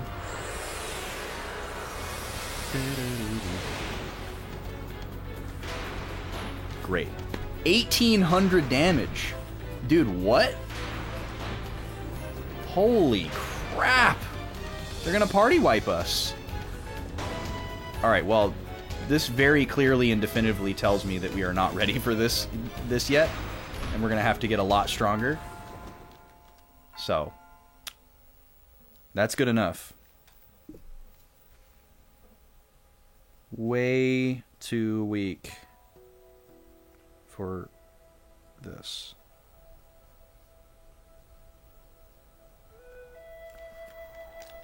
Oh, and that's like a hard game over, too. It's not even like you get spit back out to the menu and like, oh, better luck next time, kid. Like, you freaking game over. You died in the arena. So, good thing we saved beforehand. Alright, well that's good enough for me. If it had been kind of like Borderline, and I wanted to try again, it's almost better this way. Oh, I didn't even realize we could walk in here. It's kind of cool. The stench of monsters emanates from within. You can almost feel their cold glare upon you. The monsters inside sure look bad. But they're not what makes me so uncomfortable about this place. There's people up there on the balcony. Can they get up there? That must be where the dawn is. Oh, there's another door here. Wow. Okay. We can actually go up. Cool. I was not expecting this. I've played too many other RPGs where you can't do this in the monster arena. So is this the guy? Look at this picture of himself. Holy crap.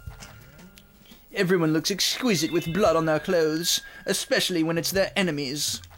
Yes, speaking of exquisite, do you like mustaches? You know, the long kind you can curl around and around. Why yes, sort of like my very own mustache. Exquisite, isn't it? My eyebrows are exquisite too. Wow, this guy is very interesting.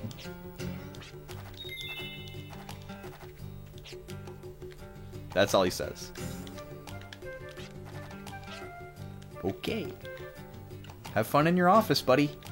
And here's the balcony. Oh, where'd that lady go, though? There was a lady up here.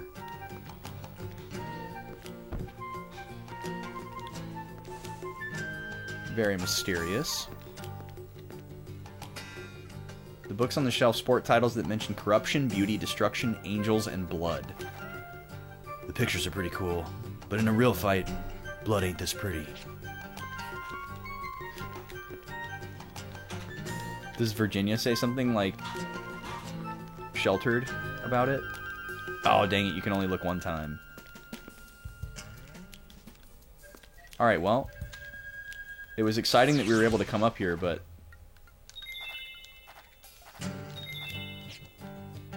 we didn't really find out anything interesting. Just a little bit of world building, I guess. Yes, very full of himself.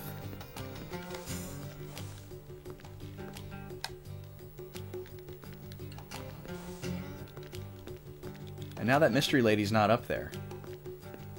We all saw that, though. There was a lady walking around up there. Like, for sure there was a lady walking around up there.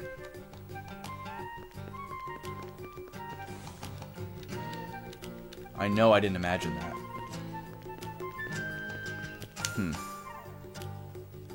Okay. So we're going to be done here for now. We'll come back when we're like 10 levels higher and try it again. It makes sense to me that we would probably want the power of the additional guardians before taking that on, which is kind of what I want to focus on next. So that means we're going to go check out the Den of Miasma. Where is that at? Okay, pretty much directly east.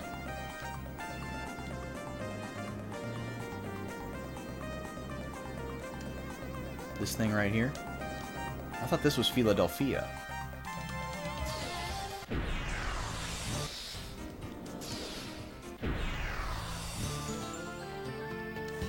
This is Philadelphia. Okay, we're just a little bit northwest of it.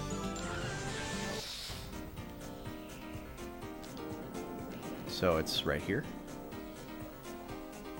Yeah, okay.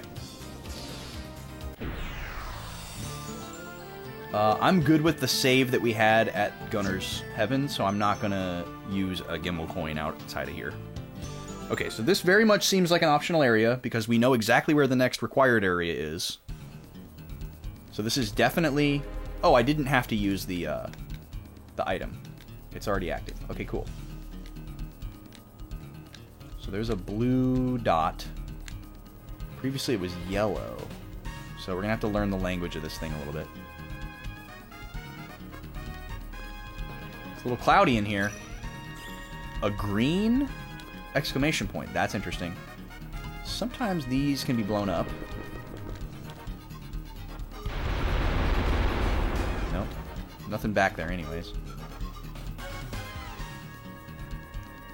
Alright, so yellow is the one that I came from. So I don't know why that one didn't show up yellow.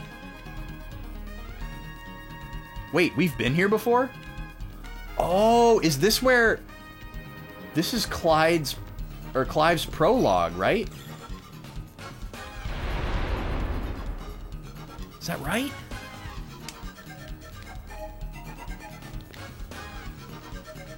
Huh.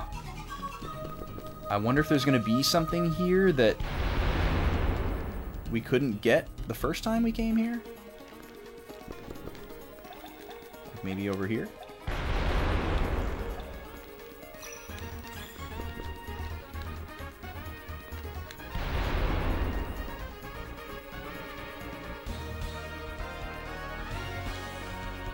don't remember this area per se.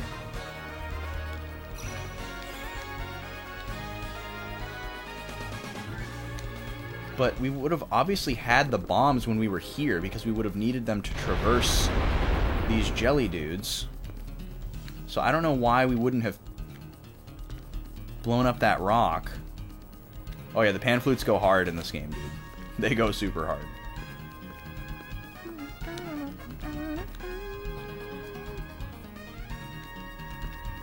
The song slaps.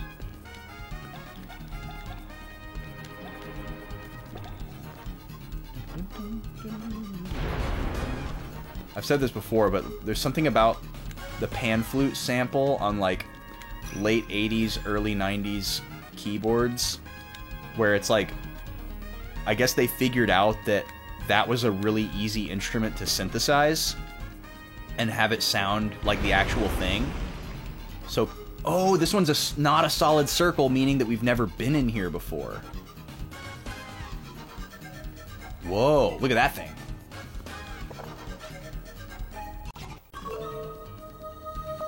Okay, that's fine. Oh, and it just disappears. The chest stays open. I'm actually fine with that.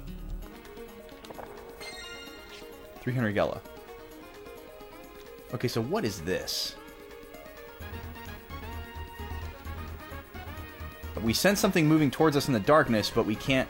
Oh, what if we play the song?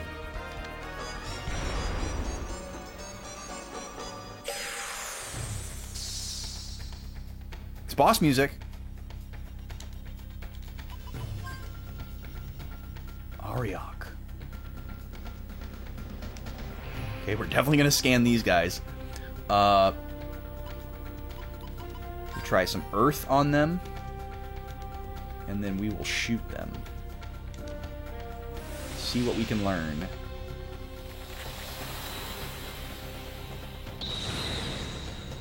Oh, okay, they don't have a lot of health. So, were we meant to find this earlier on? Wait, 1 EXP and 1 Gela? Do they have 1 health? Are we not supposed to kill these guys?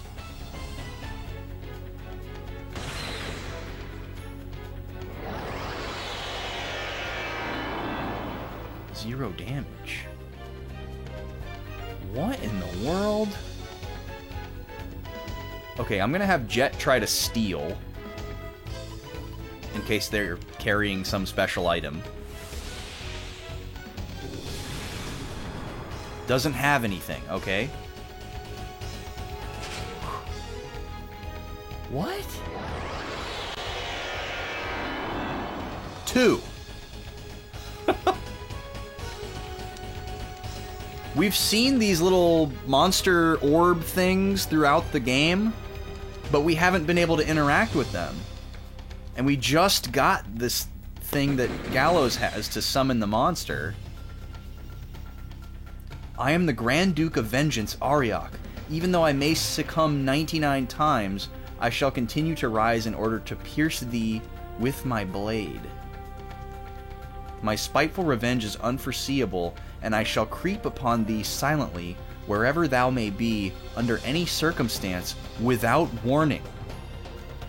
Let it be known that my revenge shall cease with your demise, or with my 100th defeat. Okay, so I feel like we just unlocked something, and maybe any encounter has a chance of being this guy? And we gotta beat him up 100 times? Okay. Den of Miasma. Monster Orb.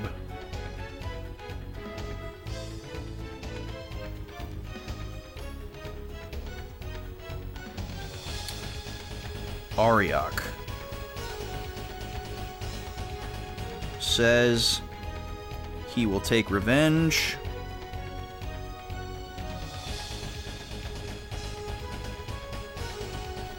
Must defeat 100 times.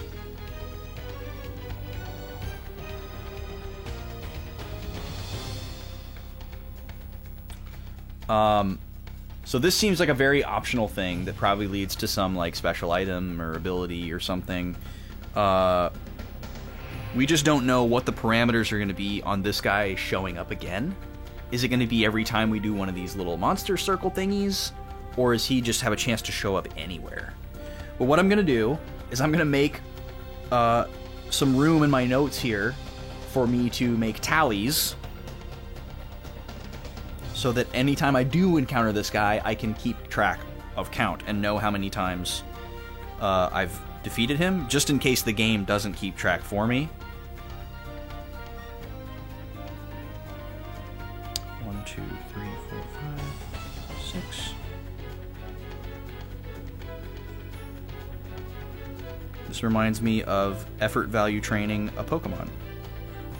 I would do the exact same thing, because you're tracking a value that is not shown in the game. So that's 90, and that's 100.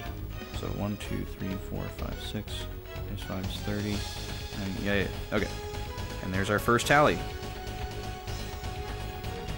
Well, that's quite a project to get dumped on us. Very strange, but I'm into it. So I wonder if he's going to get stronger every time we fight him, or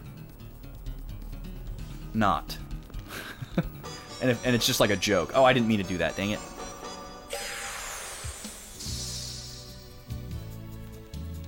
Well, this will be a really easy fight, at least.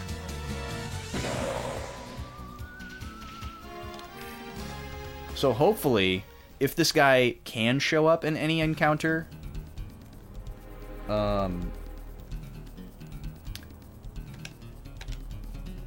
it is such that you can't skip it with like a green exclamation point. Because it would really suck to like skip the fight and then, you know, not know that it was like the rare chance. You know, you guys get what I'm saying.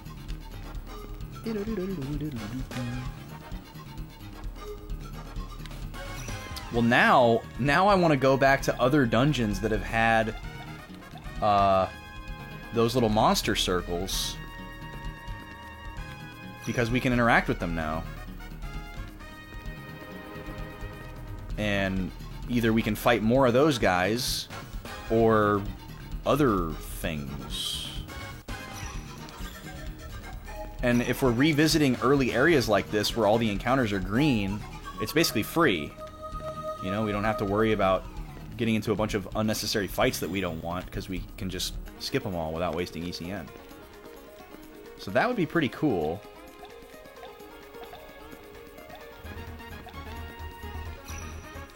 I don't think there's anything else here that we haven't explored, but I'm inclined to look while we're here.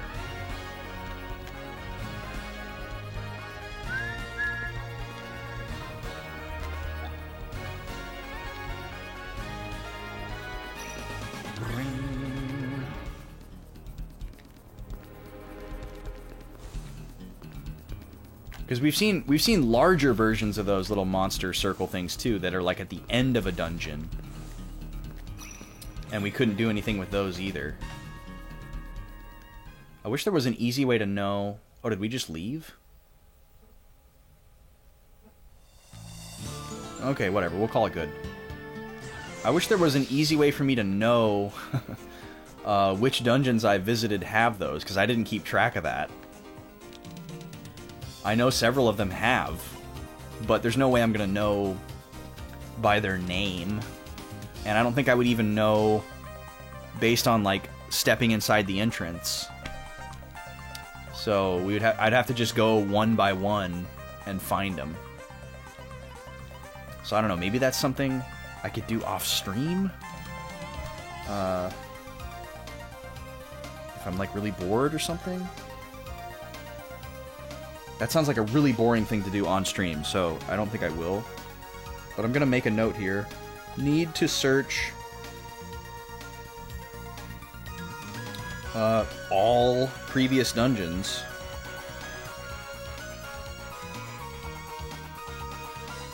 for monster circles. It would just take a ton of time.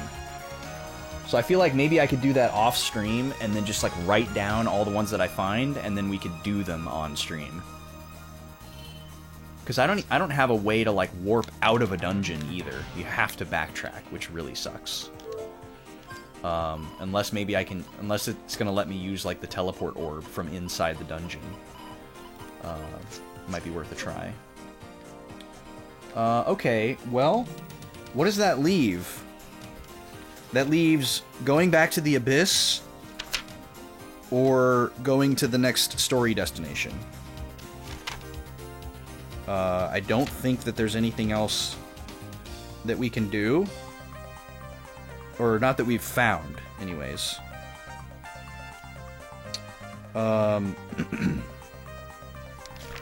Let's go back to Little Rock one more time.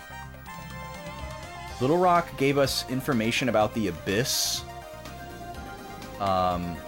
which is what led us to believe, or initially somebody said that the Abyss, I'm getting my words so mixed up here. Somebody told us that if we went to Little Rock, we would learn about the Guardian of Hope. But we didn't learn about the Guardian of Hope when we went to Little Rock. We learned about the Abyss. So I don't know if we're supposed to take that as the Hope Guardian is in the Abyss and we should keep venturing deeper in there, or if I'm just misunderstanding something. Oh, we got ambushed. These guys new? They are. Barnago. They are silly looking.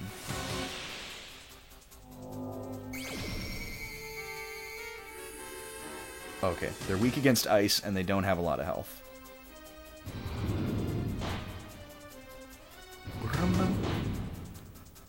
Watch this. I can kill him in one go.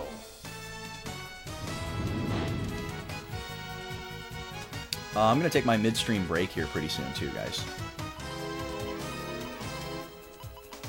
We've definitely hit the bounty on the extra hour of stream tonight.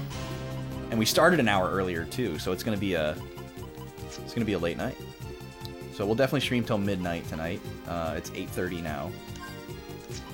I'm going to summon... Oh, I can't summon for ice. Well, whatever. The water spell will probably kill him too. But yeah, I'm going to take a midstream break. I'll take a break for like 15 or 20 minutes or so. Get myself something to eat. Reset. Stretch my legs.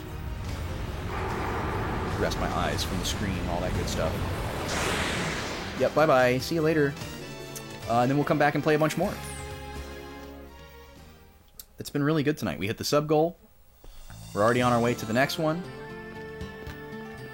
And we have a shot at a double sub goal as well, because we have a shot at blacking out the wheel tonight, because you guys have been so generous. Bit count is at 200. We would spin again at every 500 amount. So we're on our way towards that, and then every sub, resub, or gift sub as well, which we've had a bunch of tonight. Where do I want to go next? I guess I could be like scanning suspicious areas for more Millennium puzzles. Why is that one dot green? Oh, wait a second. Is that Philadelphia? It is. So maybe it's green because it's like that's where you need to go next. What is this other one that's green?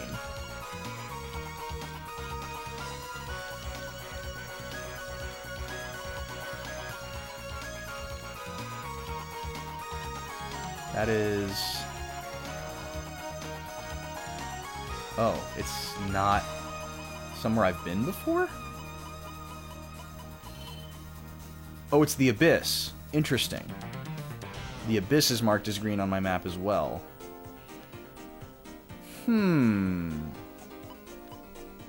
Very interesting. I don't know if I want to go back into the Abyss. I'm kind of scared. I guess we could at least see if I get to pick up where I left off. But I feel like I already know the answer to that. Okay, tell you what. Let's go find that out. Let's go find that out, and then I'll just go ahead and take my midstream break. Because now seems like as good a time as any. I feel kind of ready for it. Can't believe there's nothing on this little island. There's got to be at some point. Like, why would you let me land here if there's nothing here? You know? There's got to be something here. But if it's... I feel like every Millennium puzzle is open at this point. Unless... Oh yeah, we were going to go to Little Rock again, too. Let's do that. Unless, like, puzzle number 20 doesn't appear until you've solved all the other 19 or something like that. And maybe puzzle 20 is right there. Okay, let's get all the information from this town.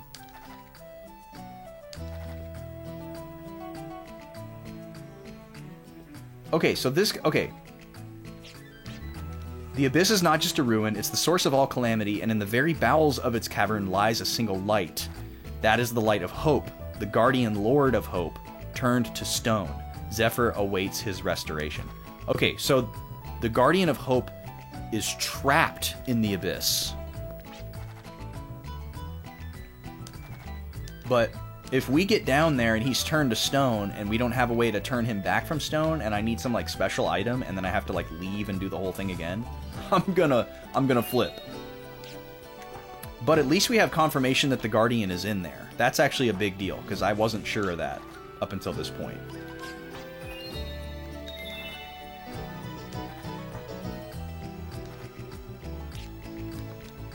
Alright, so we're gonna go to the abyss here and see if it starts us from level 1 or level 10. I would bet money that it's level 1, but maybe we'll get lucky.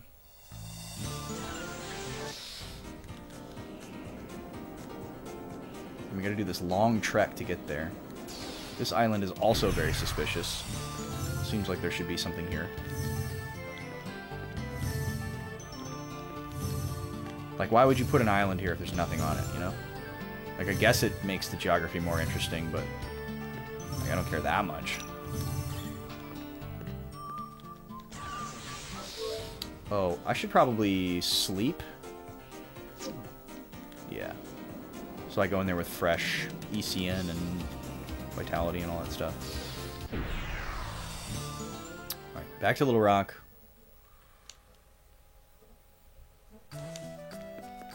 I like that we're getting a much clearer picture of what is optional and what is required, because that was very ambiguous when we started this game.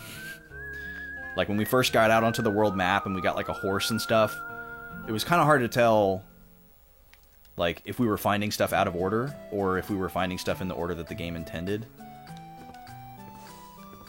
But now we've, like, played enough and done enough to, like, really understand. Alright, and I'll just save here so I don't have to use a Gemmel coin.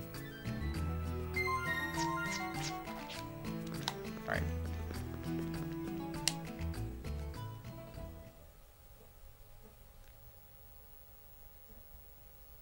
So yeah, it's interesting that this Guardian is trapped in the dungeon here, but I guess that makes sense, because the other ones were like out in the open, and that's why everybody was after them and knew about them.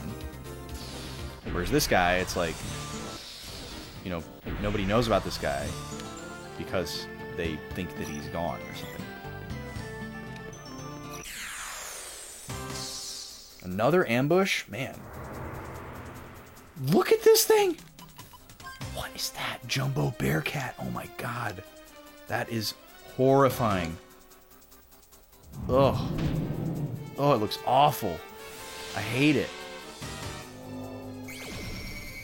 It's scary. Weak against fire. Okay. Resists light. It's a weird combination. He's very strong.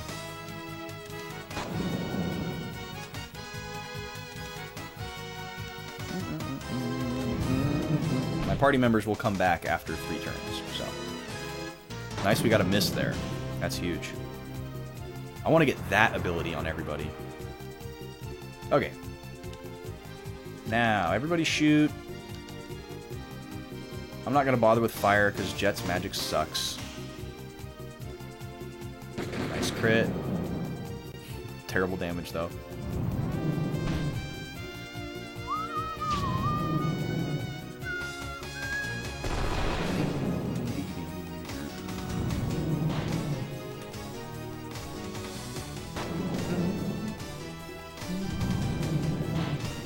I don't think we've had any information about where the other 3 optional guardians are. So I feel like it's reasonable to assume that if we find the first one, we might get a clue to the next one. And maybe we find them in kind of a specific order. Because that's how it went for the 5th through 8th guardian.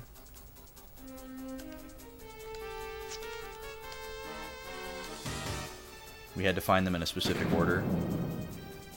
So I wouldn't be surprised if these optional ones were the same way. Oh, not this spell. Oh, that spell sucks.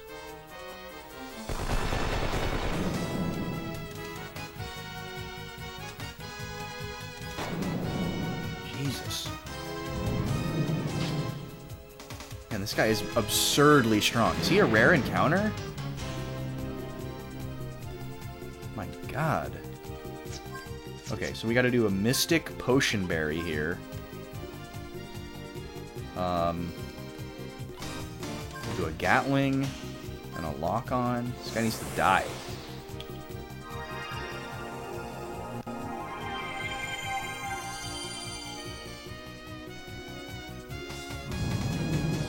Good.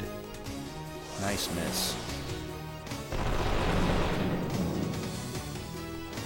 We've already done like 4,000 damage to this guy.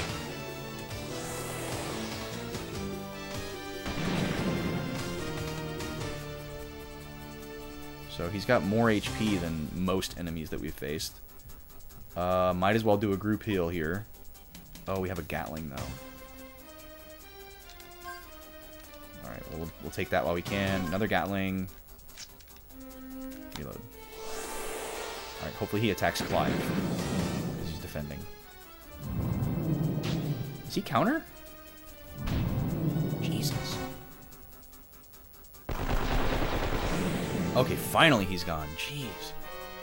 Oh, please give me a rare drop. That would make it all worth it.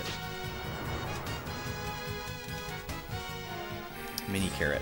That's not a rare drop. Well, I was hoping to get into the dungeon with full vitality. Now it's all gone.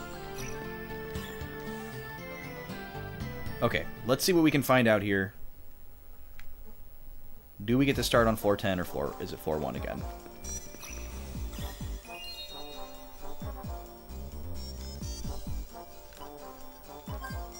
It's floor 1 again, folks. Man.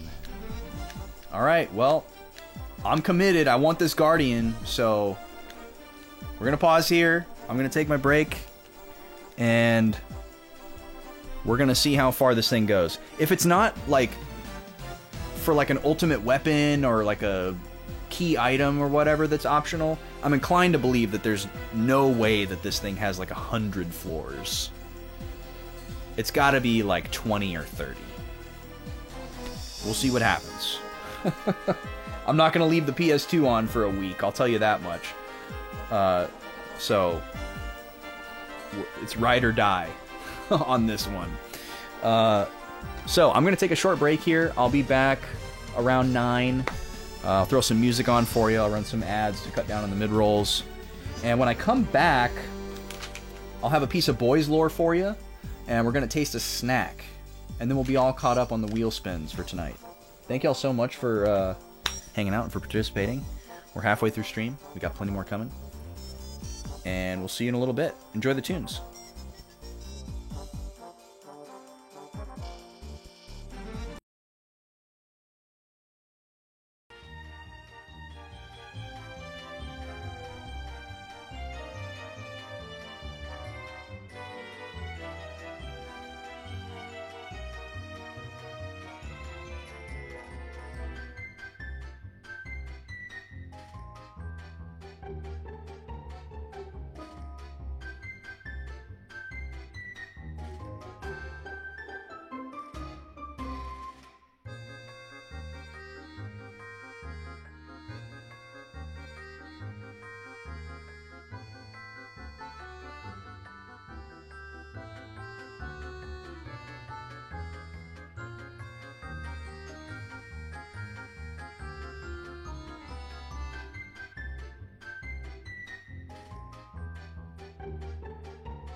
Alright, we're back. And we're ready with some boys lore. Hey, Luca.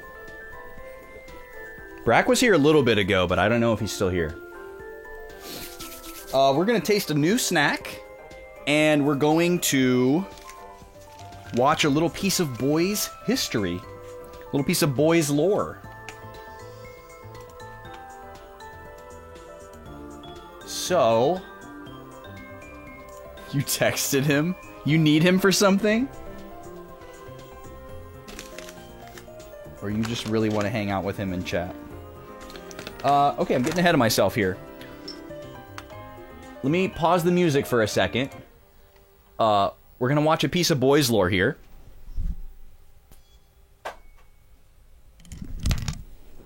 Oh, that was interesting. Oh, you just wanted to say hi? So did Staryu. So if you've never seen this segment before, Boys Lore is where I dig into my hard drive from back when Vaughn and I used to do YouTube. If you don't know who Vaughn is, he's the other Backlog Boy. He's the reason why this channel isn't called Backlog Boy. We used to do YouTube together. Life took us in different directions geographically, and we don't live in the same state anymore. So we started streaming on the same Twitch channel since we couldn't get together and sit on a couch and do YouTube pre-recorded stuff anymore together. And it's all been for the best. Someday he will return to streaming on this channel alongside me, but for now it is still just me. And I have a hard drive full of all our old YouTube episodes, which, by the way, if you want to go and watch our old legacy content, if you want to meet Vaughn, or if you miss Vaughn, or you just want to see what we used to sound like, I just put a link in the chat for you there. We have over 1,500 episodes on our YouTube channel. So go to the playlist tab, find a game you're curious about or game you like, and you can watch us play the whole game. We beat, like, I don't know, 30-something games in the course of 4 years. Pretty good. Some good times. Some good laughs. But there's a lot of bits to these pre-recorded episodes that didn't make it in. And I just have a hard drive full of random stuff. Mostly images, but I have a few video clips as well. And I've dug up one here for you here that has never before been seen. It looks like it is from when he and I did a segment called Boys Wars 2. Boys Wars is a segment where Vaughn would play a Star Wars game, and I would play a Star Wars game, and we would see who could complete their game first. The first Boys Wars was infamously lost by Vaughn, mostly because he played a much longer, more difficult game than I did. But he was extremely embarrassed because he couldn't beat this one mission. He died on it a bunch of times. And then I did the classic, like, let me try it. Let me just see. And I just wanted to see how hard it was. I wanted to see how difficult the mission was, and I beat it on my first try. And I wasn't even, like, super confident that I knew how to play the game. So it was wild. Vaughn was extremely embarrassed. He lost Boys Wars 1. So when it came time for us to do Boys Wars 2, he was like, I'm pulling out all the stops. I'm going to beat you. And he had we gave him a huge advantage. I was playing a game that I had never played before, Star Wars Bounty Hunter. And he was playing a game that he had played front and back, forwards, front, everything. Star Wars Battlefront 2, the original. So we knew he was going to finish that campaign before I finished Star Wars Bounty Hunter. He had everything set in his favor. And I don't know exactly what this clip is.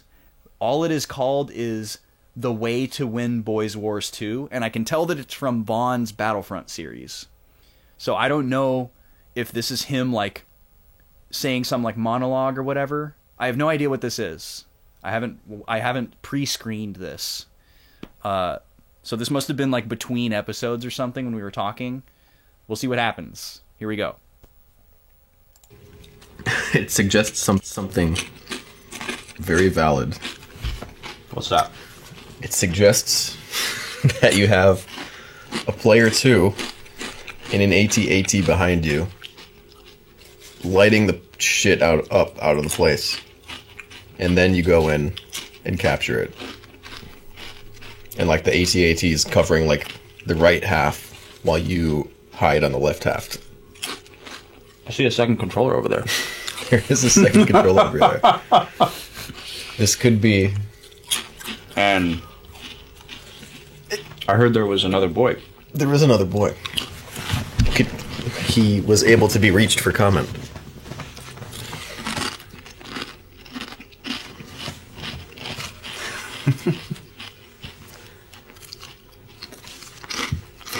It sounds like that will work. It'll be great. It's like a callback to Rogue Squadron. It is. But we're doing it together this time. Nice. Sorry if there was double audio there, by the way. I don't know if y'all were getting double audio. I apologize if you were. I'm glad I prefaced that in the way that I did, actually, because it was sort of relevant. So I even mentioned in the clip that it was relevant, or that it was a callback to Rogue Squadron. Rogue Squadron is the game where I had to bail out Vaughn.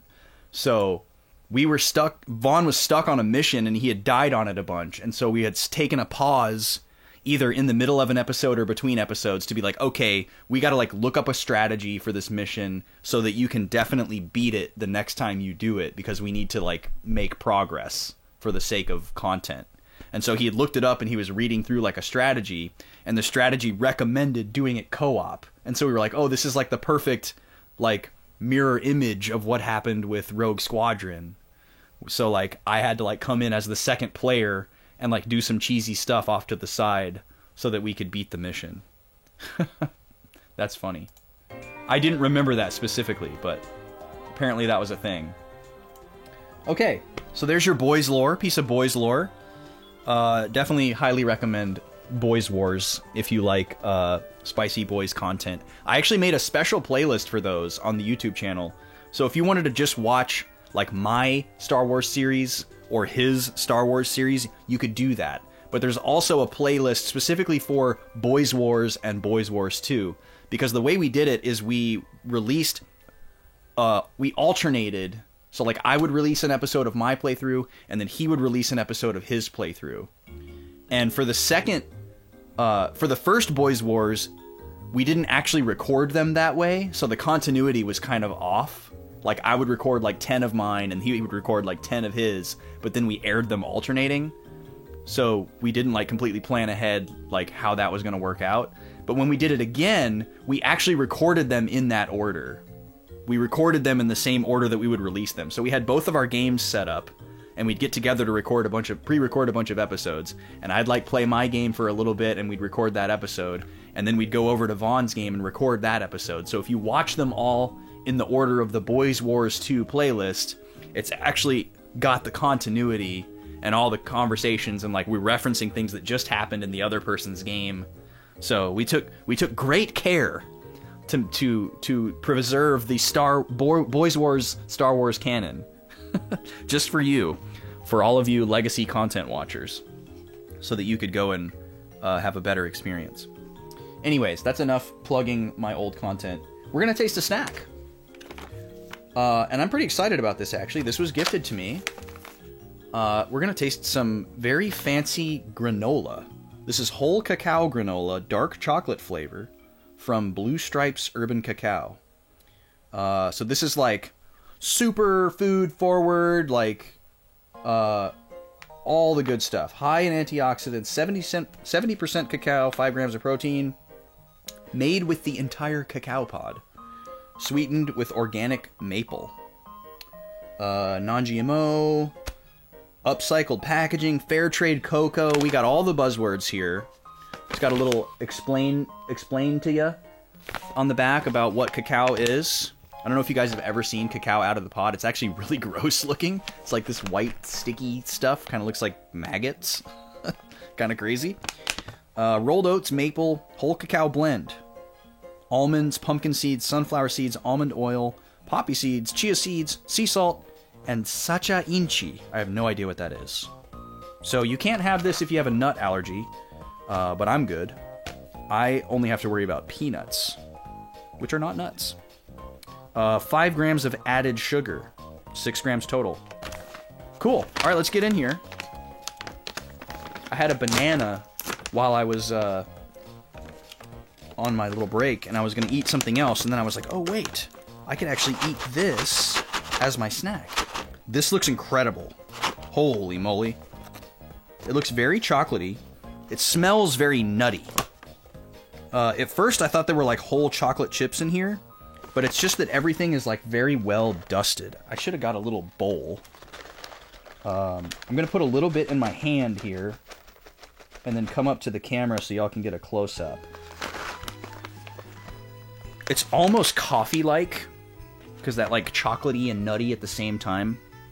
All right, here I come up to the camera so you guys can get a close-up on what this granola looks like. It's a very pleasing texture. Come check it out.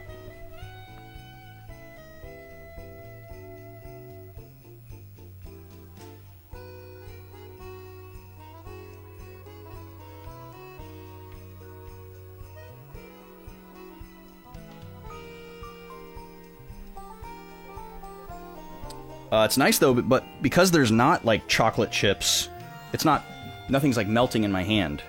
Cacao is very different than cocoa. Cacao is basically the raw food that hasn't been as processed. So there's no milk in here. All right, I'm just gonna go all in with this. I'm not gonna taste the elements individually, but I can see them all. I can see the almonds. They're kind of like slivered. I can see the oats. I can see the pumpkin seeds, and sunflower seeds. I can even see the chia seeds. They're kind of stuck to some of the other stuff. And it's all looking chocolatey. Let's check it out.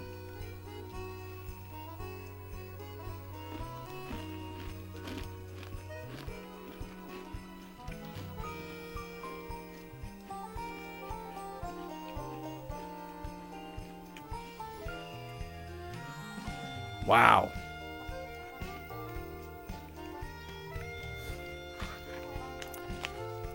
This is really good, guys. Definitely some of the best granola that I've eaten. Oh, sweet, dude. Yeah, and then I'll click this link, and then you can go buy all of my albums. How about that?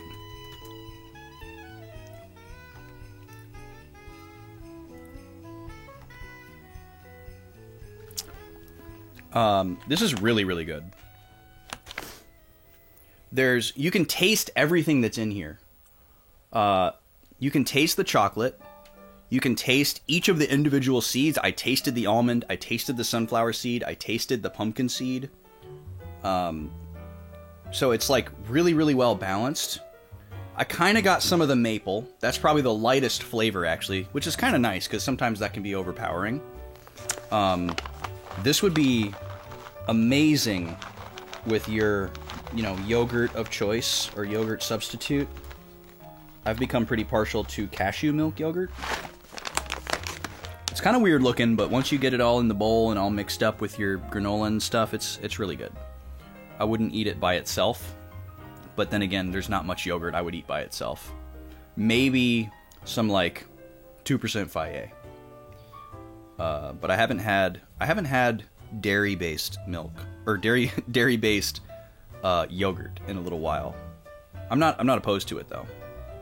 But yeah, you could eat this with milk too if you really wanted to. Or if you like make trail mixes, you could add some stuff to this. If you like cocoa mixed with berries, this would be good for that. I'm not a fan of that. So this is perfect for me. Like if this had like cranberries or blueberries or something in it, it would really ruin it for me. This is phenomenal.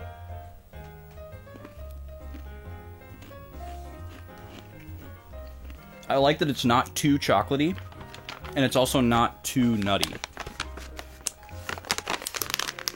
It might be too nutty for some, but not for my personal tastes. It is on the nuttier side. You wouldn't want to go into this expecting like chocolatey. Like this isn't Cocoa Pebbles, guys. But yeah, there's a visual on the packaging. I guess I didn't give you a really good look at it. It's got this nice monkey guy on there. Or maybe it's a monkey lady. It's got a party hat on. Little spoon in a bowl. Very cute. Kind of like an Eric Carle style. You guys remember Eric Carle? Grouchy Ladybug? Anybody? Alright. We're going back into the game. We're going to see what's going on in this dang ol' abyss here. Game audio's back. Pause the music. And here we go. Gonna get game audio for me. There we are. Now then. So, we're back in the abyss. We don't know how many floors are here, which is scary.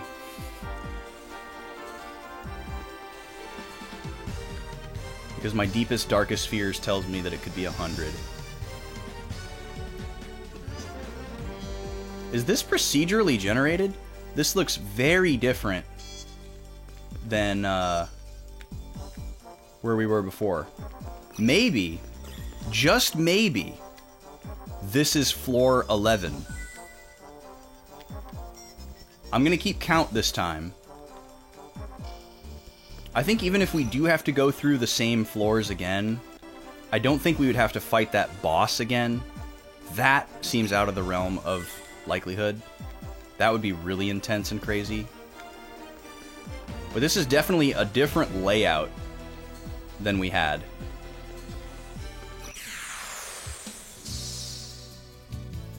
On the first floor. These are similar enemies. Oh, these guys aren't grouped together. How nice of them.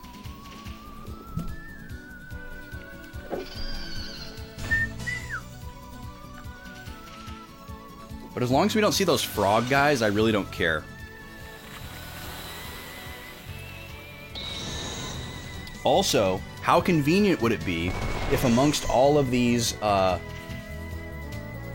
annoying, unavoidable encounters, we saw our little red dude again, Auriok. How convenient would that be? For us to find out that he could show up in any random encounter anywhere to count towards our 100 victories requirement for whatever he's gonna do. Gotta assume it's a good thing, because it's a video game. Can you imagine? You have to kill, this guy 100 times, and then something bad happens to you. You gotta, like, go out of your way to, like, grind. That would be so awful. That seems like something that would be in, like, a Toby Fox game. Where he would, like, troll you like that. Or like how Breath of the Wild, like, makes fun of you for collecting all the Korok seeds.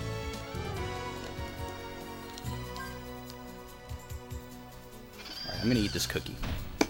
I've been staring at this cookie the entire time with intent to eat. Now is the time I'm choosing. This is a white chocolate macadamia nut.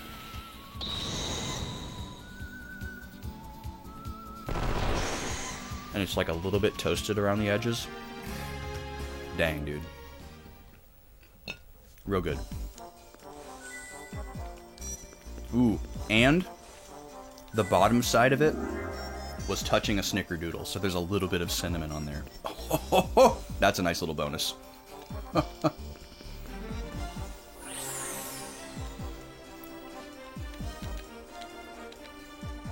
Okay, how is this one gonna work?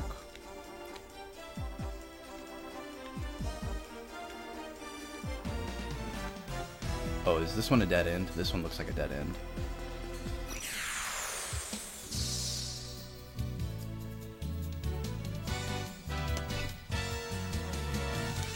They're grouped. Yay.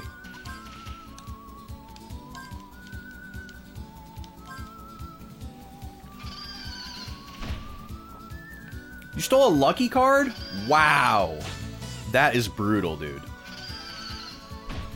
That is brutal. That's a rare item. Those are finite. You'll never get that back.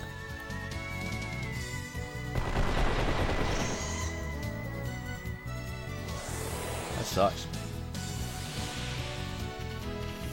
Man, I am just praying that we are on floor 12 right now.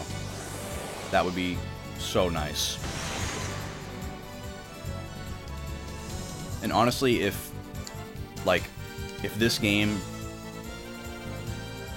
like, if this is where we get one of the optional medium / guardian lords, it seems appropriate that that would be like the level of difficulty. Like, okay, you gotta go at least 10 floors at a time, but then once you leave, you can come back to where you left off. That seems like reasonable enough to me for an optional dungeon. I hate that these guys can steal. But the fact that we would have to do even 20 floors consecutively seems kind of wild. And if it's more than that, like, it's kind of hard to imagine that this game would do that. This game just hasn't really done anything that mean.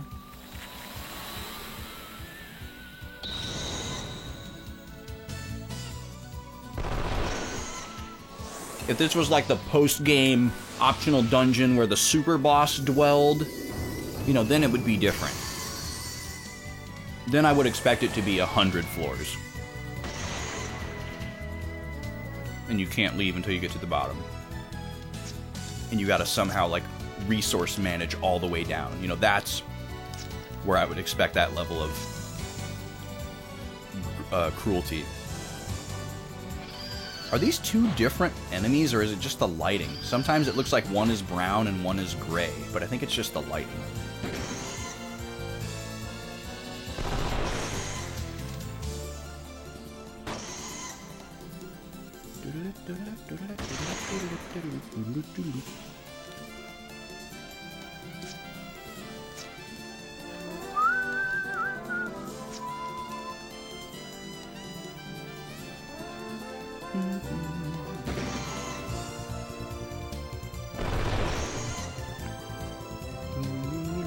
But I really want these optional Guardian Lords. I really want them.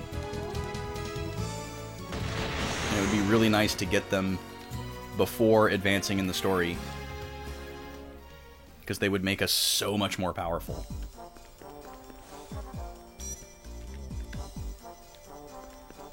Okay, this one's not a dead end.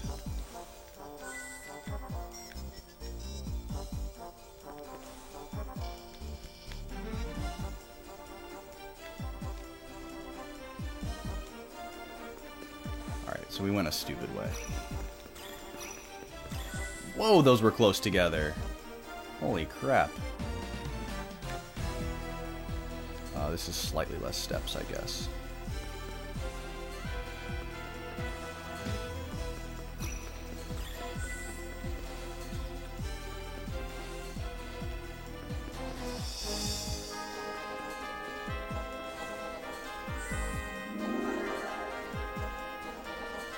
Okay. That's 2. This would be floor 13, hopefully.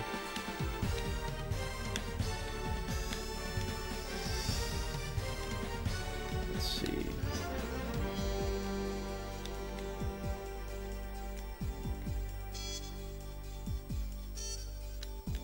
Alright, I don't see like a super optimized way to do this one, so let's just go this way. Looks good enough.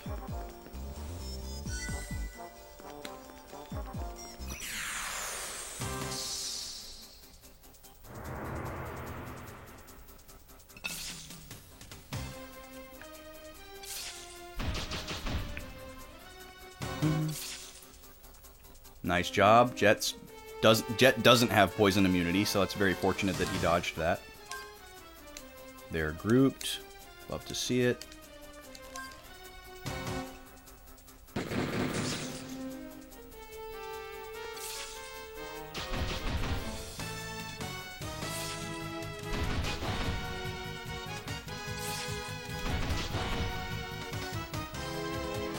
Man, they really want to poison Clive.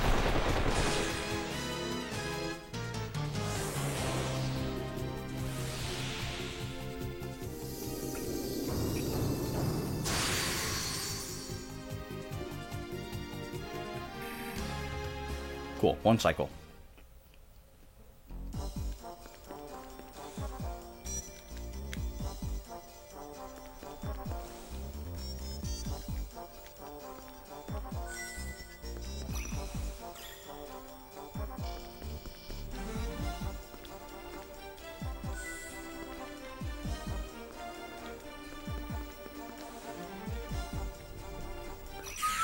Whoa, that was a big gust of wind.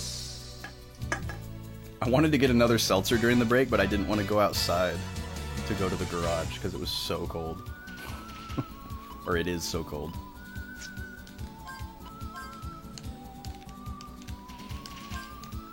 So I'm just drinking water for the rest of the night. Boring old water.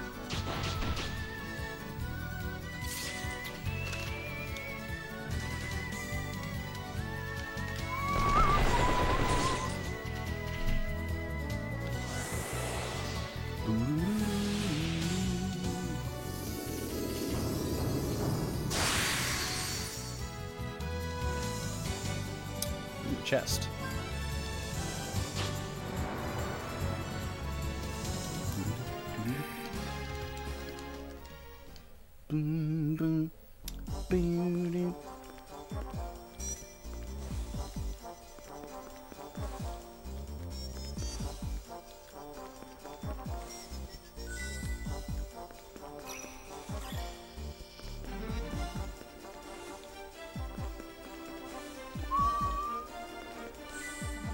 Anybody got any cool topics?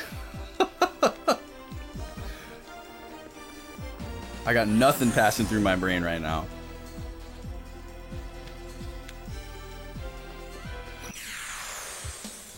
Just monotonous fighting. Just keep the enemies grouped.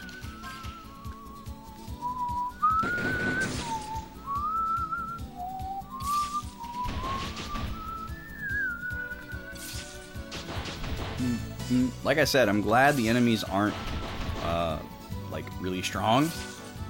That would make this really scary.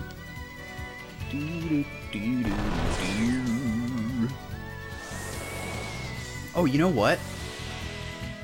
I wonder if I can use my, my tracker item, and it'll show me what floor I'm on. I can't believe I've just now thought of this.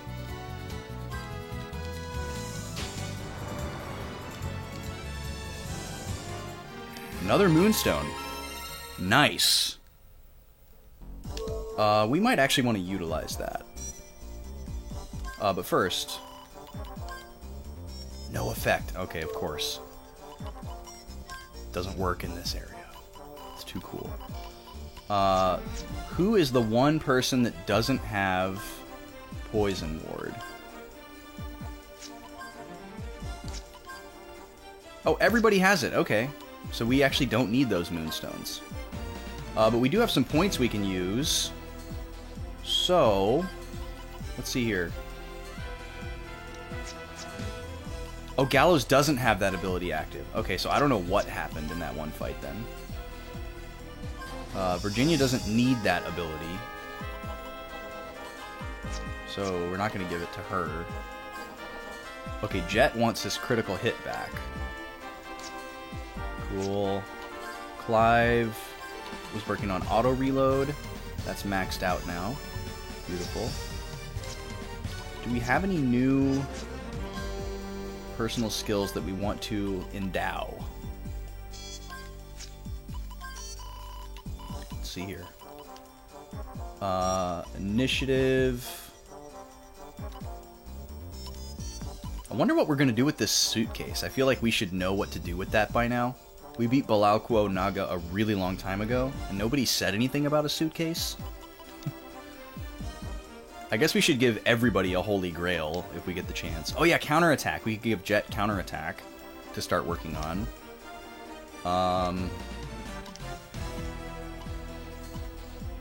Does everybody have disease resistance?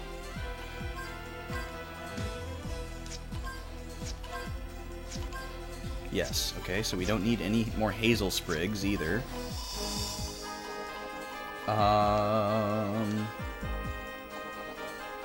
Oh yeah, it wouldn't be a bad idea to give the Defender skill to Gallows. That would prevent a lot of deaths.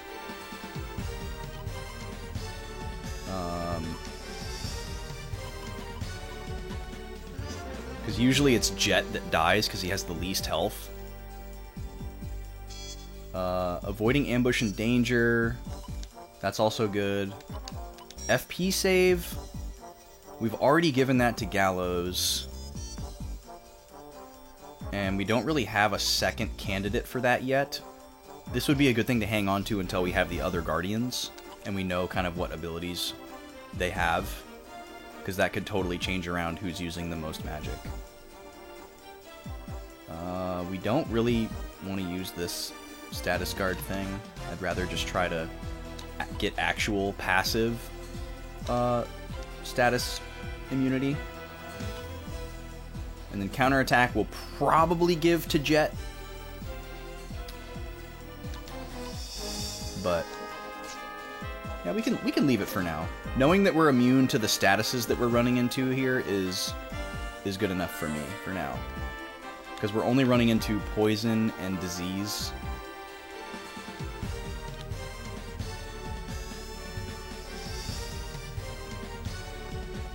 Let's see here. This layout sucks. So again, we don't know if this is floor 4 or floor 14.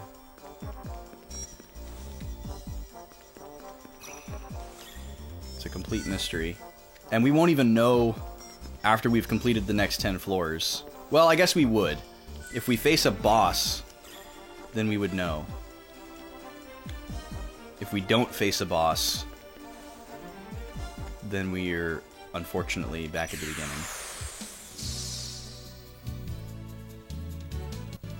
These guys. They are weak against fire, which we're not going to utilize. Because Jet's magic sucks. I don't think there's any way to change that either. Like, they just kind of have preset, like, stat curves. Clive naturally has higher attack. Gallows naturally has higher HP and higher magic. Jet's fast. It's basically like a job system. It's like a soft job system. But then you can give them the mediums however you want. I just did what I thought made the most sense.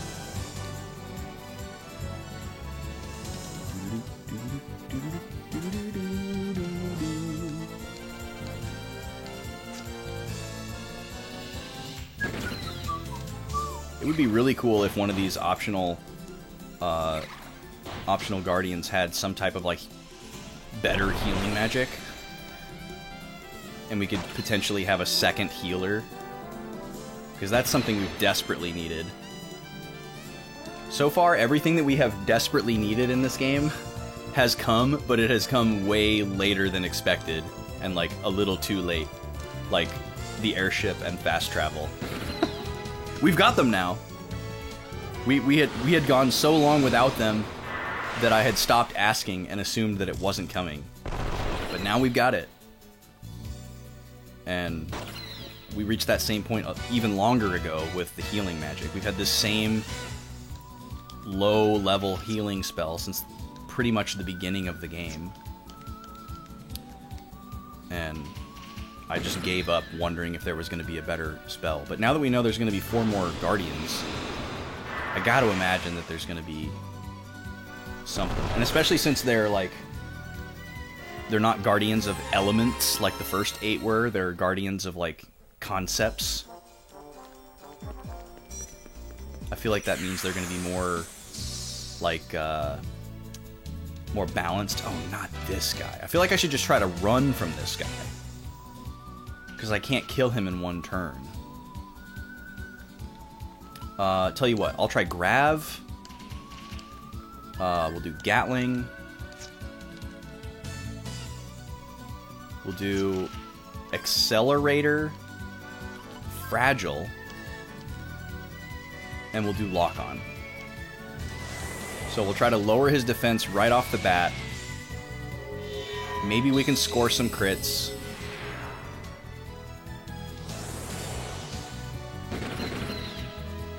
He's got like 2,500 HP, so I don't know how we can do this in one turn. I guess we have 2 turns, technically, because he always leaves after the second turn. Please land. Crap. Crit.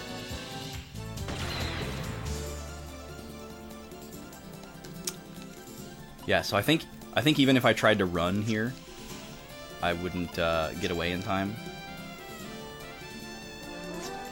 And I don't want to waste a summon because I might need it for bosses. I don't think it's worth 14,000 Gela to do a summon here. And I'm not going to try to put him to sleep either.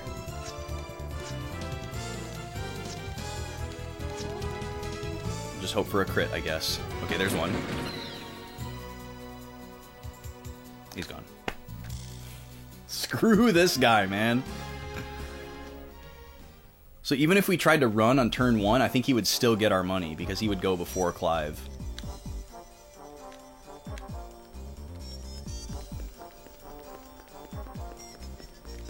What a garbage enemy. Oh, green. That's really nice. More of those, please.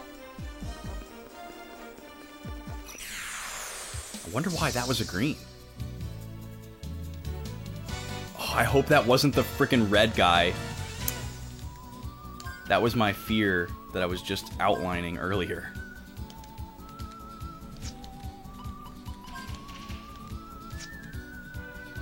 If I get another green one, I'm gonna take it. And we'll see if it's him.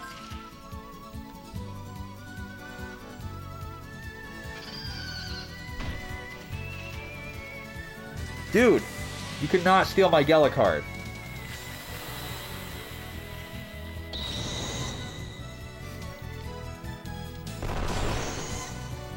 Okay, he stole, but he didn't run away. So maybe we'll get that back?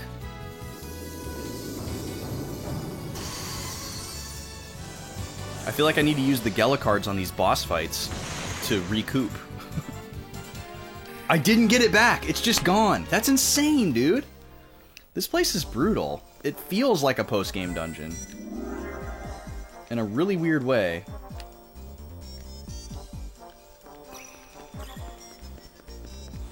But I guess if it is, like, optional, it might, you know, it's got similar trappings to a post-game dungeon. Because you could, like, theoretically come here at any point.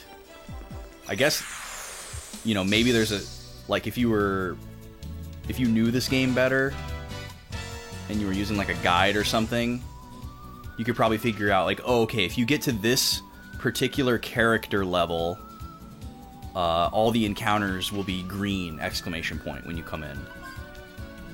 Oh, we've already scanned this guy. And so you just level up until you get to that level, and then you can just basically walk down, you know, and all you gotta do is fight the bosses. That's a pretty good strategy.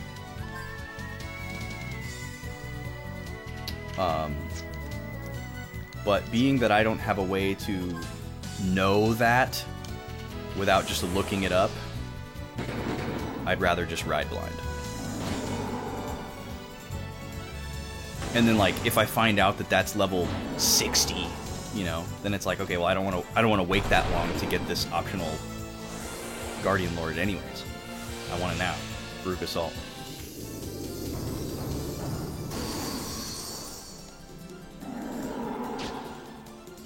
Excuse me? Where did that come from? How much damage did he just do? Good lord.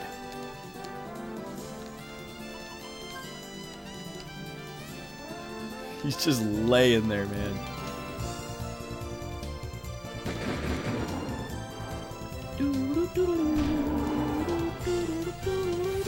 He did 400 to Virginia. How much did he do to Gallows? Did his health just get really low and I didn't notice?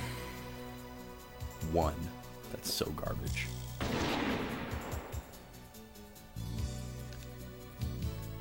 Okay, you can't heal yourself. So I will use a berry on you. And so will Jet.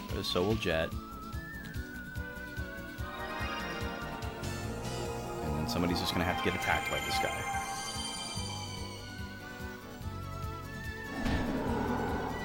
Yeah, I don't know what happened there. I don't know how he killed Gallows. Because I do not remember his health getting low, or even close to low. Can enemies crit? I don't think we've ever seen an enemy crit. So I don't think that's what happened. Oh, we just learned something. Maxing out Clive's auto-reload ability does not guarantee that it will happen. That is the first instance I can recall where we have definitively learned that. Okay, there it is doing 500. Maybe his health is just really low and I didn't notice. So yeah, that's... Maybe it either increases the chances that it happens, and it can happen any number of times, or it's the number of times that it can happen, and then there's a percentage of whether or not it will happen. I feel like it's got to be one of those two.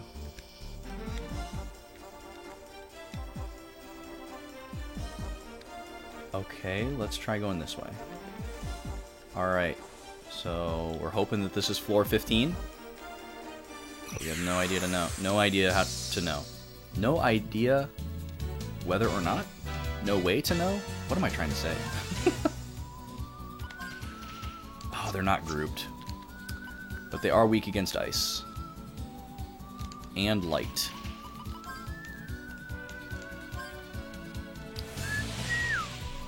What is Baskerville again? It sounds so familiar. Is that a show? Is it a place in the UK? Or is it a fictional place? Where do I know the name Baskerville from?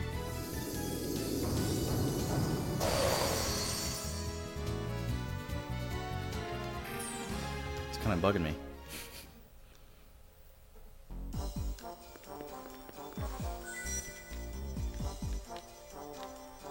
Okay, cool. A little shortcut.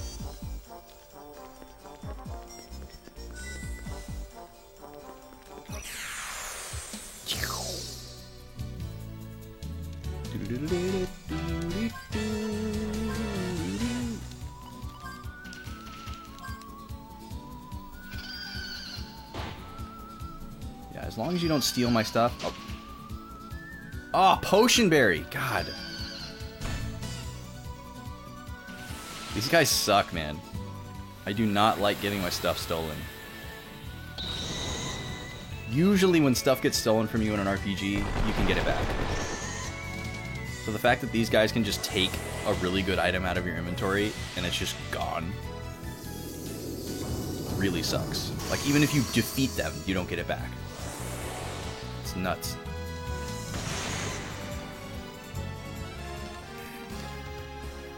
I'm sure they can't steal, like, you know, unobtainable items. But still.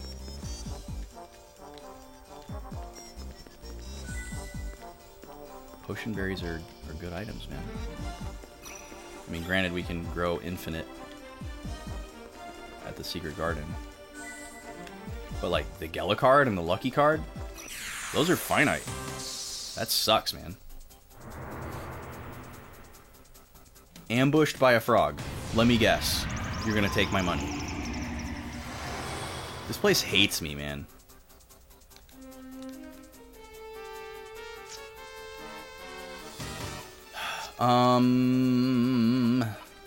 Don't know what to do to this guy. There's no way I can kill him. Unless gravity lands.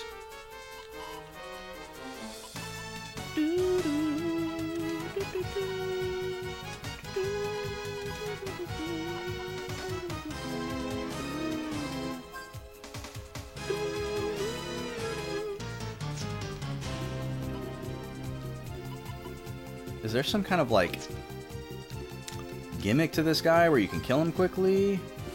Or does he just suck? I don't think there's any world where we can do 2,400 damage in a turn. We also have never killed one of those guys, so we don't even know that if we successfully killed him before he ran away, if we would even get the money back. Because with the birds, we don't get the item back. This one. Where is the thing? It must be right there where I can't see. So that is all isolated. And then we gotta come over here. Okay, so we gotta do this part first.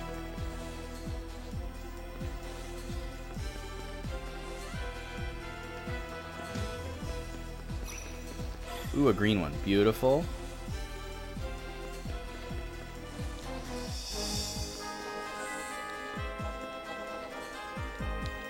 Oh shoot, I said I was gonna do the next green one to see if it was Arya, and I already forgot. I got so excited.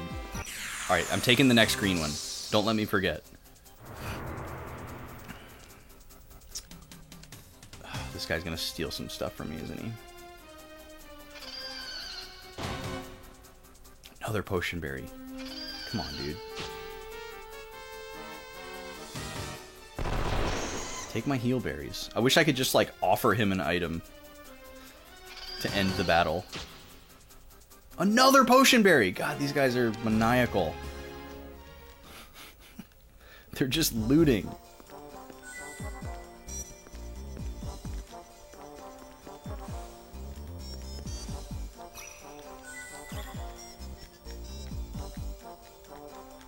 Okay, now we're going back. Hi, Nima. What's up, puppy? Coming to check on me? You got out of the bed to come and see me? Wow, I feel so special. Hi, Puchiko. Was no one petting you, so you had to come find someone to pet you? Even if it meant you had to get out of the bed? Yeah. I'll pet you.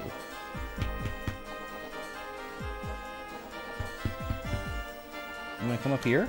Is that what you're asking? You can come up here. Oh, now Gobi's here. Gobi's jealous. Come here, Nima. Come on. Come on up. Come here, Poochie. Yeah. Good girl. The keyboard. There you go. Hi, Pup. Oh, kisses, yeah. Can you lay down? You get cozy? Yeah, good girl.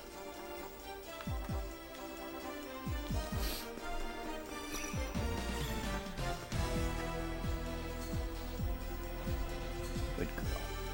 There you go. How do we want to do this? That doesn't really matter. Alright, I guess Nima doesn't want to stay up here. It was a nice little moment.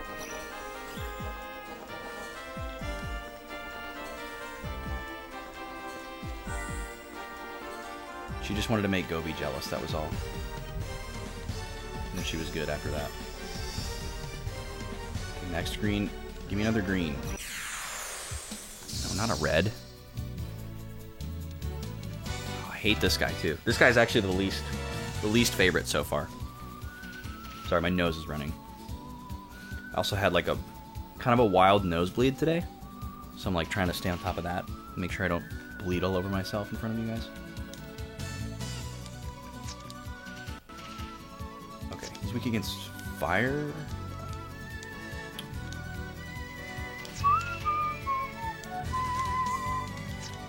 How much health does he have?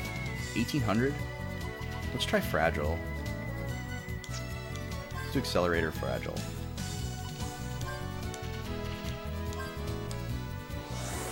You wanna come up here, Gobi? You can come up here. Missed? Damn it. Hi, Papa.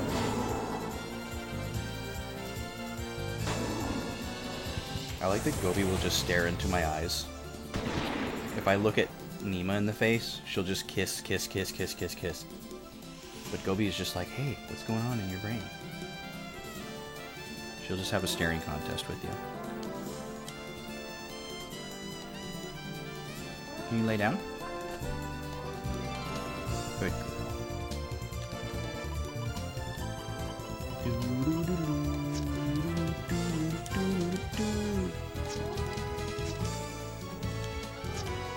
Okay. Hopefully he doesn't kill anyone. 500.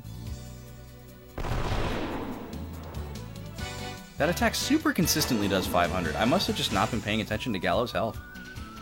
And he had like just enough HP to be out of red range, but he still died to that attack. That's all I can think.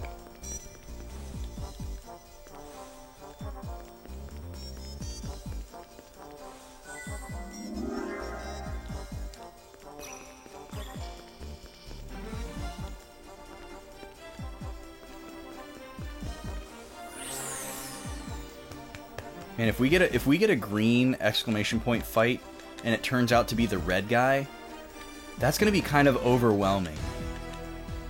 Because then I will think, okay, any green exclamation point fight anywhere could be that guy, which means basically you completely lose out on the ability to skip fights. Because you end up not skipping any because you're afraid it's going to be that guy and you're going to miss on your chance to get 100 of them. Wait, what did I just do? Another super rare item. I only had like 4 of those. Okay, I did what I meant to do.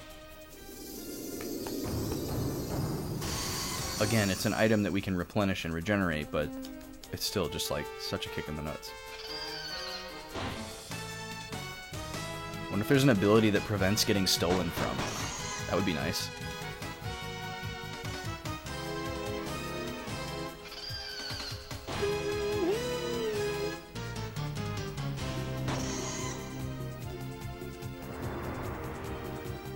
Yeah, come to the rescue from this thieving bird that does no damage. Okay, I don't care if you steal a toy hammer. That's fine. You can have a lot of toy hammers.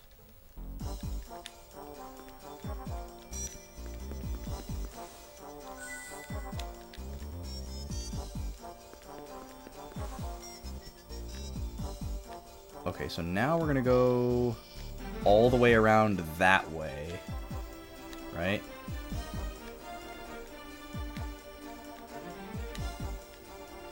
And then back this way. Yeah, okay. This maybe could be slightly more efficient, but this will work.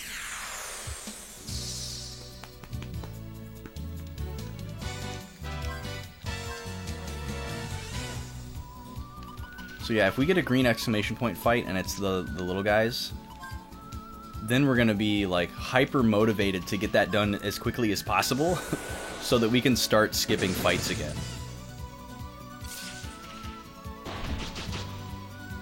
Because if that's the way to get that guy, then you would want to go you'd basically want to go farm that fight in areas that like match your current level, so that you know that any green fight is that guy and not just like some regular enemy.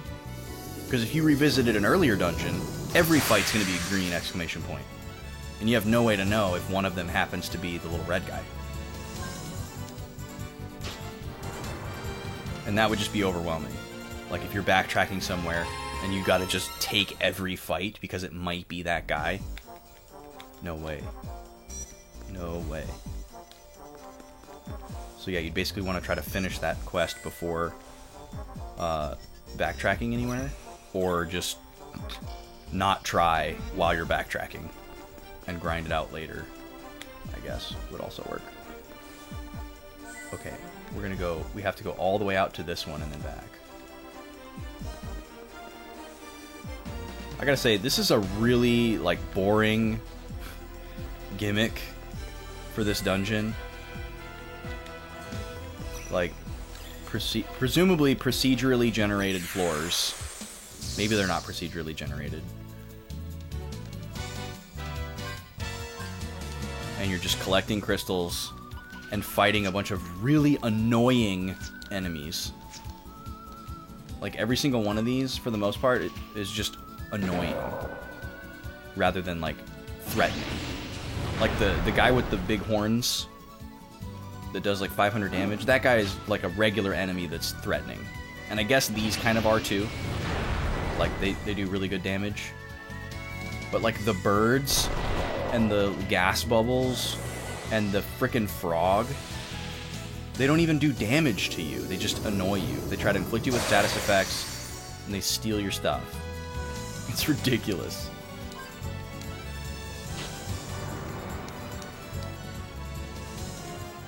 They really want you to give up halfway down, I think. Okay, we're backtracking.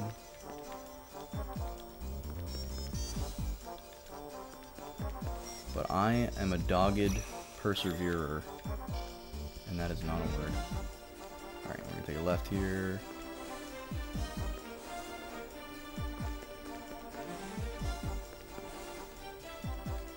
If these aren't procedurally generated, that means we're making great progress.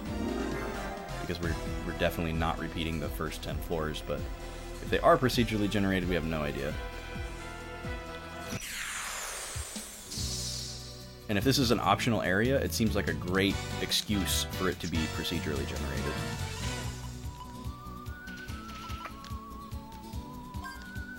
I really want to know if this guy can be hit by grav.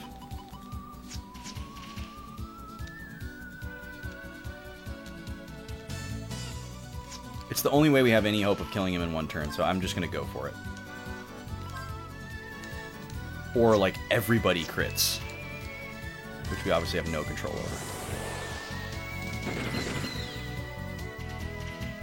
But, like, we don't even get close to taking these guys down. We can barely do half the damage. It's like 700... Nope.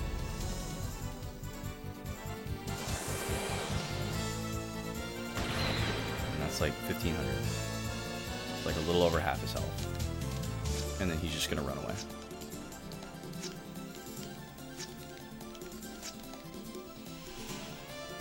Right after this. Yep, see ya.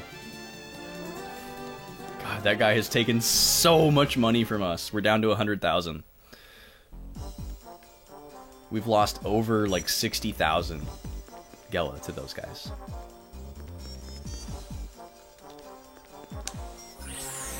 Maybe I'll try stealing from them. Maybe something happens if we do that. This one looks really crappy. Yeah, this one we're gonna have to be backtracking all over the place.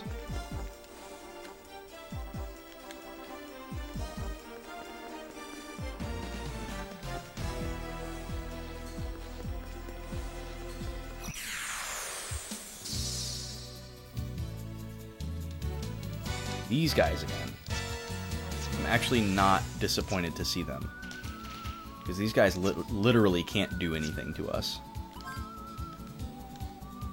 Oh, I can do this. These guys just try to inflict status, they don't even do damage.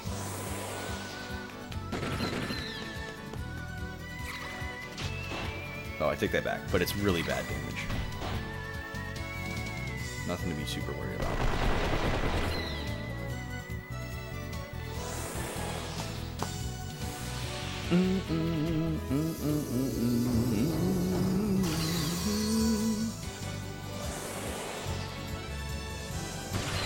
Boom.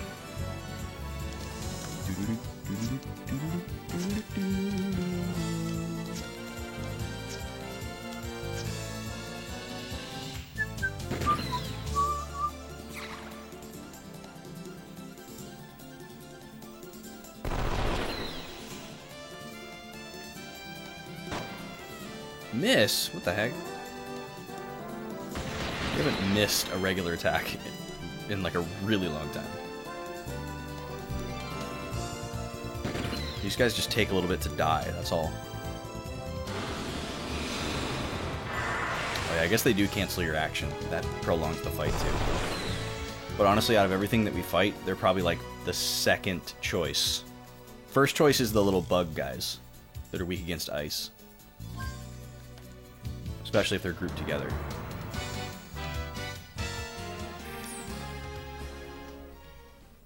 That's first choice.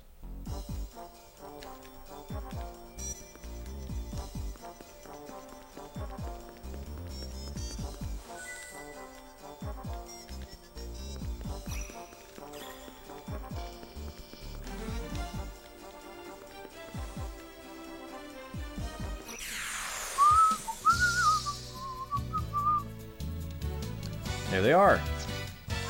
Our boys. Because we can pretty much always one-cycle these guys. They try to inflict poison, everyone's immune. And I don't think they do any damage otherwise. So these are literally the best encounter. Even if they're not grouped together, they're still the best encounter. Yeah. Beautiful.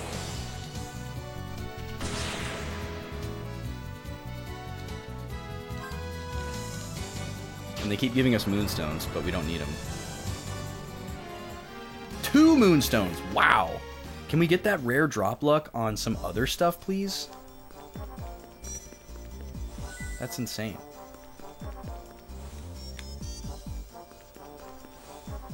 I wonder if they have more likelihood of dropping the rare drop if you, like, overkill them like that. Please be grouped. Yes. Okay, these guys are, I think, also weak against ice. Yeah. Ice and light. We'll do Spectre instead of Gatling. It'll probably do more damage, honestly.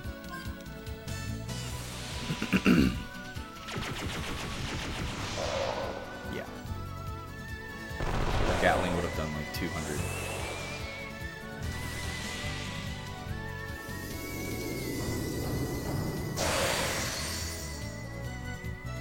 Maybe that's the second best encounter.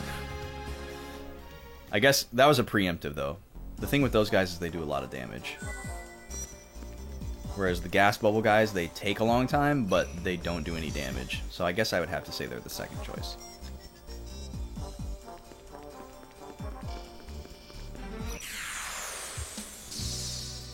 And of course, now that I've got it like in the front of my mind, with the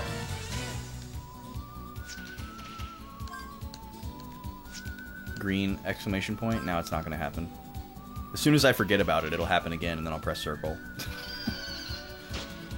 Please don't steal any more of my items. Yes, try to inflict me with status, please. Just do that.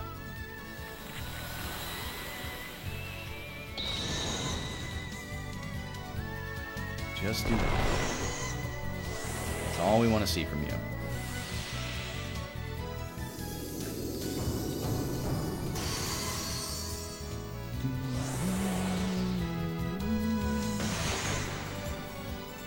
Okay, we got one.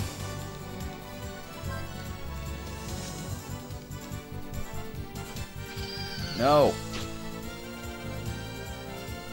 Leave my mini carrots alone. A pinwheel. Okay, you can have a pinwheel. That's fine. Enjoy your pinwheel.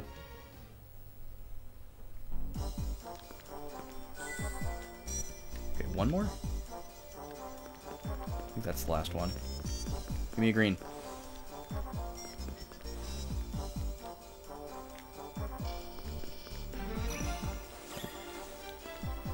Come on. Give us a green. I must know. We've had like 4, I think, since we unlocked that thing. And we've skipped every single one. Okay, this is number 7. Floor number 7, that is. We don't know if it's number 7 or number 17. We won't know until we get to the 10th. Oh, 2 of these guys? Okay, they're grouped together. Do they resist anything? No.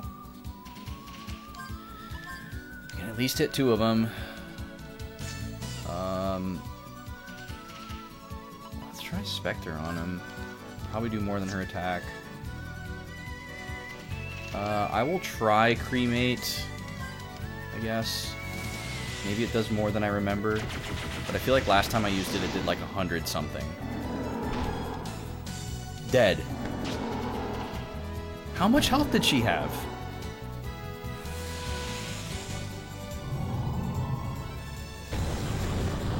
Yeah, 170. That's way less than her supposed to do.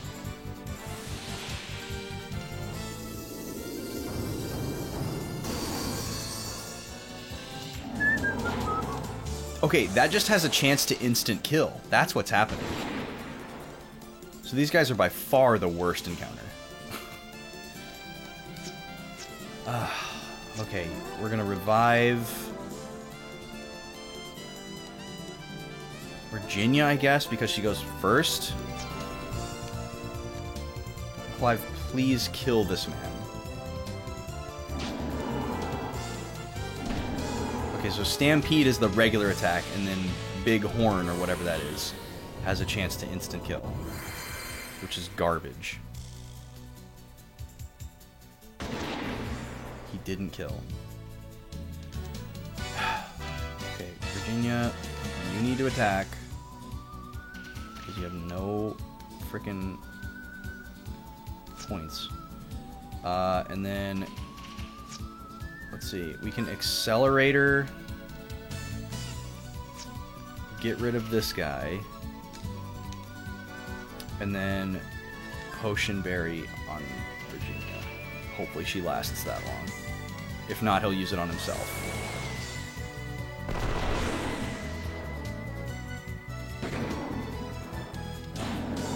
Okay, good.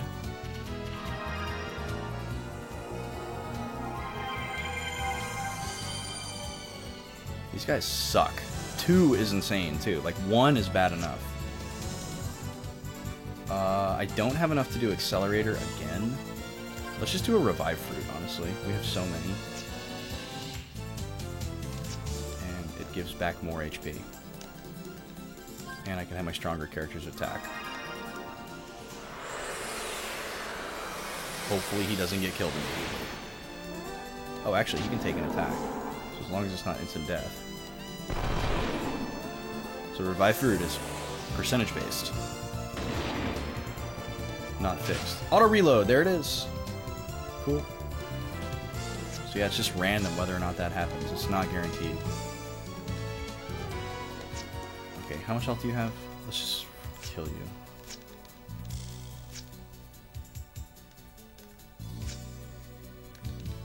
Please just die. Okay, good.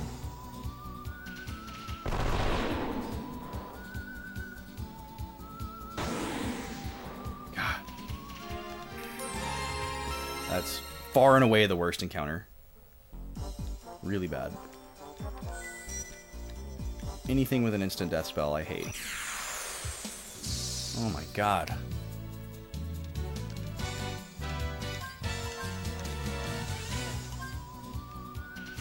Petrify is going to do more. I hope I don't regret saving my summons. It just seems really stupid to waste one on one of these encounters because I'm frustrated. You can have a breath mint. You probably need it. What the heck does that banter ability do? Absolutely nothing? Why don't you use that every turn? That would be fantastic. Puppy sleeping.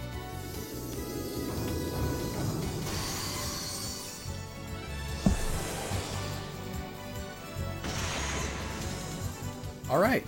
We only lost... Or wait, did we not lose an item? No, he took the breath mint. We didn't lose any good items.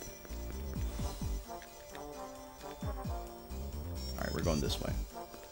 Looks like this one we're just going in a circle.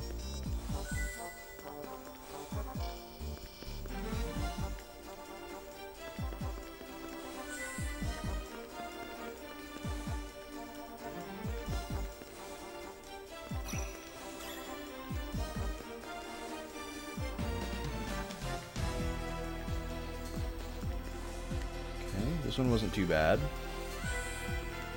Oh my god. That's actually not terrible. If we had fallen off before picking up that crystal, that would have really sucked.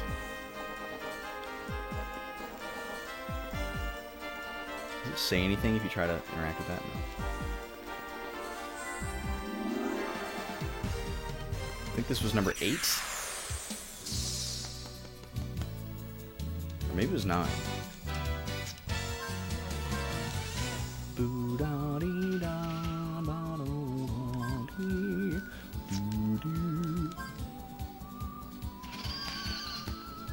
Yeah, suck it, dude. Another Gellicard. God. Oh, so if they try to steal and they miss, they still leave the battle. That's actually pretty hype. Oh, this is the 10th one. Okay. So no boss battle. Okay, so that confirms it. We just did the first 10 floors again. Yikes. But we didn't have to fight the boss again. My god. So I'm going to write this down in case I forget later. I probably won't, but just in case. If you leave Abyss, you start over.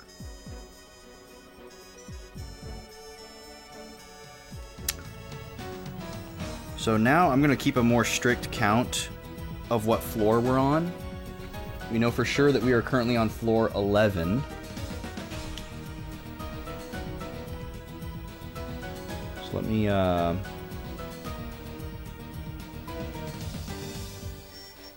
good lord, this laptop is so slow. Just trying to open the freaking start menu. Alright, we'll just do it on the back of this piece of paper. Or actually, wait. Oh, it finally loaded. Here we go. Just trying to get my calculator open here. Because it'll be easier to count in the calculator. So, 1 plus enter. And now the enter button is just my counter. Alright, we're on floor 11. You guys ever use your calculator as a counter?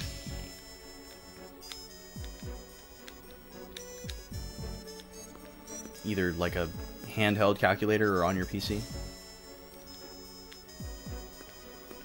I wouldn't call it a hack, but I find it useful. Okay, so we're encountering new enemies on the 11th floor. The Gasnoid. Look at this. This is a fart wearing a lab coat. Throw a light spell at it.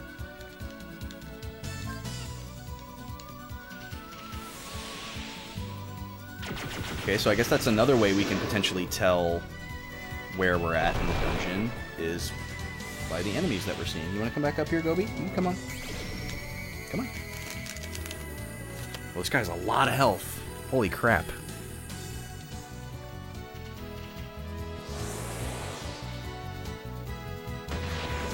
Why are we missing so much? Does he only get hit by magic? You just want me to pet you, Gobi? You don't want to come up here? You want to play? Come on.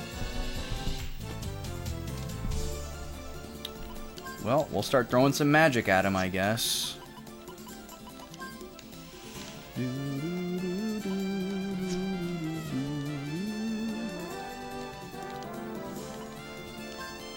I really want Clive...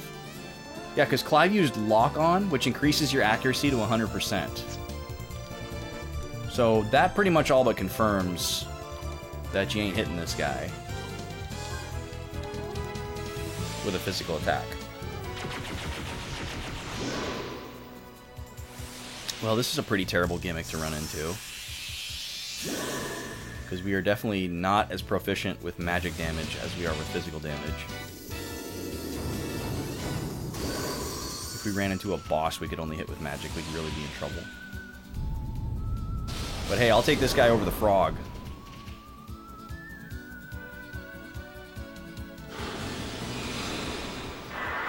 Okay, so he can inflict, which one is that? Amnesia? I believe it is.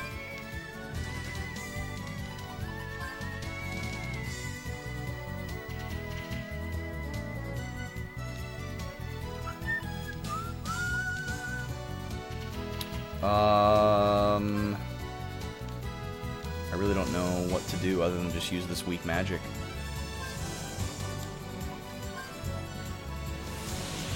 He's got so much health, though. He hasn't done any damage yet. 0. Wow. Now that's weak.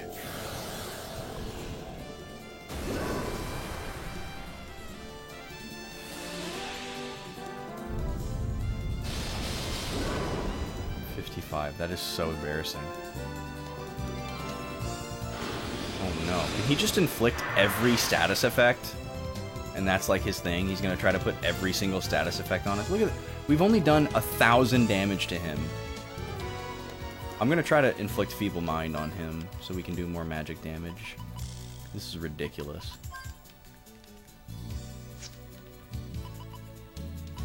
Hopefully this guy is an uncommon encounter like the frog. Because, my god. Oh, Banish. Banish would be funny. But, unfortunately, we have to be able to land a physical attack in order to be able to use Banish. I don't think we gain any FP if we miss. But I'll try it.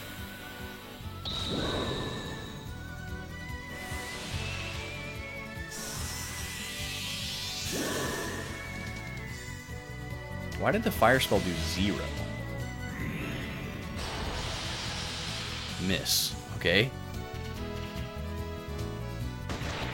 Miss. Oh, we did get FP for that. Okay.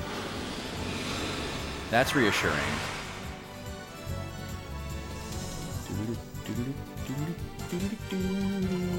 Alright, so we'll just keep throwing out magic, you two. And then... You got anything I can steal? Might as well try. Gotta attack again to have enough for Banish.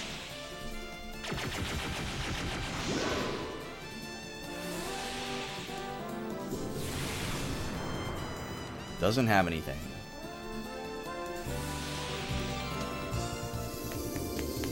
Did you hear a sound, Gobi? Did you hear a sound? Yeah, with your puppy ears? I didn't hear it, but I believe you. Yep, pretty sure this guy can inflict every status. Good thing we have so many wards.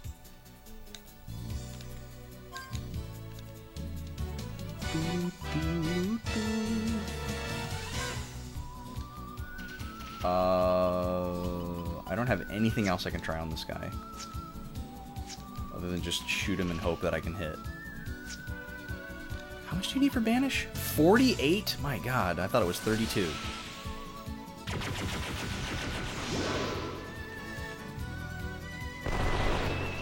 Nope. This guy sucks. Man, this guy sucks.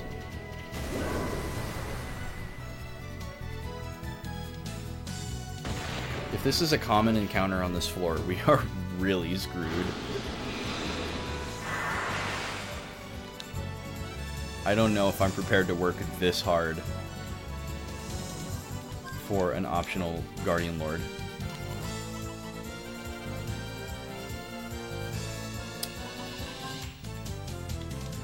He had better be damn good. Alright, we'll keep using Devastate. Clive can shoot one more time, and then he'll have enough to attempt Banish.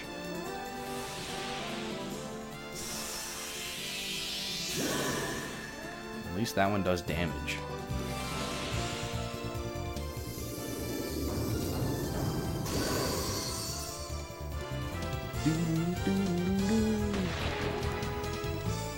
Okay, we've got 48.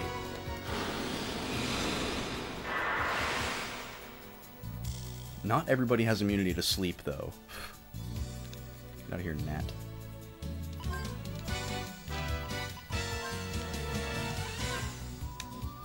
It's down to 623. Now that we can finally attempt Banish. He's, like, almost actually dead.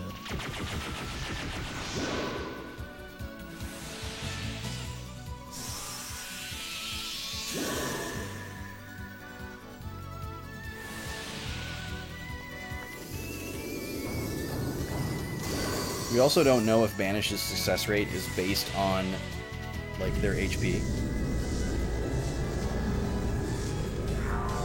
It missed.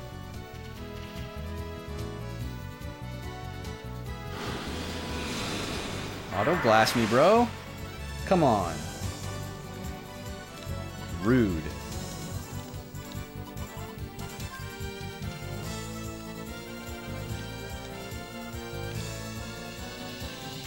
We actually haven't encountered glass a lot, so we don't know exactly how it works, but I have a feeling that if you get attacked while you're glass, you just die.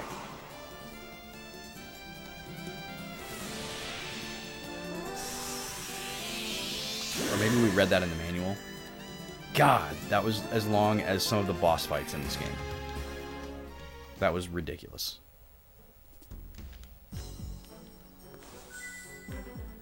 Please let that be a rare encounter.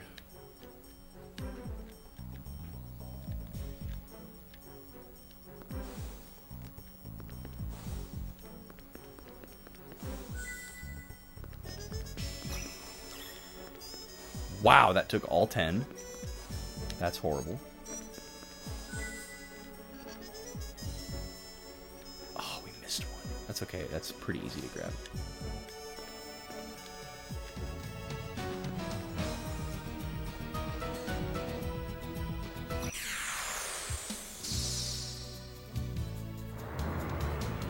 Okay, another new guy. Brant. Brant, ladies and gentlemen. Okay. You might be weak against light. You kind of look dark.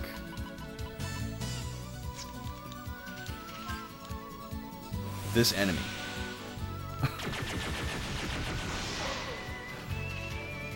What is it? Where is its face?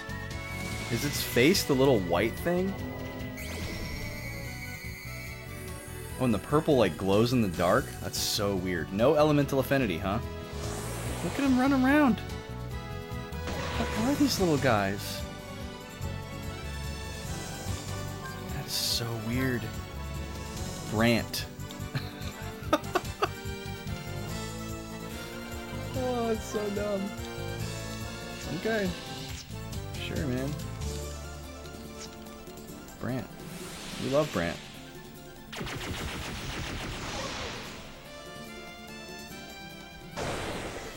Oh, okay. He can blow himself up. 2,000? What? I hate this guy. Okay, we don't love Brant. Brant sucks. He just killed 2 of my characters. Why?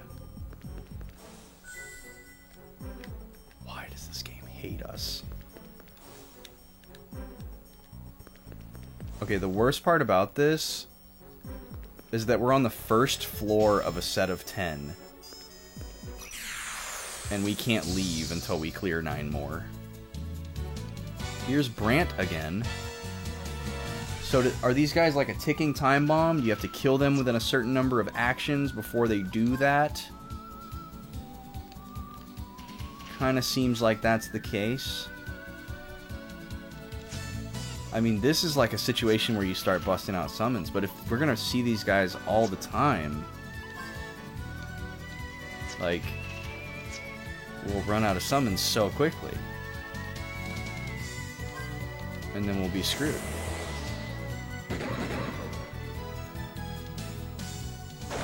He did it instantly.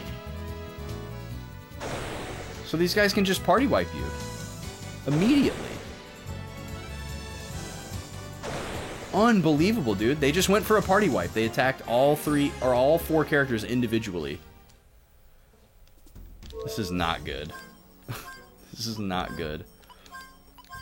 If we die before we make it to floor 20, I will actually just go back to my last save. As painful as that will be. But, like, my god.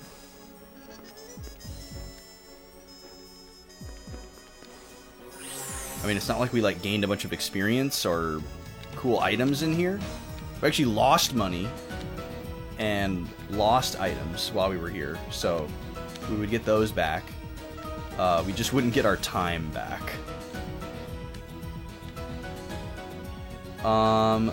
Let's go... Let's see.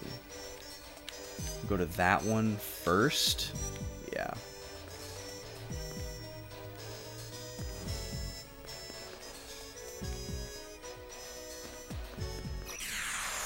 And every encounter is a red one, too. Another new enemy. Arcana is sealed? What? Why? Why is my Arcana sealed? Did we get inflicted with a status effect that I don't know about? Oh my god. Why is it sealed?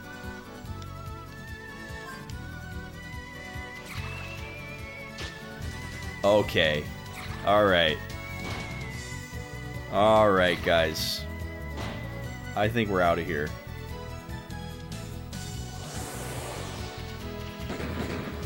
No damage. No damage.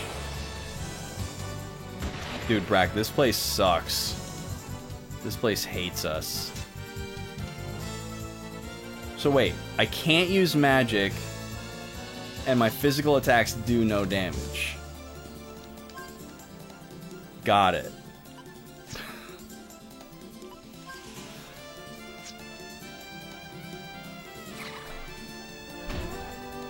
This Guardian Lord must be the absolute most strongest thing in the whole freaking game.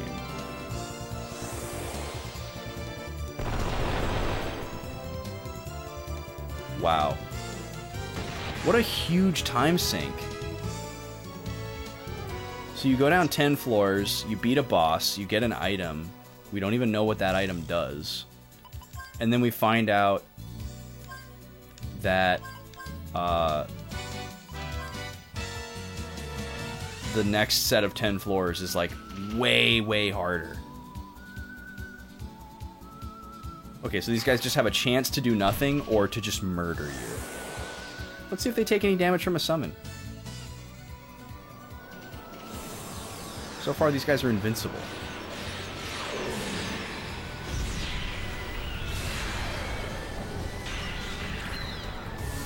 They're weak against wind.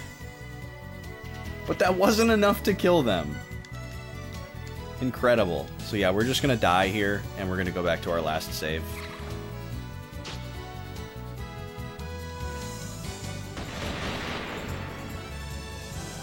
I can't believe the difficulty spike from floor 10 to floor 11. Unbelievable. Well, this feels kind of how it felt when we went to the fighting arena. When we went from the novice division to the journeyman division. So maybe, this is a stretch of a theory, but maybe there are 30 floors. Much like there are 3 divisions of the tournament arena, maybe there are 3 tiers of the abyss. But that is just crazy to imagine that we would have to go through that difficult of a scenario to get one of these Guardian Lords. I was hoping that we'd be able to get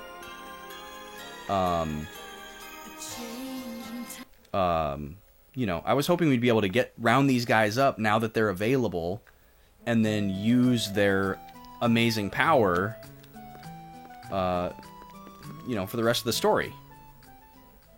As like a reward for investing the time and effort to get them. Not, okay, you gotta like basically be in the post game to be strong enough to get them, and then you have nothing left to use them on. I don't like it when games do that. Like, hey, you just beat the hardest boss in the game. Here's the best weapon. Go fight random encounters with it, you know? Like, I think you guys get what I'm saying. So I'm going to write down that we got bodied on floor 11.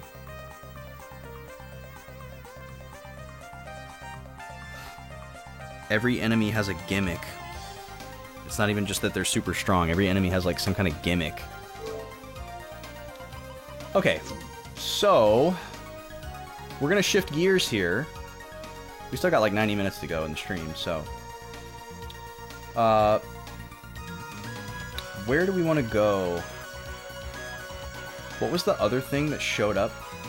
Green? Oh, it was the Abyss. Yeah, we're not going back in there. Let me review my notes here one more time and see if I maybe found something else out about one of the other Guardians. We know their names. We know what they represent. I just wrote down talk to NPCs to find out location of Guardian Lords. So maybe we should just go check out some random towns. That sounds chill. Because yeah, we know about the Hope Guardian Zephyr. It's apparently in the Abyss. We heard that people at Little Rock know about that one. And we took care of that. So yeah, let's just... Now that we can fast travel, you know, let's just go down the list. It'll be super easy. We go teleport orb. And we'll just go down the list. We'll talk to every NPC we got. It'll be great. We won't have to worry about encounters. It'll be great. Desire gets a bad rap. But there ain't nothing bad about it. Wanting more is what drives civilization onward. Of course, you can't let it get the best of you either. Once that happens, you start thinking about your own needs at the expense of others. It was about 3 months ago, right when you took your first steps outside. They said they found the statue of the Guardian Lord of Love, and that it was on its way over the dunes. But before it arrived in Jolly Roger, the ship ran into a dune beast and was reduced to scrap in a matter of seconds. The ravaged vessel's skeleton is either at the bottom of the dunes or in the belly of that horrible beast. Okay, wow, first NPC that we talked to. Can you say that again, please? It was on its way over the dunes. Before it arrived in Jolly Roger, it ran into a dune beast.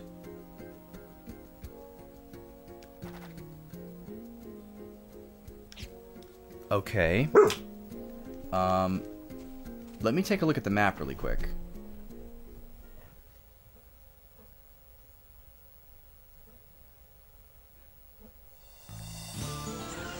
Because Jolly Roger's not far from here, actually.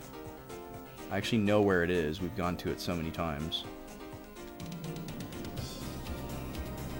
It's right here. So before it could get to Jolly Roger, it was ambushed on the dunes. Are you talking about this thing that we found? Maybe we try sailing the sand ship there? We haven't done that. Let me go back to the Beskar colony and talk to everybody that's there. There's my sand ship right there. So it warps around with me too, I guess. To like the closest port to where I warp to.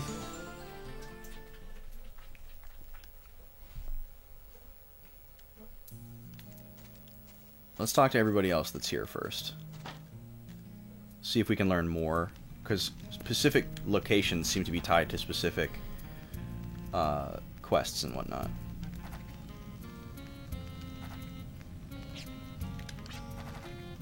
The Guardian Lords sleep as stone figures. It is said they can be restored at the altar in the Southern Sanctuary, and that they bestow their powers upon their savior. Southern Sanctuary. Okay, this is important. We were wondering about this.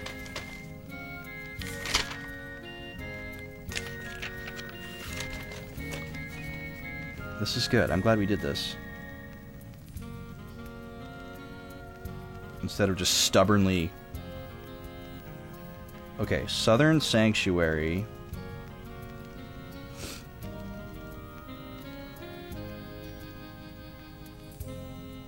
Altar. Revives Guardian Lord statues. Because we had learned that the Guardian of Hope at the bottom of the Abyss had been turned to stone, and we were worried that we were going to get all the way down there and then find out we needed an item. Now we know that we don't. We apparently, like, put them in our pocket, and then we go to this location.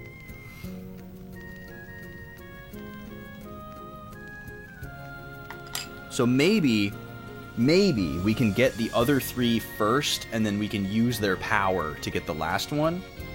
I just assumed that we were going to find out about one of them first, and they were going to kind of be in an order. But maybe... No. They say that the newly awakened Guardians task their savior with a trial to test his prowess before they entrust their powers of emotion to him. Yeah, we call it a boss battle. Alright, what do you say if I don't ask you? Nothing. And then you say some other random stuff to Gallows that's not important.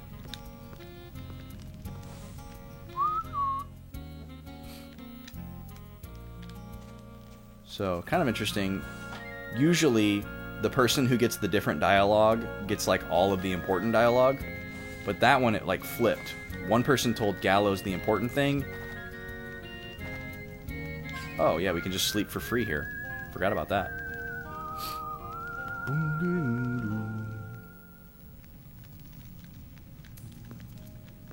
Might as well, right?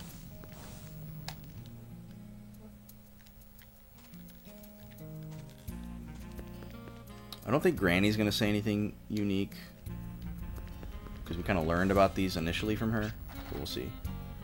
The menace eats away at Filgaia. We need the power of Guardians, especially Guardian Lords, if we are to stop the demons.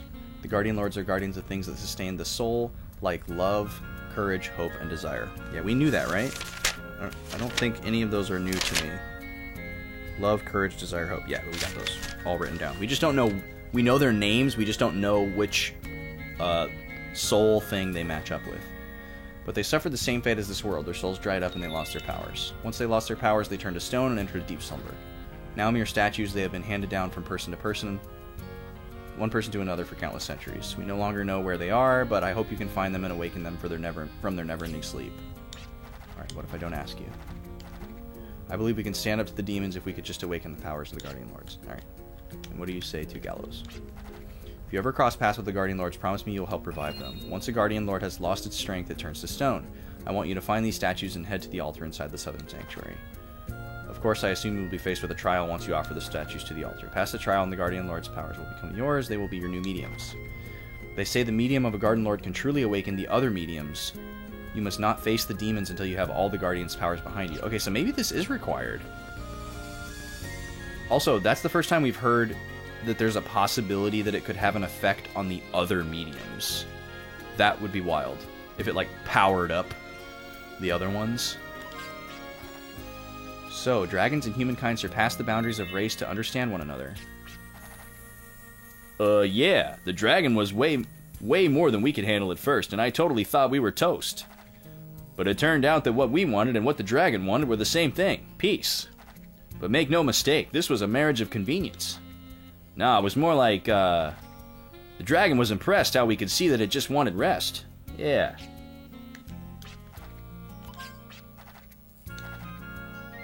Wow, I guess I had to be there. It must be so neat to fly on the wings of a dragon. Yeah, it's pretty freaking cool. It's like a Mecha Gundam thing. Maybe I'll take you sometime, little bro. Even when you don't have a path, you really... Oh. At times you will uncover new goals in your travels in foreign lands. Paths do not stretch before you. Instead, they extend towards the goals you set from somewhere behind you. That's cryptic as hell. The events of the past become legends that exist in the present. Guardian Lords become statues that still remain, although powerless. They share one thing. Both are found all over the world, in changed forms, still conveying their essence. Attempting to make their essence one's own by reaching out and grabbing it yields nothing. Okay. Man, this is a really cool system that they made for this game, where, like, NPCs have, like, dozens and dozens of different dialogues that they can say, depending on where you are in the game. The murals in the world's footprint contain no words, but the murals convey themselves to each viewer through ways that need not rely on mere words. We've already been there. What did you learn from the final mural, the one showing nothing? We believe it means that the future will not come simply by waiting for it. Yes, we're sure of it. Hope lies beneath the deepest darkness, courage in the cracks of boulders. Wait. Hope lies beneath the deepest darkness. Okay, that's the abyss. Courage in the cracks of boulders.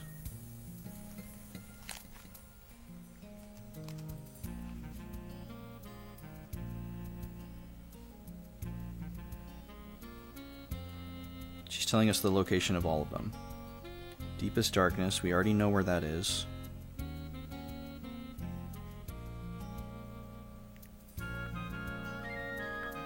Courage in the Cracks of Boulders. We heard that the Guardian of Courage was a boulder walking around. Also. I'm assuming that in the Cracks of Boulders is like something on the world map that we can shoot with our new missiles.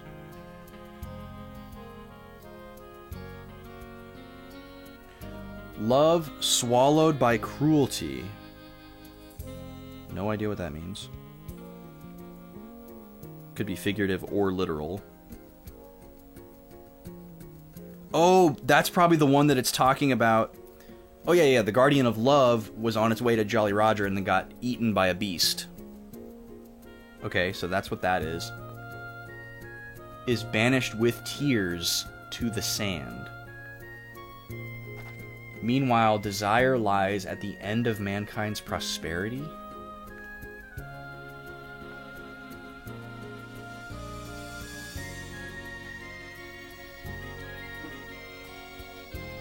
That could mean all kinds of things. I wonder if it means the area around Yggdrasil, where it's like green and foresty. Okay, that's good information. Where do our thoughts and emotions go? As long as our souls are parched and fatigued, the Guardian's Lord's strength is lost. Your medium is a materialization of the power of Shturdark, the Water Guardian. Befitting its water... Okay, this is old text that she gave us a long time ago. Thanks for the new stuff, lady, but spare us the old stuff, alright?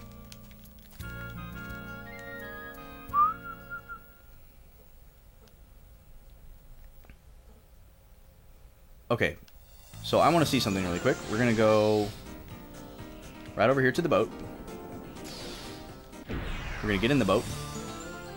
We're going to press square. We're going to go to Jolly Roger. We're going to get out of the boat. We're going to go to Jolly Roger. We're going to get the last upgrade for the boat.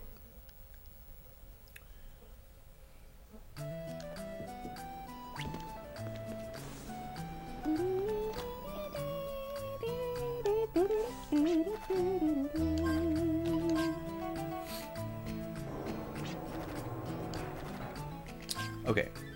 And it is the... Hold on, I gotta look at... Ultra Frame, Singing Swallow, Dragonheart NG, Bunker Cannon 2. So what we actually need is the best gun. We don't have the best gun. We thought we had the best gun, but we don't. And then this is the default harpoon. We have the best frame, and we have the best engine, I guess that is.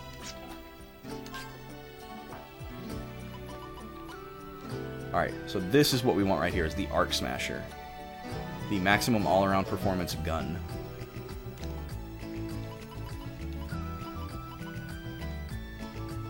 So it's got 8 bullets instead of, like, 2. 70% crit rate. Really heavy. So this one is technically stronger, but its hit is lower, and it has half the ammo capacity and way lower crit rate. So we're going to just get this one.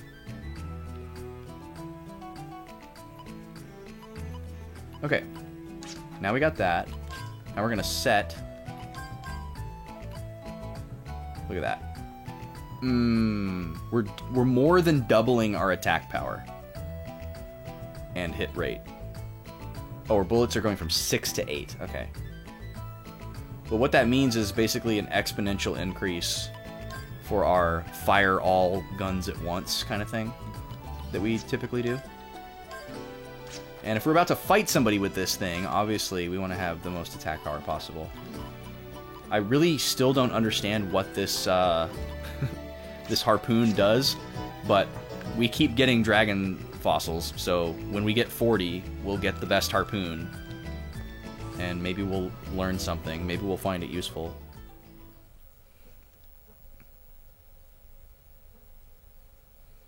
Okay. Actually, let me save really quick. So yeah, we shot a boulder on the world map right outside of here, and oh wait, do I need to sleep too? No, we're good. We found a boulder right outside of here, and when we blew it up, it uncovered this like little cave-looking area, but there doesn't appear to be anything in it.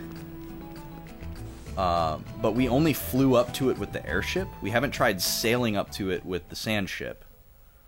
So maybe there's something there. We're gonna see. It's like right here.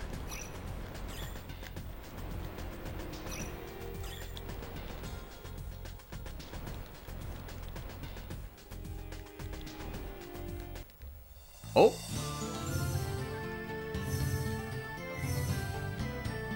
Interesting. So we can land here, but apparently there's nothing here. So that leads me to believe that this is like a time-based thing, and there will be something here at some point. But not now. Alright, well that's what I wanted to test.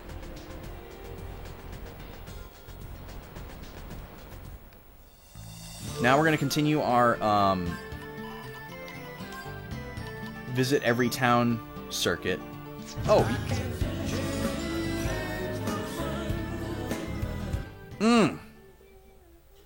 Thank you for that, sir. Hadn't heard that in too long. Also, nobody has found it yet because I didn't say anything, I guess. But there's a new alert. Also, Luca was looking for you earlier. Things were different in this rusted port town way back when the mines were full of fossils. Everyone was hot on the trail.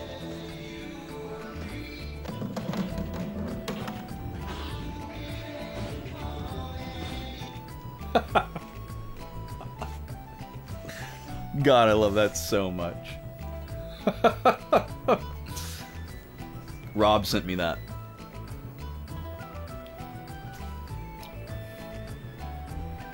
Thank you. Yeah, Rob sent me that the other night and it changed my life. Yeah, it's really good. Everyone was hot on the trail of money, both on the sandy waves and the dusty trails. All kinds of people from all over. I want to believe that some things you can't buy, but there are too many things you can't have without money. Oh, nice, nice. That's awesome, man. I hope everybody's doing well. They say that the fortune waxes and wanes, but I get the feeling that fortune forgot about this town. Does anybody get different dialogue in this town? No. Okay. The Order of the Ark of Destiny scoured an ancient floating city, attempting to cast their own ark aloft. But everything that could fly had already fallen with the soul of the person that held it inside fell. I wonder if those guys will keep their noble pride in that flying ark. Okay, so we'll eventually revisit Ark of Destiny.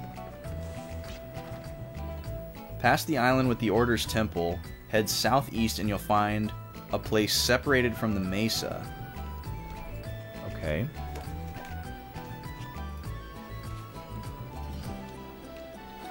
You can only get there by crossing the inner sea. Inside is a village surrounded by peaks.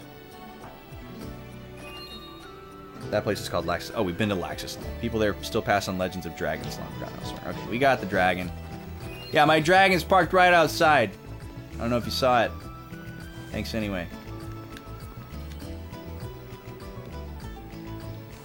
Okay, next town. Oh, wait. There's a few more people here that we didn't chat with. I forgot about the people inside.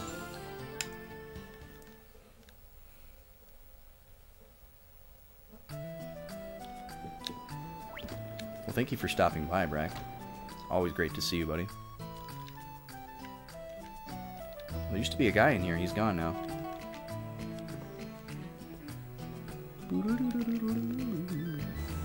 Alright, we gotta chat up the armsmith here.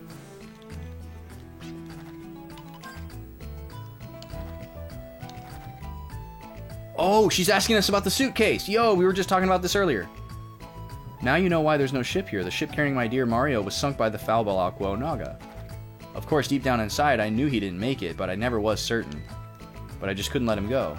So I worked on Sandcraft as much as I could. I wanted to avenge him, though I still hoped I would find him out there. But now, I thank you for slaying the beast and for returning this to me. As a token of my gratitude, I want you to have one of Mario's things. An odd-looking statue, ain't it? But it doesn't seem sinister to me. I think it looks kind. Wait, is this the Guardian? Did we already beat the boss required way a long time ago? Oh, that Mario, always bringing the weirdest things home. I never knew what to do. But it reminds me so much of him. That's why I want you to have it. Goddess Idol. Wait, that's the second idol that we've gotten. Are these the statues? Hold on. Are these the statues? Because we got this for getting to the 10th floor of the Abyss. So we might already have Zephyr. Okay, I feel so much better now. I feel so much better now. We already have 2 of the Guardians. Let's go! Okay, I feel so much better now. I was really freaking out that we were going to have to somehow get strong enough to get through the 11th floor of the Abyss. Okay, so now I'm imagining that whatever is beyond the 10th floor in the Abyss is like super boss territory. Yeah, we're already super beefy, exactly. And then we just got this. I was asking about the suitcase earlier in the stream. I was like, we've had this forever. We beat the super boss right when we got the sand ship. What do we do with this suitcase? And we just randomly found where the suitcase goes, and it's one of the freaking Guardian Lord statues. So we now have the Goddess Idol and the Dragon Idol. I don't know which... Well, actually, we know which ones they correspond to, because the Dragon Idol corresponds with Hope, because that was in the deepest darkness. And then the Love one was swallowed by cruelty. So that's the Goddess Idol. So we've got to find the Courage Guardian Lord statue in the Cracks of Boulders, and the Desire Guardian Lord statue at the end of Mankind's Prosperity. Wow. To be like completely lost on this quest and then just bam, we're halfway done is unreal. Now we still have to revive them at this southern sanctuary and then presumably fight them. But I'm fine with that. I'm fine with that. Amelia started tinkering with sandcrafts when her boyfriend suddenly vanished from the dunes. That sailor boyfriend of hers, his ship and everyone on it was lost when it became ambushed by a dune creature. That's why Amelia's been so focused on constructing sandcraft to fight monsters with, so she escaped to the depths of sadness through devotion to her cause, but it was always painful to watch. Okay, yeah. So, Baskar was giving information related to the Guardian of Love. Jolly Roger is giving information related to the Guardian of Love. Little Rock was giving information pertaining to the Guardian of Hope. I wonder if they were giving me... Okay, so I'm going back to my theory that these were supposed to be done in a particular order. Although the fact that we got that suitcase so long ago suggests possibly otherwise. But I wonder if everyone was talking about the Guardian of Love because it was like the next one in line. And now we're going to go to a town and everyone's going to start talking about Courage or Desire. And it's not necessarily tied to the particular location. So let's go to Claiborne. Next town on the list, just arbitrarily chosen. Let's see what they say. What do runes say? Have you heard the story about the Guardian Isle of Desire? And it's an ancient artifact that supposedly makes its owner rich. I heard the idol was bought by a wealthy merchant named Waitley from East Highlands. He supposedly bought it off of someone from this village. But I hear the Guardian of Desire is pretty fickle and won't stay too long with one owner. I wonder where that idol is now. Okay. So yeah, everybody's talking about Desire now. Okay, everybody gets the same text in this town.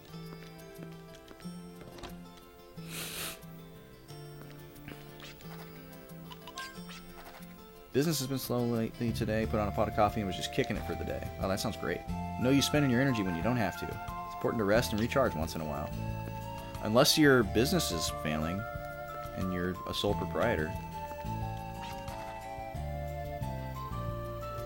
Just this random guy can rename you. Oh, this is the guy that we saved from the ruins. Have you heard of Gunner's Heaven? It's an ancient fighting arena. From here, you have to go to Sand Canal. Back in my hometown was full of rowdy miners. Used to hear stories about the fights. Yeah. So I feel like the fact that he's telling me about Gunner's Heaven, and then this other girl is talking about wealthy merchants, they could be tying together, and maybe the prize for beating the tournament is the statue. I think horses are the best way to take to the wasteland, but flying would be kind of nice too. But even drifters can't actually fly, right? We're not meant to fly. We don't have wings. See, I told you horses are best. Oh, please. Sandcrafts are out of the question. I don't think I can take sitting inside such a hot, sweaty, oil-smelling, cramped-up space. And I ain't just saying that because I get motion sickness easily.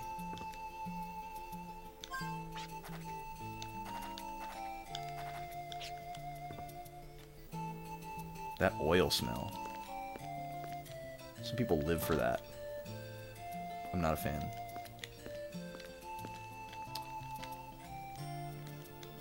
Okay, who else is in this town? Mr. Horsey.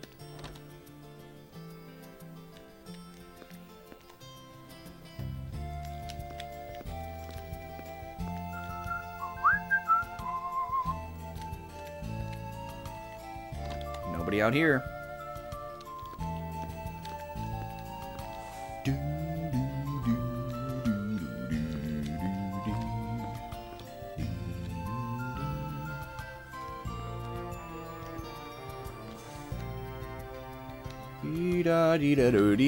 Why do I recognize that?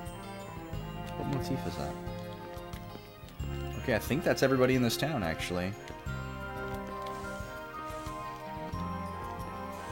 Yeah.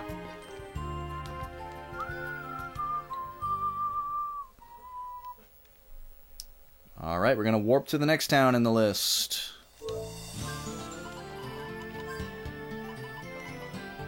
So amazing that we can fast travel now.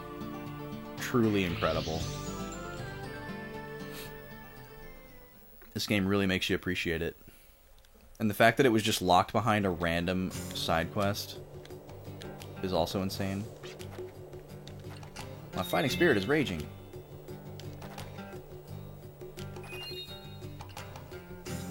Okay, this guy's talking about the dragon. It is interesting that people are still talking about the dragon when we've already got it. Because usually once we find something, like, people stop talking about it.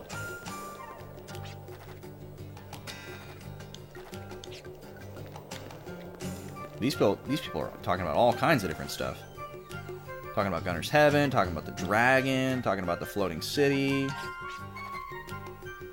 The beacons of the world and heart are love, courage, hope, and desire, the four pillars of the Guardian Lords. But this doesn't mean the power of the Guardian Lords has expired. Yes, power. If y'all are powerful enough, you can regain the power of the Guardian Lords and use them. If you want to awaken the Guardian Lords, head for the mining town of Little Rock. There you can learn about the light that never stops shining, about the Guardian that presides over Hope Zephyr. Okay, yeah, we've gotten that text before. That's how we knew to go to Little Rock in the first place. And that's what made me think that Little Rock was the first town we needed to go to, and that we were going to get them in an order. Somewhere deep in the mountains, dragon. Yep. Talk to the sheriff here. And we still don't know how to get into that basement in this town. But someday we're going to get in there. I'm not going to forget about it. We're going to find a membership card somewhere. Maybe it's from the 20th Millennium Puzzle. I feel like the item, like the quality of items that we have gotten from the Millennium Puzzles with the higher ranks is pretty insane. So I feel like whatever we get for the 20th Millennium Puzzle has got to be pretty nuts. Alright, let's go back to Little Rock, see if anybody says anything different, or if they're still talking about Guardian of Hope.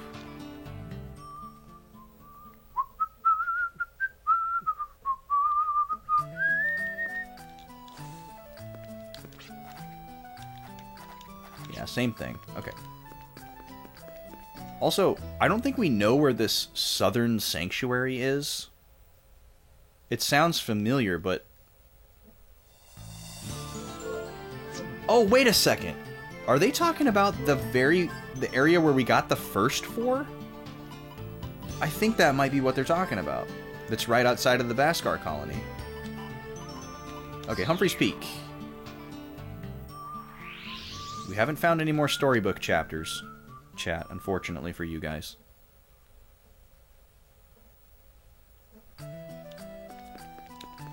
So, no reading to do. Oh, I thought I said chat.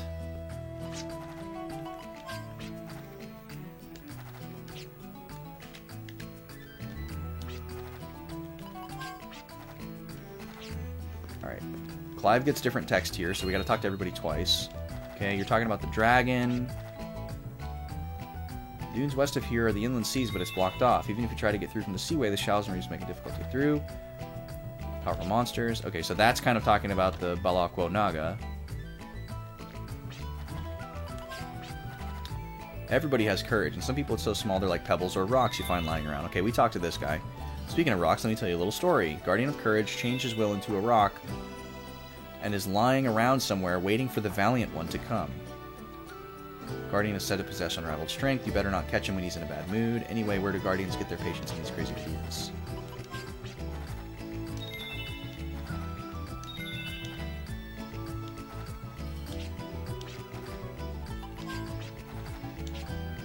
Alright, what do you say to Clive?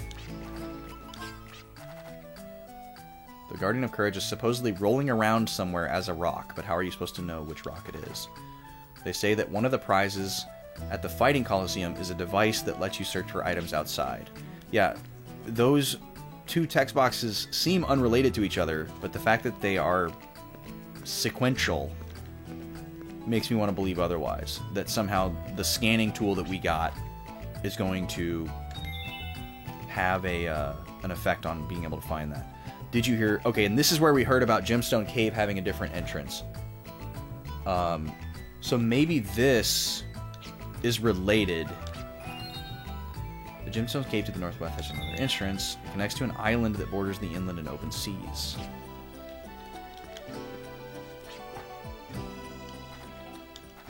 Okay, so I want to check that out next.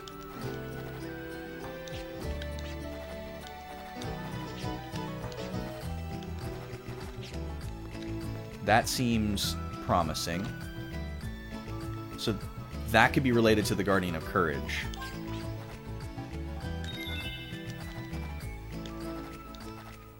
Okay, this isn't new.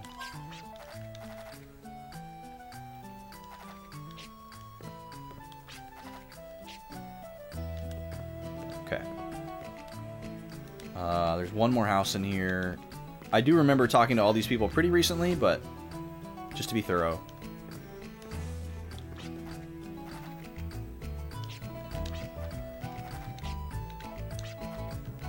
Okay, you don't have different text. And the other person's not here.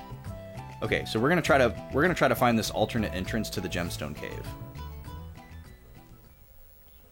It's supposed to connect to a nearby island in the inland sea. So, where is Gemstone Cave? It's like right over here, right? This is Gemstone Cave, is it not?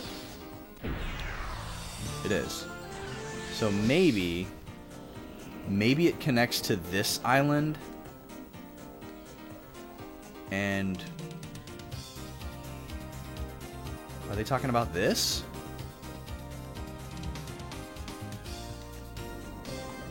Well, there's no way to... So if we walked all the way through the Gemstone Cave and then got to here, what would be the point of that? Like, This is really bizarre, because there's no way to land on this island. So you'd have to come from over there. We've already done this dungeon. So it's like, there's something new that we can come out here and scan. Let me scan all these little islands.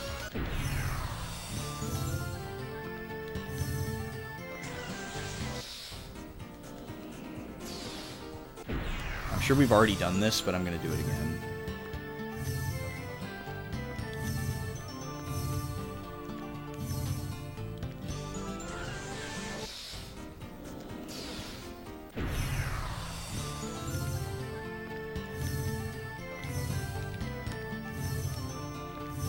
Nothing here, or at least that we can find now. Okay, so maybe...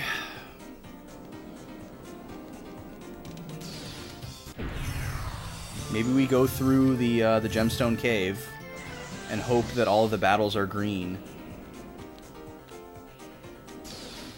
And that it's worth it. I guess.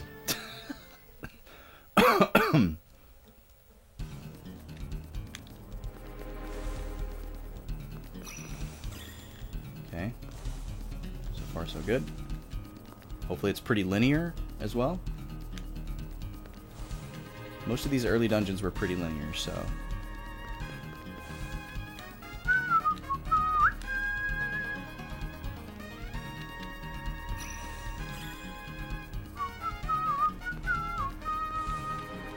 Okay, we got a door there. And we got a bomb path here.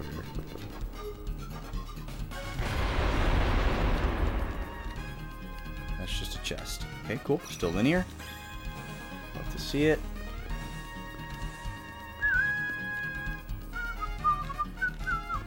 But see, this seems counterintuitive. Like, we're hearing about an alternate entrance, but really this is more like an alternate exit, if this is the way we're expected to find it.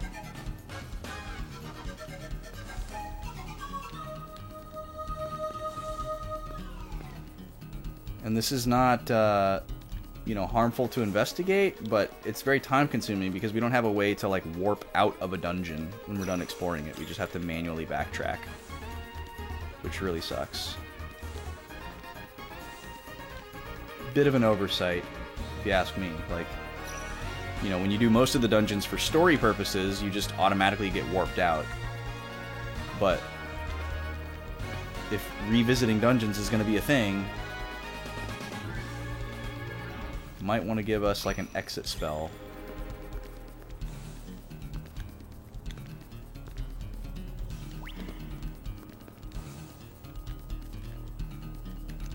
Okay.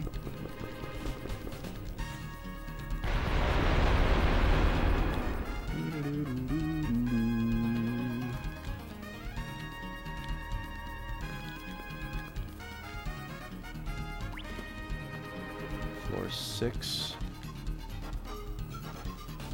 Okay, let's go in here again. I know where I'm at. And then this time we're gonna go this way. Wait, this is the same thing.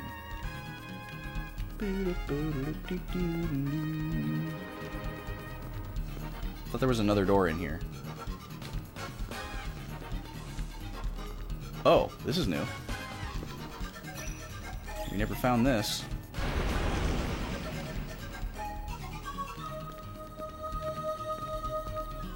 Oh, is this it? Was that, like, not there before?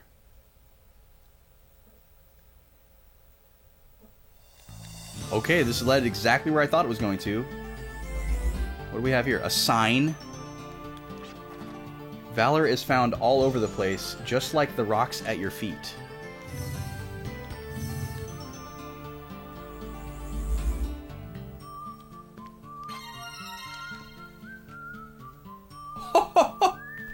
That's 3, dude. That's 3. The lion idol. Oh my goodness, dude. Okay. All that's left is desire. In the cracks of boulders. Is that so, like, meaning through a bombable wall. Very clever. And now that I'm on the world map, I don't have to backtrack. I can just warp. Okay, next town in line is Ark of Destiny. And there's an optional super boss here that we have to fight at some point. I'm not ready to fight it again. We're definitely not strong enough. But I just want to talk to everybody here. I've been so busy with the activities of the Order that I haven't had a chance to go outside and look up at the sky. If only I had brought my telescope from my hometown, I would gaze at the sky during my breaks. The hometown of Balak rises north of Asgard past the dunes, but there's no beach for a ship to land, or a train station in the area for that matter. The only way to get there is by air. If you happen to visit there, tell everyone hi for me. I should revisit there, actually, now that we have the dragon, to see if their text is different. Oh, didn't mean to drop a bomb in your face, dude. Sorry. Gambling is bad. Time to invest.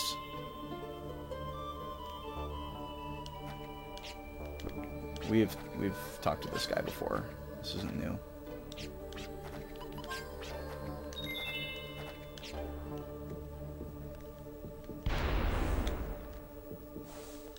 So we probably won't get new info here, but definitely worth a look.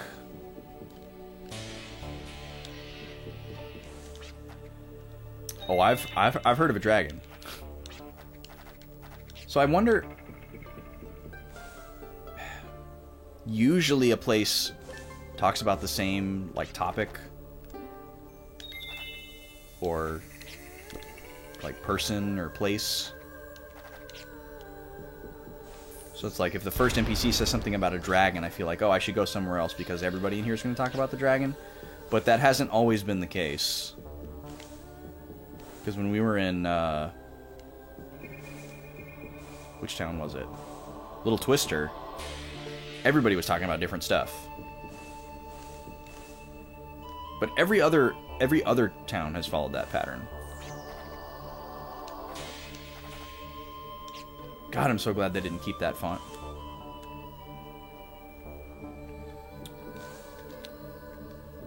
Weirdly enough, this game series is notorious for having very poorly legible fonts. Sirius Crater. Okay, and that's a clue about where Philadelphia is, which we've already found. That's our next story trigger. We still have no idea how to get through here.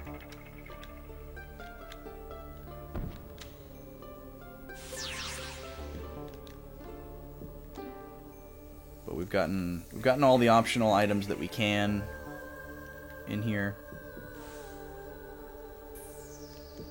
We don't have any idea how to get up there. And then the optional boss guy is in this room. But we're not going to fight him right now. Alright, that's everybody here that we can talk to. But yeah, I love that you could just go to any random town and talk to any random NPC, and the odds of them telling you something that's useful to your next efforts is really high. That's incredibly thorough game design. Alright, we're going to Boot Hill.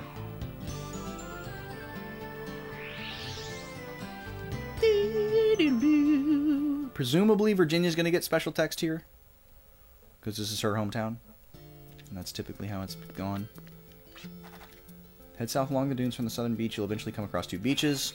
If you land on the eastern shore, you'll see a mysterious crater. If you land on the western shore, it'll take you to the end of the sea.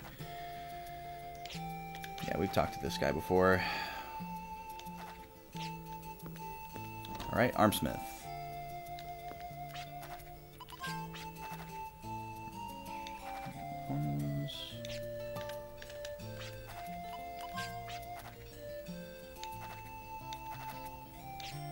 Okay. Nothing useful.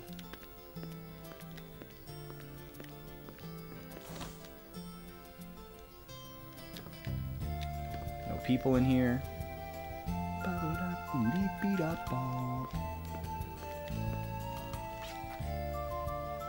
Today is December 23rd, Railroad Crossing Day.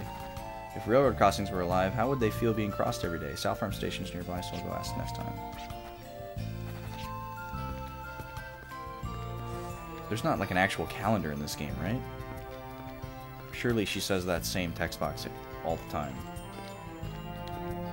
And it doesn't like change days when you sleep at an inn.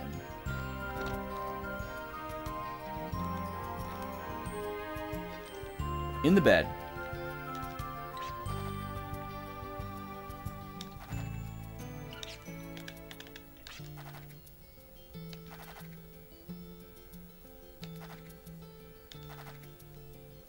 How do you get news, Neil, when you're just laying in your bed?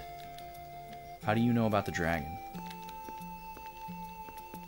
Somebody like come in and like fill you in on current events every so often? Shall see the cape of the giant statue in the air flowing Rocky Mountains. Gunner's Heaven. Yep, we know about Gunner's Heaven. Okay.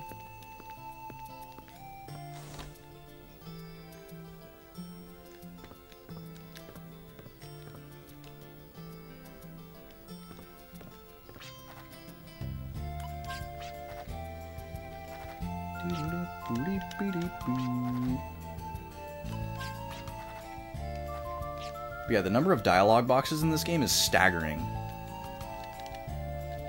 Like, certain characters giving unique dialogue to certain party characters. So you got like 2 variations there on an NPC. And then you got all these different story triggers that unlock new dialogue boxes for the same NPC. And then the sheer number of NPCs in this game that there are. Each one has a name. It's pretty wild.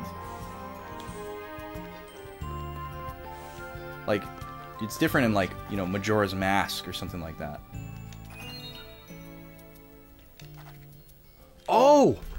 Oh, Gob's Hideout used to belong to a wealthy merchant, and they said that a wealthy merchant had the desire thing, and he keeps saying desire, desire, desire.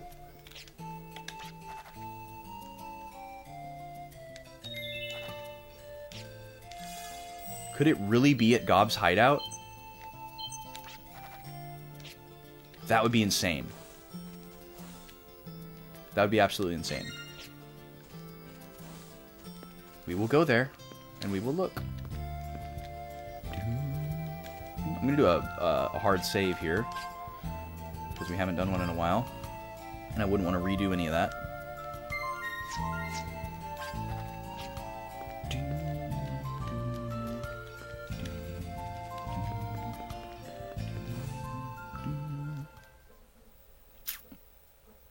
Okay, Gob's Hideout.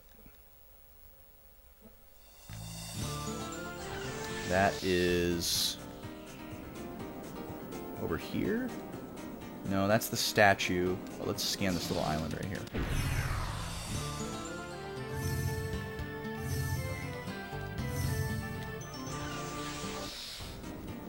About up here.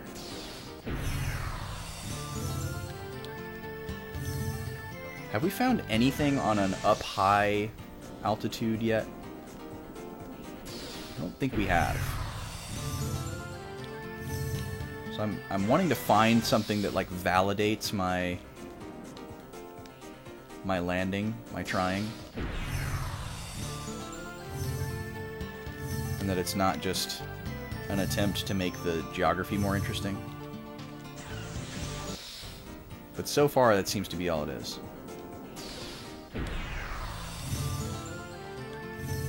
And I feel like if we're going to find anything up here, it's just going to be, like, an item, maybe a sign, or, maybe a Millennium Puzzle. Ooh, that looks promising over there.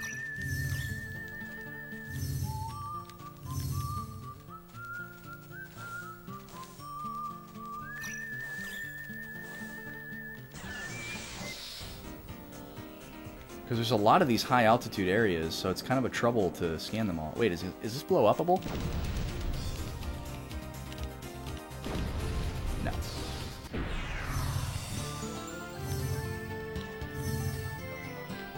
maybe that's Gob's hideout.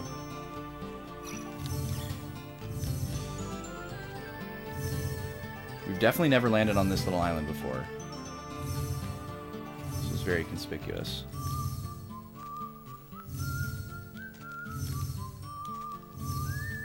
Nothing. Alright, is this Gob's hideout? It is. Alright.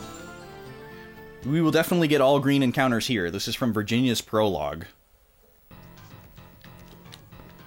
So definitely worth investigating to see if we can find the last idol here. It's a very small area too, so... I've revisited here a couple of times, so I'd be shocked if I was missing anything. But, like I say, worth a look.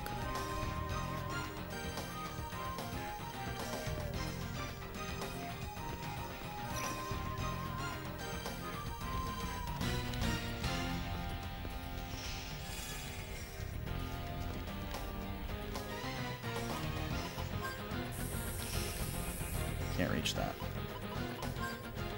Okay. Take those.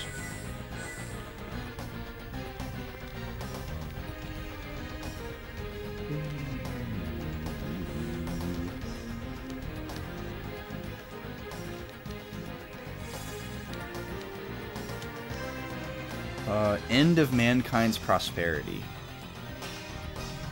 So I remember taking some notes when we revisited here, reading some books about this like Wheatley Manor merchant guy.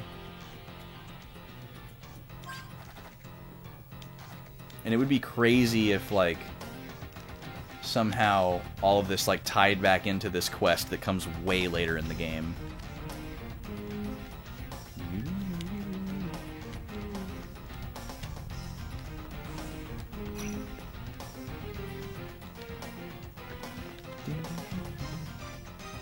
Oh.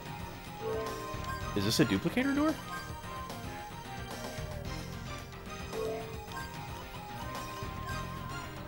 A device is keeping the door shut.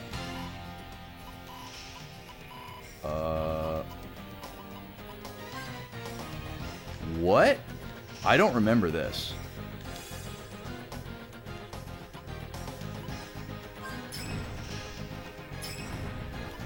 Can we blow it up?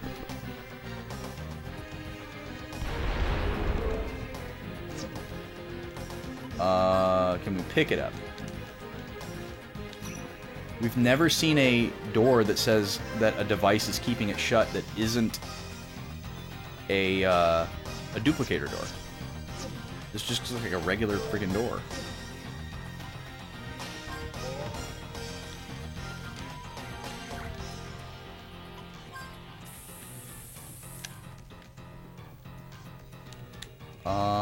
I'm willing to try one fight to see if maybe playing this song in front of the door summons like a special monster. It's a boss fight.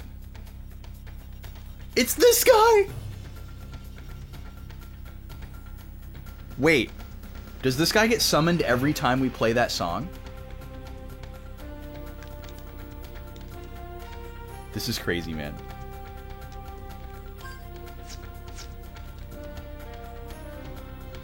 Wait, okay, the first time we fought them, they gave 2 experience and 2 Gela, or 1 experience and 1 Gela, and this time they're gonna give 2.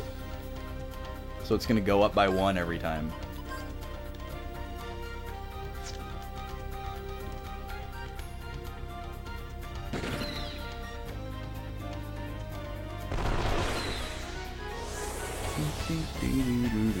Okay, so this is gonna be number 2.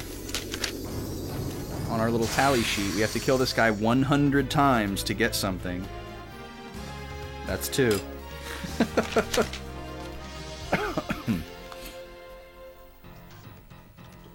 But that's not what gets us into this door.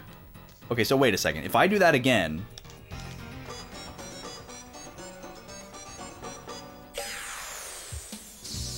It's a regular fight.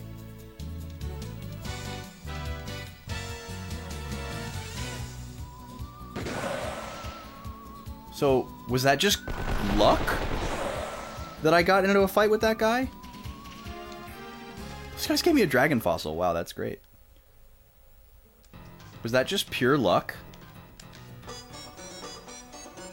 Or was it because I was standing in front of this door? I think that was just pure luck.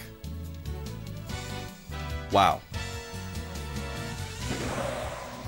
Okay, so that sort of supports my theory that we can run into those guys anywhere.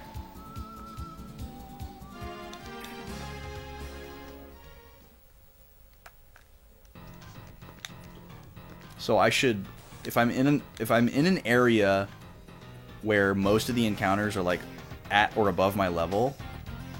Oh, we've never been up there because we couldn't jump, and now we can jump. Oh my goodness.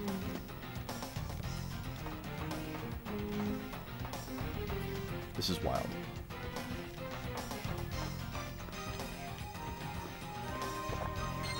Tiny flower. The wolf idol? I don't believe it, dude. Wow. This game.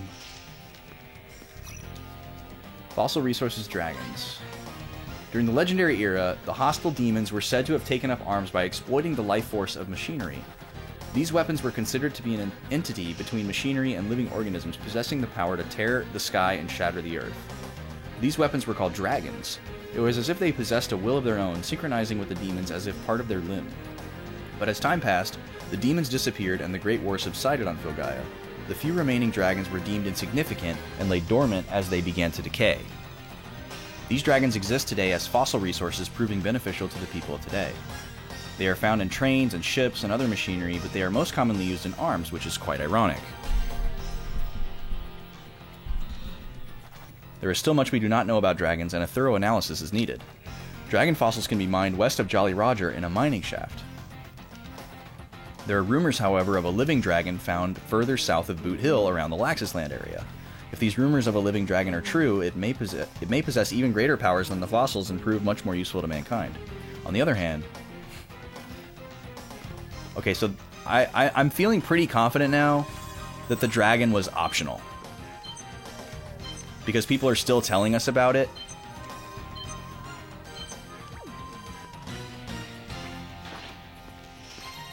And we're finding stuff that, like we could have gotten here without the dragon. It just would have taken way longer. And would have been way more annoying. So this area just keeps going. Oh, and here's another door that we can't open. A duplicator. Do these not open with a duplicator?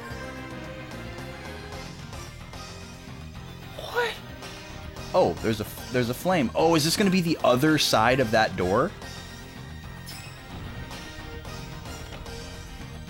Is that what's going on here? It's a one-way. Got it. Alright, everything's accounted for. Man, this game is good. This game is really good. I gotta say.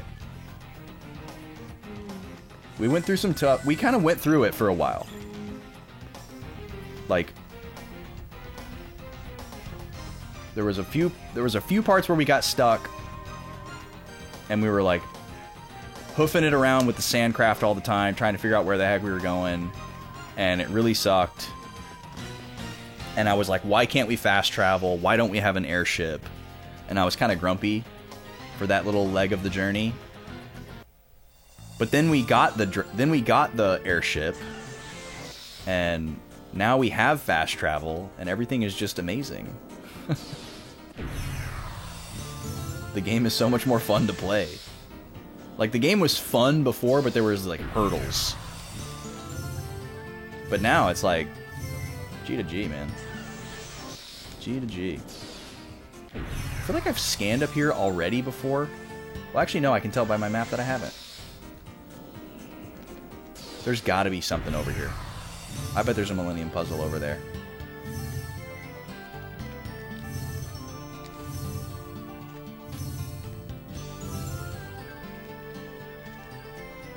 in this big clearing. Come on, there's got to be something. So we have all 4 idols now. We just got to figure out where the heck this southern sanctuary is. Oh, that might be a Millennium Puzzle that we've already found right there. And I'm just forgetting.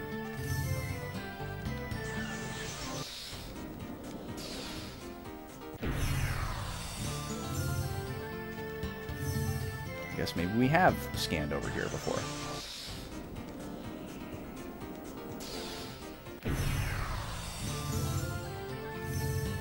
So we're definitely not strong enough to take on the next division of the battle arena. Yeah, this is a Millennium Puzzle. Well, let me just make sure that this is one that I've done, because I don't remember coming here. 13 out of 20. Is there a chest up here? Yeah, okay. I'd love to find the rest of the Millennium Puzzles. But that's kind of a time-consuming task to do all by itself.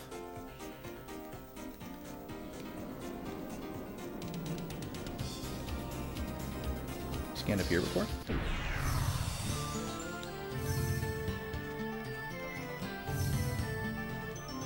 I'm still partially convinced that nothing is at high altitude.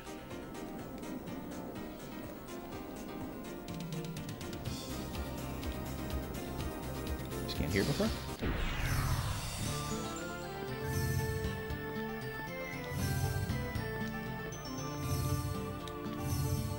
Okay. So where is this southern sanctuary? Is it where I think it is?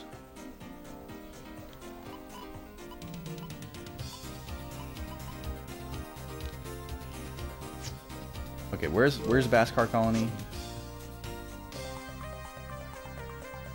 Right there. Okay, northwest of me.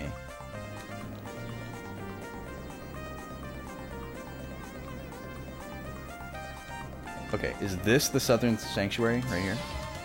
This is the fallen sanctuary. But it is to the south of the Beskar Colony. I think this is what they're talking about, man. It seems very appropriate. Alright, let's find out. We're gonna go to Beskar Colony here. We're gonna sleep for free. Or actually, we're already at full, aren't we? Yeah, everything's full. We just need to save. Just gonna do a hard save here.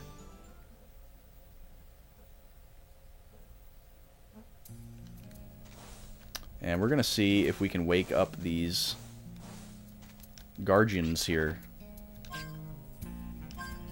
Because this is exactly how we got the first 4. Is we came to this sanctuary, and they were like up on these pedestals. And we just fought them in any order that we chose. And then once we beat them, we got them. And it was very straightforward. It was kind of like a tutorial.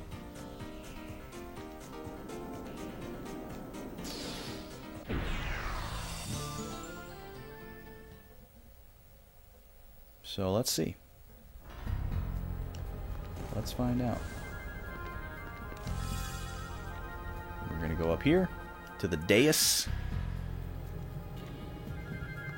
Oh. Of course! We couldn't go up these before because we couldn't jump.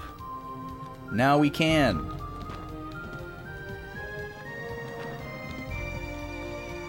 So sure enough, they're all going to have their own... Wow. The monolith is decorated with a strange symbol whose meaning is beyond you. Okay, are you gonna like give me a clue about which one it is, or am I just gonna have to guess?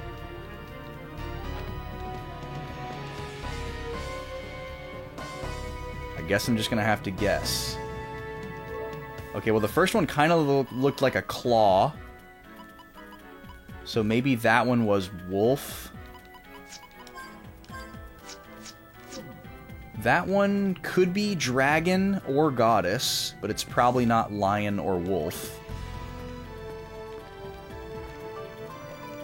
Obviously, we could just process of elimination here, but I want it to be more fun. Okay, this is probably dragon. I don't think that could be any of the other ones. That seems pretty definitive. And then over here...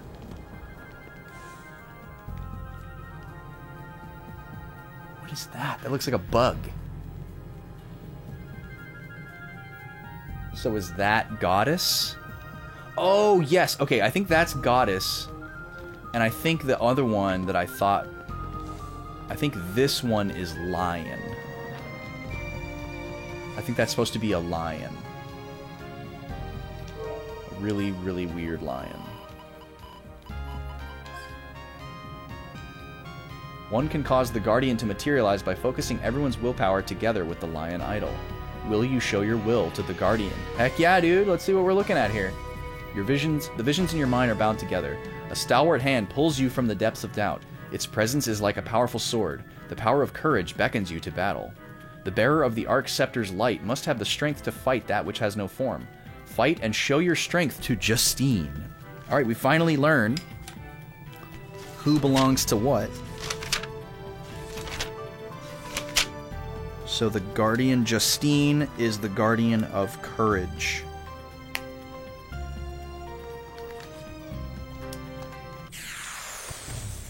Now let's see how ridiculously strong this thing is. Justine. Decelerate. Fragile. Shoot.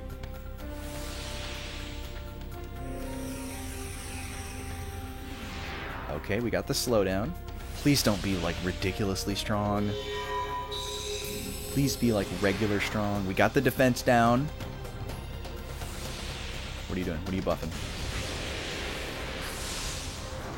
Double attack damage. Oh, God. Oh, God. Okay, so you're slow, you're low defense, but your attack boost. So we might have to sacrifice the buffs or the debuffs to get rid of the buff, because that's how this works. Okay, that was fantastic opening attack. So we're gonna have to use Eraser on you. And then everyone else is just gonna attack while your defense is low. We're doing good damage with the low defense, so that's really good. This thing seems like it should have a much cooler name than Justine, because it's really, really cool looking. It looks like its name should be, like, Alexander. Justine attack. Well, we got the eraser off. Wow, that's a cool animation. And I love that she looks like a lion.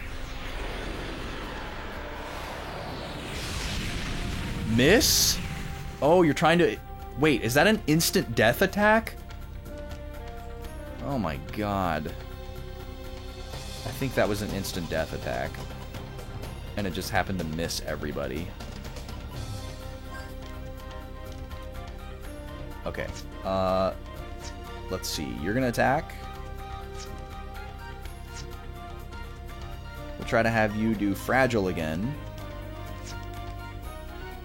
Maybe we can get a couple of low defense attacks off before we have to get rid of your double attack. Maybe you don't do that again. That would be nice. Yeah, that makes a huge difference. Auto reload, let's go.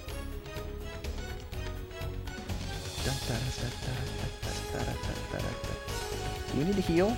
No, we don't actually. Go ahead and attack. You need to build up FP. You need to attack. And you can lock on again already. Perfect time for an auto reload. Okay, this seems like a normal boss fight. So this bodes well. Magnarize. What is that going to do? Is that another buff?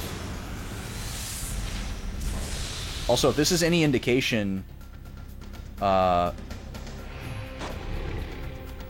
when we fought the first 4 Guardians here, they all used the same abilities that we got from them. So presumably we're seeing a preview of what this medium's abilities are going to be.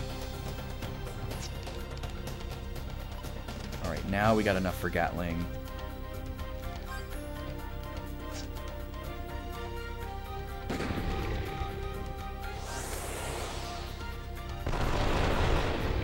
So we saw a single target attack.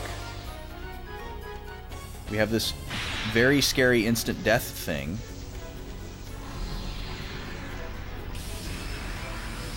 It says it's trying to inflict a status, but I'm pretty sure that is the fallen status. Yep, instant death. Wow. So it must just be a really low hit chance. And of course, you hit me with... You hit the one character that can revive. Please don't die yet. Okay.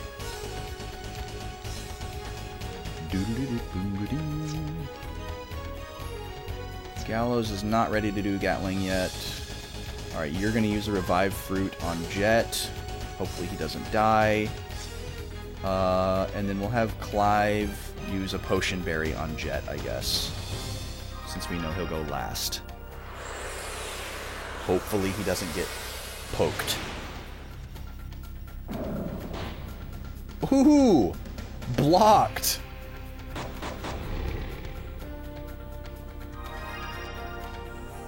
Alright, and we're back. So really the only thing that's scary about this fight is that instant death. And it is nice that it's a status effect, so that you can give yourself immunity to it. I do appreciate that, but we haven't put that on anybody yet. So we need to get on that. I was waiting until we had a fourth Holy Grail so that I wouldn't have to decide which character to give it to, which is really dumb, actually. We have 3 of them, I believe. I know we have 2. We might have 3. Oh, I think we need to use Fragile again.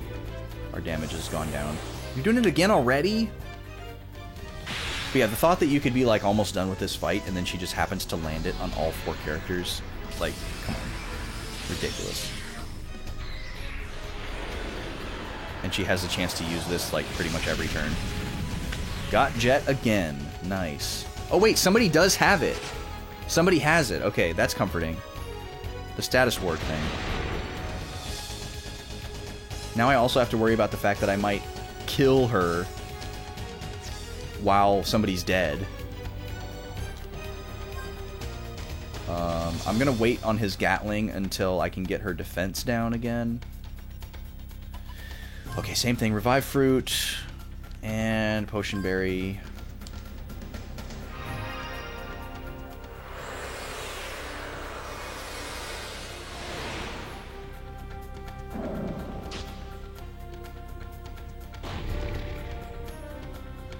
Melee counterattack.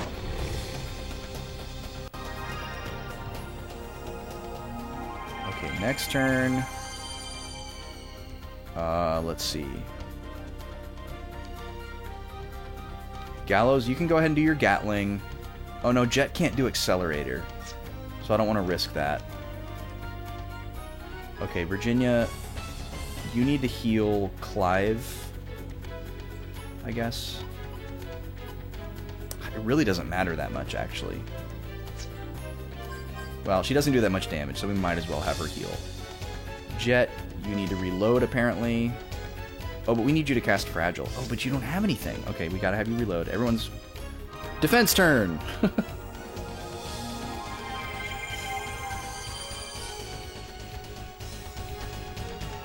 Itchy ear, my goodness.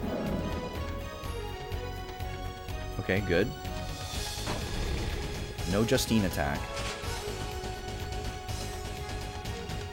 So we just got bad luck with that being used twice in a row.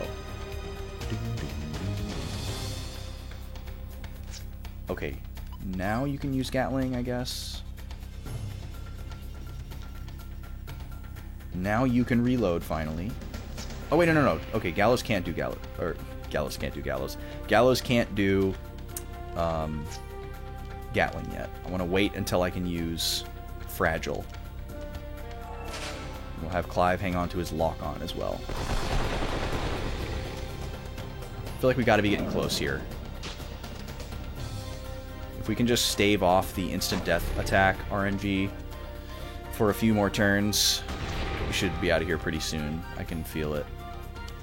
I don't think this thing has more than like 10,000 HP.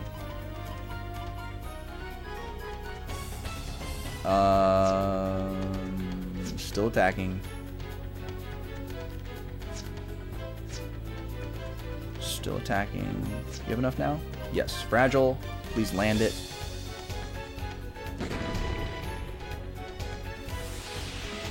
Don't miss. Don't miss. Don't miss. Beautiful. Okay.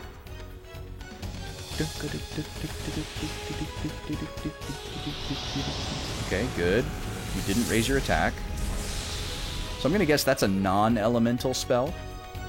Seems very non-elemental.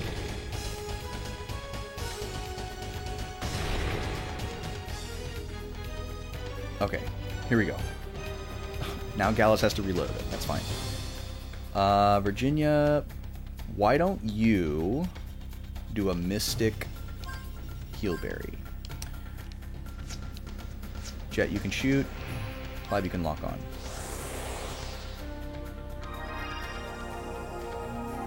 Next turn, Gallows can do Gatling.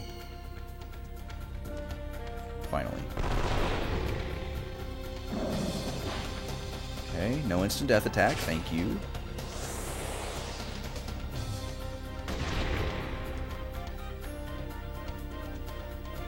Alright, finally you can do your Gatling. Hopefully we get more damage because we have so much FP. I think that's how it works. Okay, you need to build up FP. You need to build up FP. You need to reload.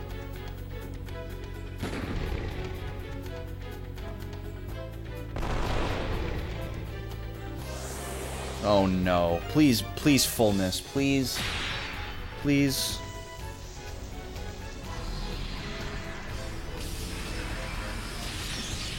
Come on. Miss.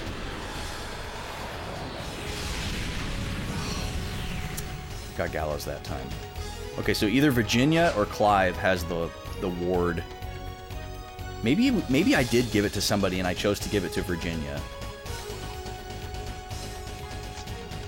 Okay, Revive Fruit, Gallows. Attack. Potion Berry, Gallows.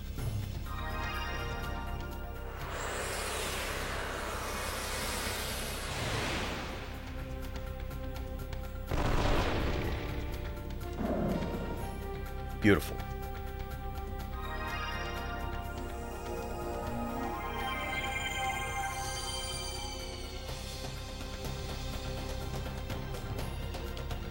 Was that before his Gatling too? Did he not get to do that because she killed him? I don't even remember. Let's do another. Yeah, we'll do another Mystic, I guess. Well, actually no, because she can't do anything that does enough damage to kill me other than the instant death thing. Some water.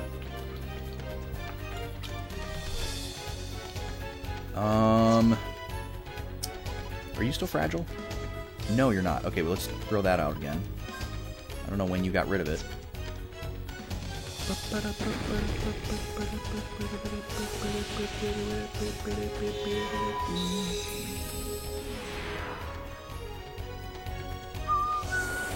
Not again. 2 in a row. Come on, lady. Please. And you know when I start using it, it's not going to work. Yes. Okay, thank you.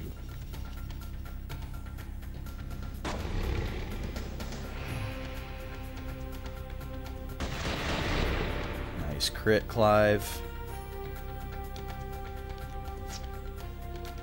Build FP. Decelerate, maybe? Sure. She hasn't tried to buff since the first turn. Maybe she only tries at one time.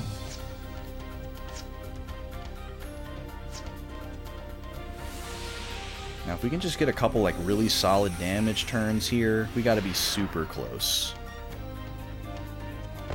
Nice crit. Okay, cool. I'm fine with any of her skills besides the instant death. Nothing else is really threatening. Unless she doubles her attack again, we probably would undo that. At the cost of our debuffs.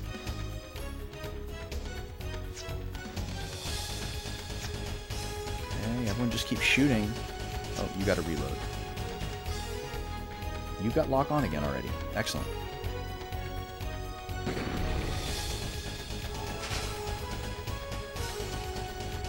Nice crit. Come on, Clive. Nope, still not enough. Okay, perfect. This is the preferred attack. We would like her to do this attack every turn. It's the weakest one. Easiest to deal with. Keep attacking.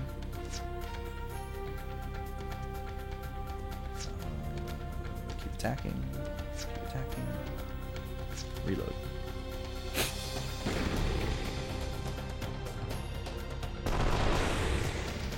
Man, this congestion does not want to give up, guys. Oh, we did it!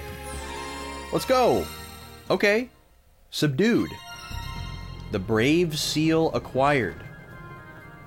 The Guardian Lord vitalizes the mediums. Choose 2 from the silver mediums you have collected thus far. Wait, what? Hold on, what? Choose 2? Oh man, I'm scared right now.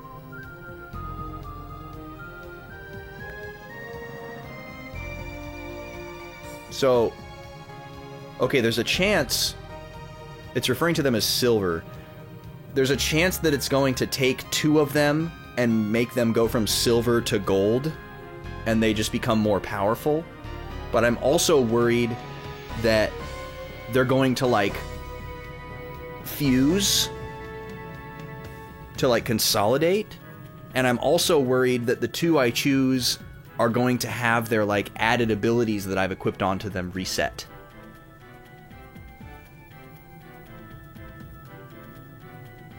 Or, I'm also worried that this is gonna somehow have an effect on, like, which character affinity they have. Like I'm supposed to somehow know which of my characters I'm gonna give the courage medium to, and then for this I should choose the 2 mediums that character already has.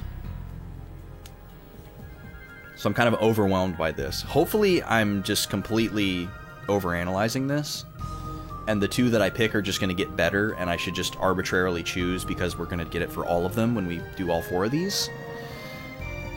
Because I guess, presumably, you could go through the whole game only finding like 1 or 2 of these, and you'd have to carefully decide which ones you wanted to upgrade if you didn't find all 4. But if you find all 4, you get to upgrade all of them. So, let's just do this. I'm going to choose the very first one, Aqua Wisp, and then I'm going to choose, is Moonspark the one that, yeah, Moon is the dark elemental. Okay, the Guardian Lord will release the true power from the 2 chosen mediums. Okay, I don't like the word release. I do like true power. The word release has me a little scared. Let's see what happens here. The medium awakens and turns to gold. It seems to provide even greater protection. Okay, so this sounds like an empirical positive. Let's have a look. Okay, so those are the 2 that Gallows has equipped. Let's take a look. All of this looks the same. That all looks fine. All the equipment's still there. Beautiful. All of the equipment is still there. Okay, so it's just like a rating. And then Brave Seal is a completely new one. Focus, regeneration, SOS, support. Okay, so here's what we're going to do. We're going to invoke this. Oh, wow. Look at that HP and attack increase. Holy crap. So here's what we're going to do. We're going to... This might not stay with Gallows. We're going to put this on Gallows just so that we can get into a random battle and see what's different. We'll be able to see the abilities of the new... the abilities of the new medium, and then see how the abilities of the current ones may have changed. So I'm going to step into the dungeon here for a second and get into a battle with a really weak enemy.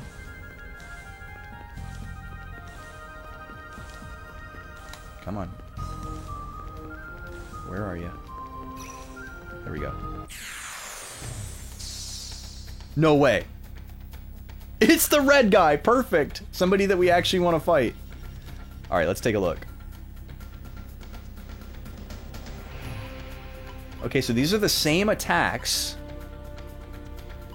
These are the same attacks as before. So maybe they're just more powerful.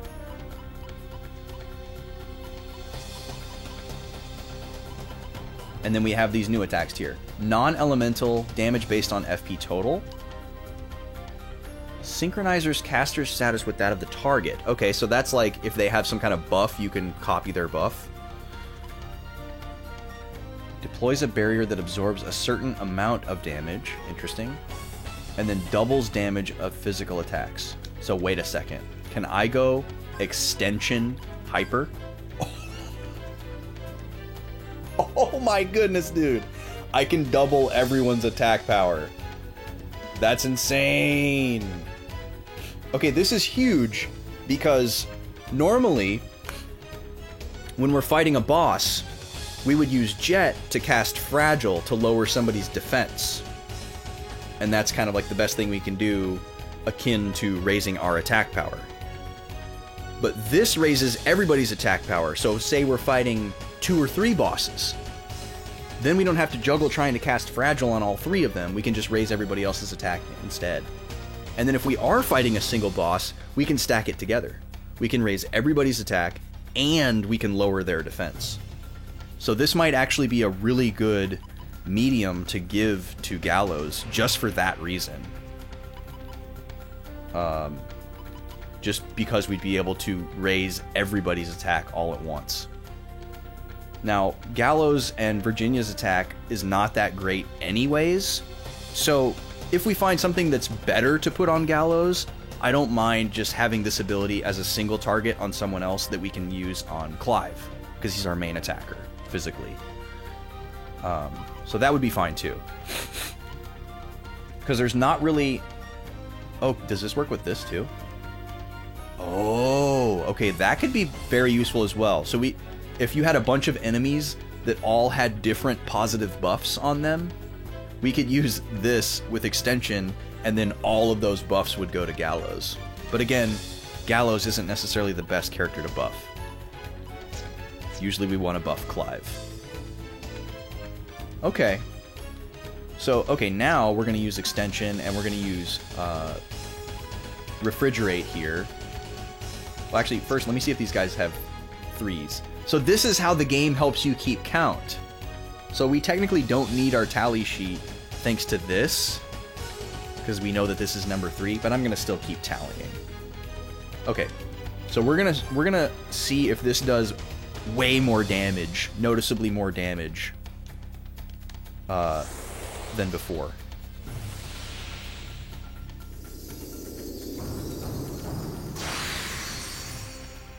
Yeah, I think it did like... I guess it didn't... It's not like double or anything, but it is doing more damage. The last time we fought these guys, it was like... I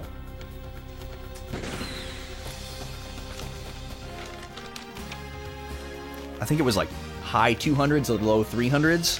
So it wasn't like an absurd upgrade. The next test will be with the healing magic. Because that dang heal spell that I was complaining about earlier was consistently only healing like 300 HP for the whole game, and it's never gone up. So now it'll be interesting to see if it does. So now what we're gonna do, we're gonna release this one from Gallows. These two are still upgraded.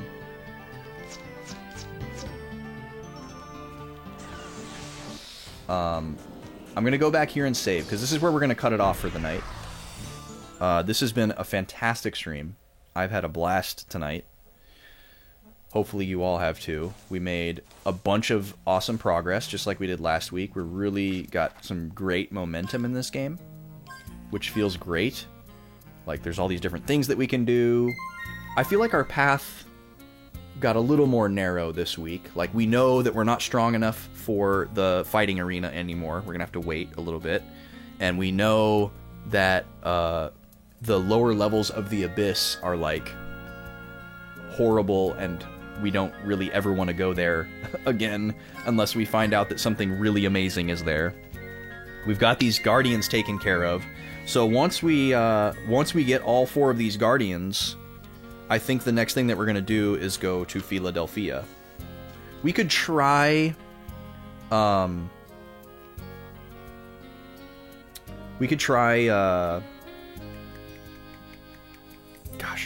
what am I trying to say here? We could try the arena after we get all the upgraded stuff and see what happens. We could also try looking for more of the Millennium Puzzles if we wanted to. We could, and then I also have this task that I may do off stream, where I revisit all of the old dungeons and try to find those little monster orbs. Because there could be other things like the little red guy where it's like, hey, defeat me 100 times.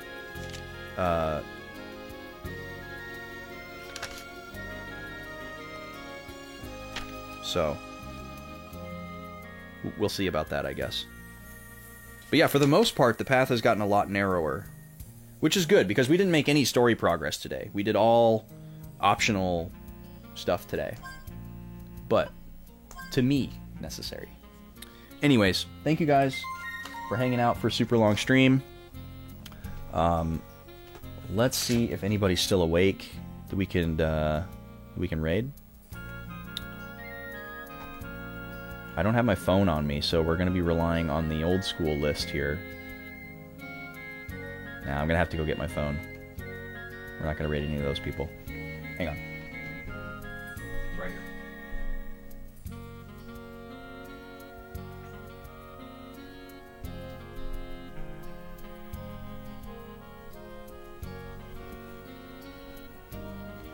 Okay. But yeah, tonight was great. We unlocked a sub-goal bonus stream. We filled up the bar tonight. So that's really exciting. I owe you guys a bonus stream. Look out in the Discord for a poll. I'm going to ask you if you guys are going to be like around and bored New Year's Day and you want a Sunday stream on that day, or if we should do it the following week and more people are going to be around for then. I'm mostly indifferent. I'm leaning towards the week after.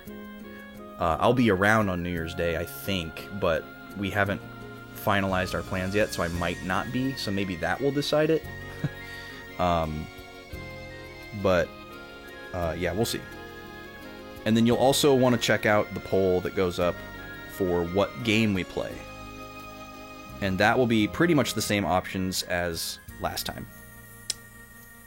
So, let's see here. We do have some friends online. We got some late night folks. Oh yeah, let's read Croy. We haven't said hi to Game Croy in a while. So let's send y'all over there. What is he playing? Oh, he's playing KH tonight. Birth by Sleep. Cool. That should be very chill. No underscore. But yeah, I'm gonna go get ready for bed, have a little snack, and ease into bed. So glad I don't have to work tomorrow. Very fortunate. But yeah, if you guys are celebrating this weekend or seeing family or anything, I hope you have a great time. Hope everybody's safe and well. And, you know, stay warm. Those of you that are in cold places, which I think is most of us right now. And, yeah. I will see y'all on Tuesday. We're going to be heading into the post-game on Pokemon Violet. And then we'll be back with more Wild Arms 3 next Thursday again. We're going to be doing this on Thursday again because I'm not going to stream on New Year's Eve. Or the day before New Year's Eve? Yeah, I'll be streaming on Thursday again. One way or the other. Yeah. Cool. Great stuff. You guys are awesome. Thank you for all the love tonight. We had a lot of generosity tonight, and I really appreciate it. So I'll see y'all when I see y'all. Have a good holiday.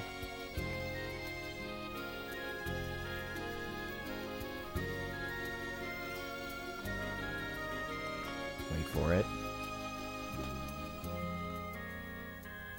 Sorry, waiting for an ad. 3, 2, 1. Good night, everybody.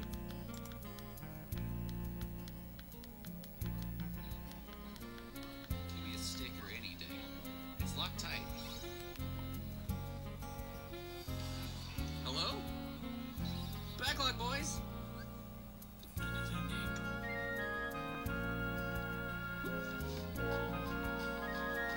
Excite, huh?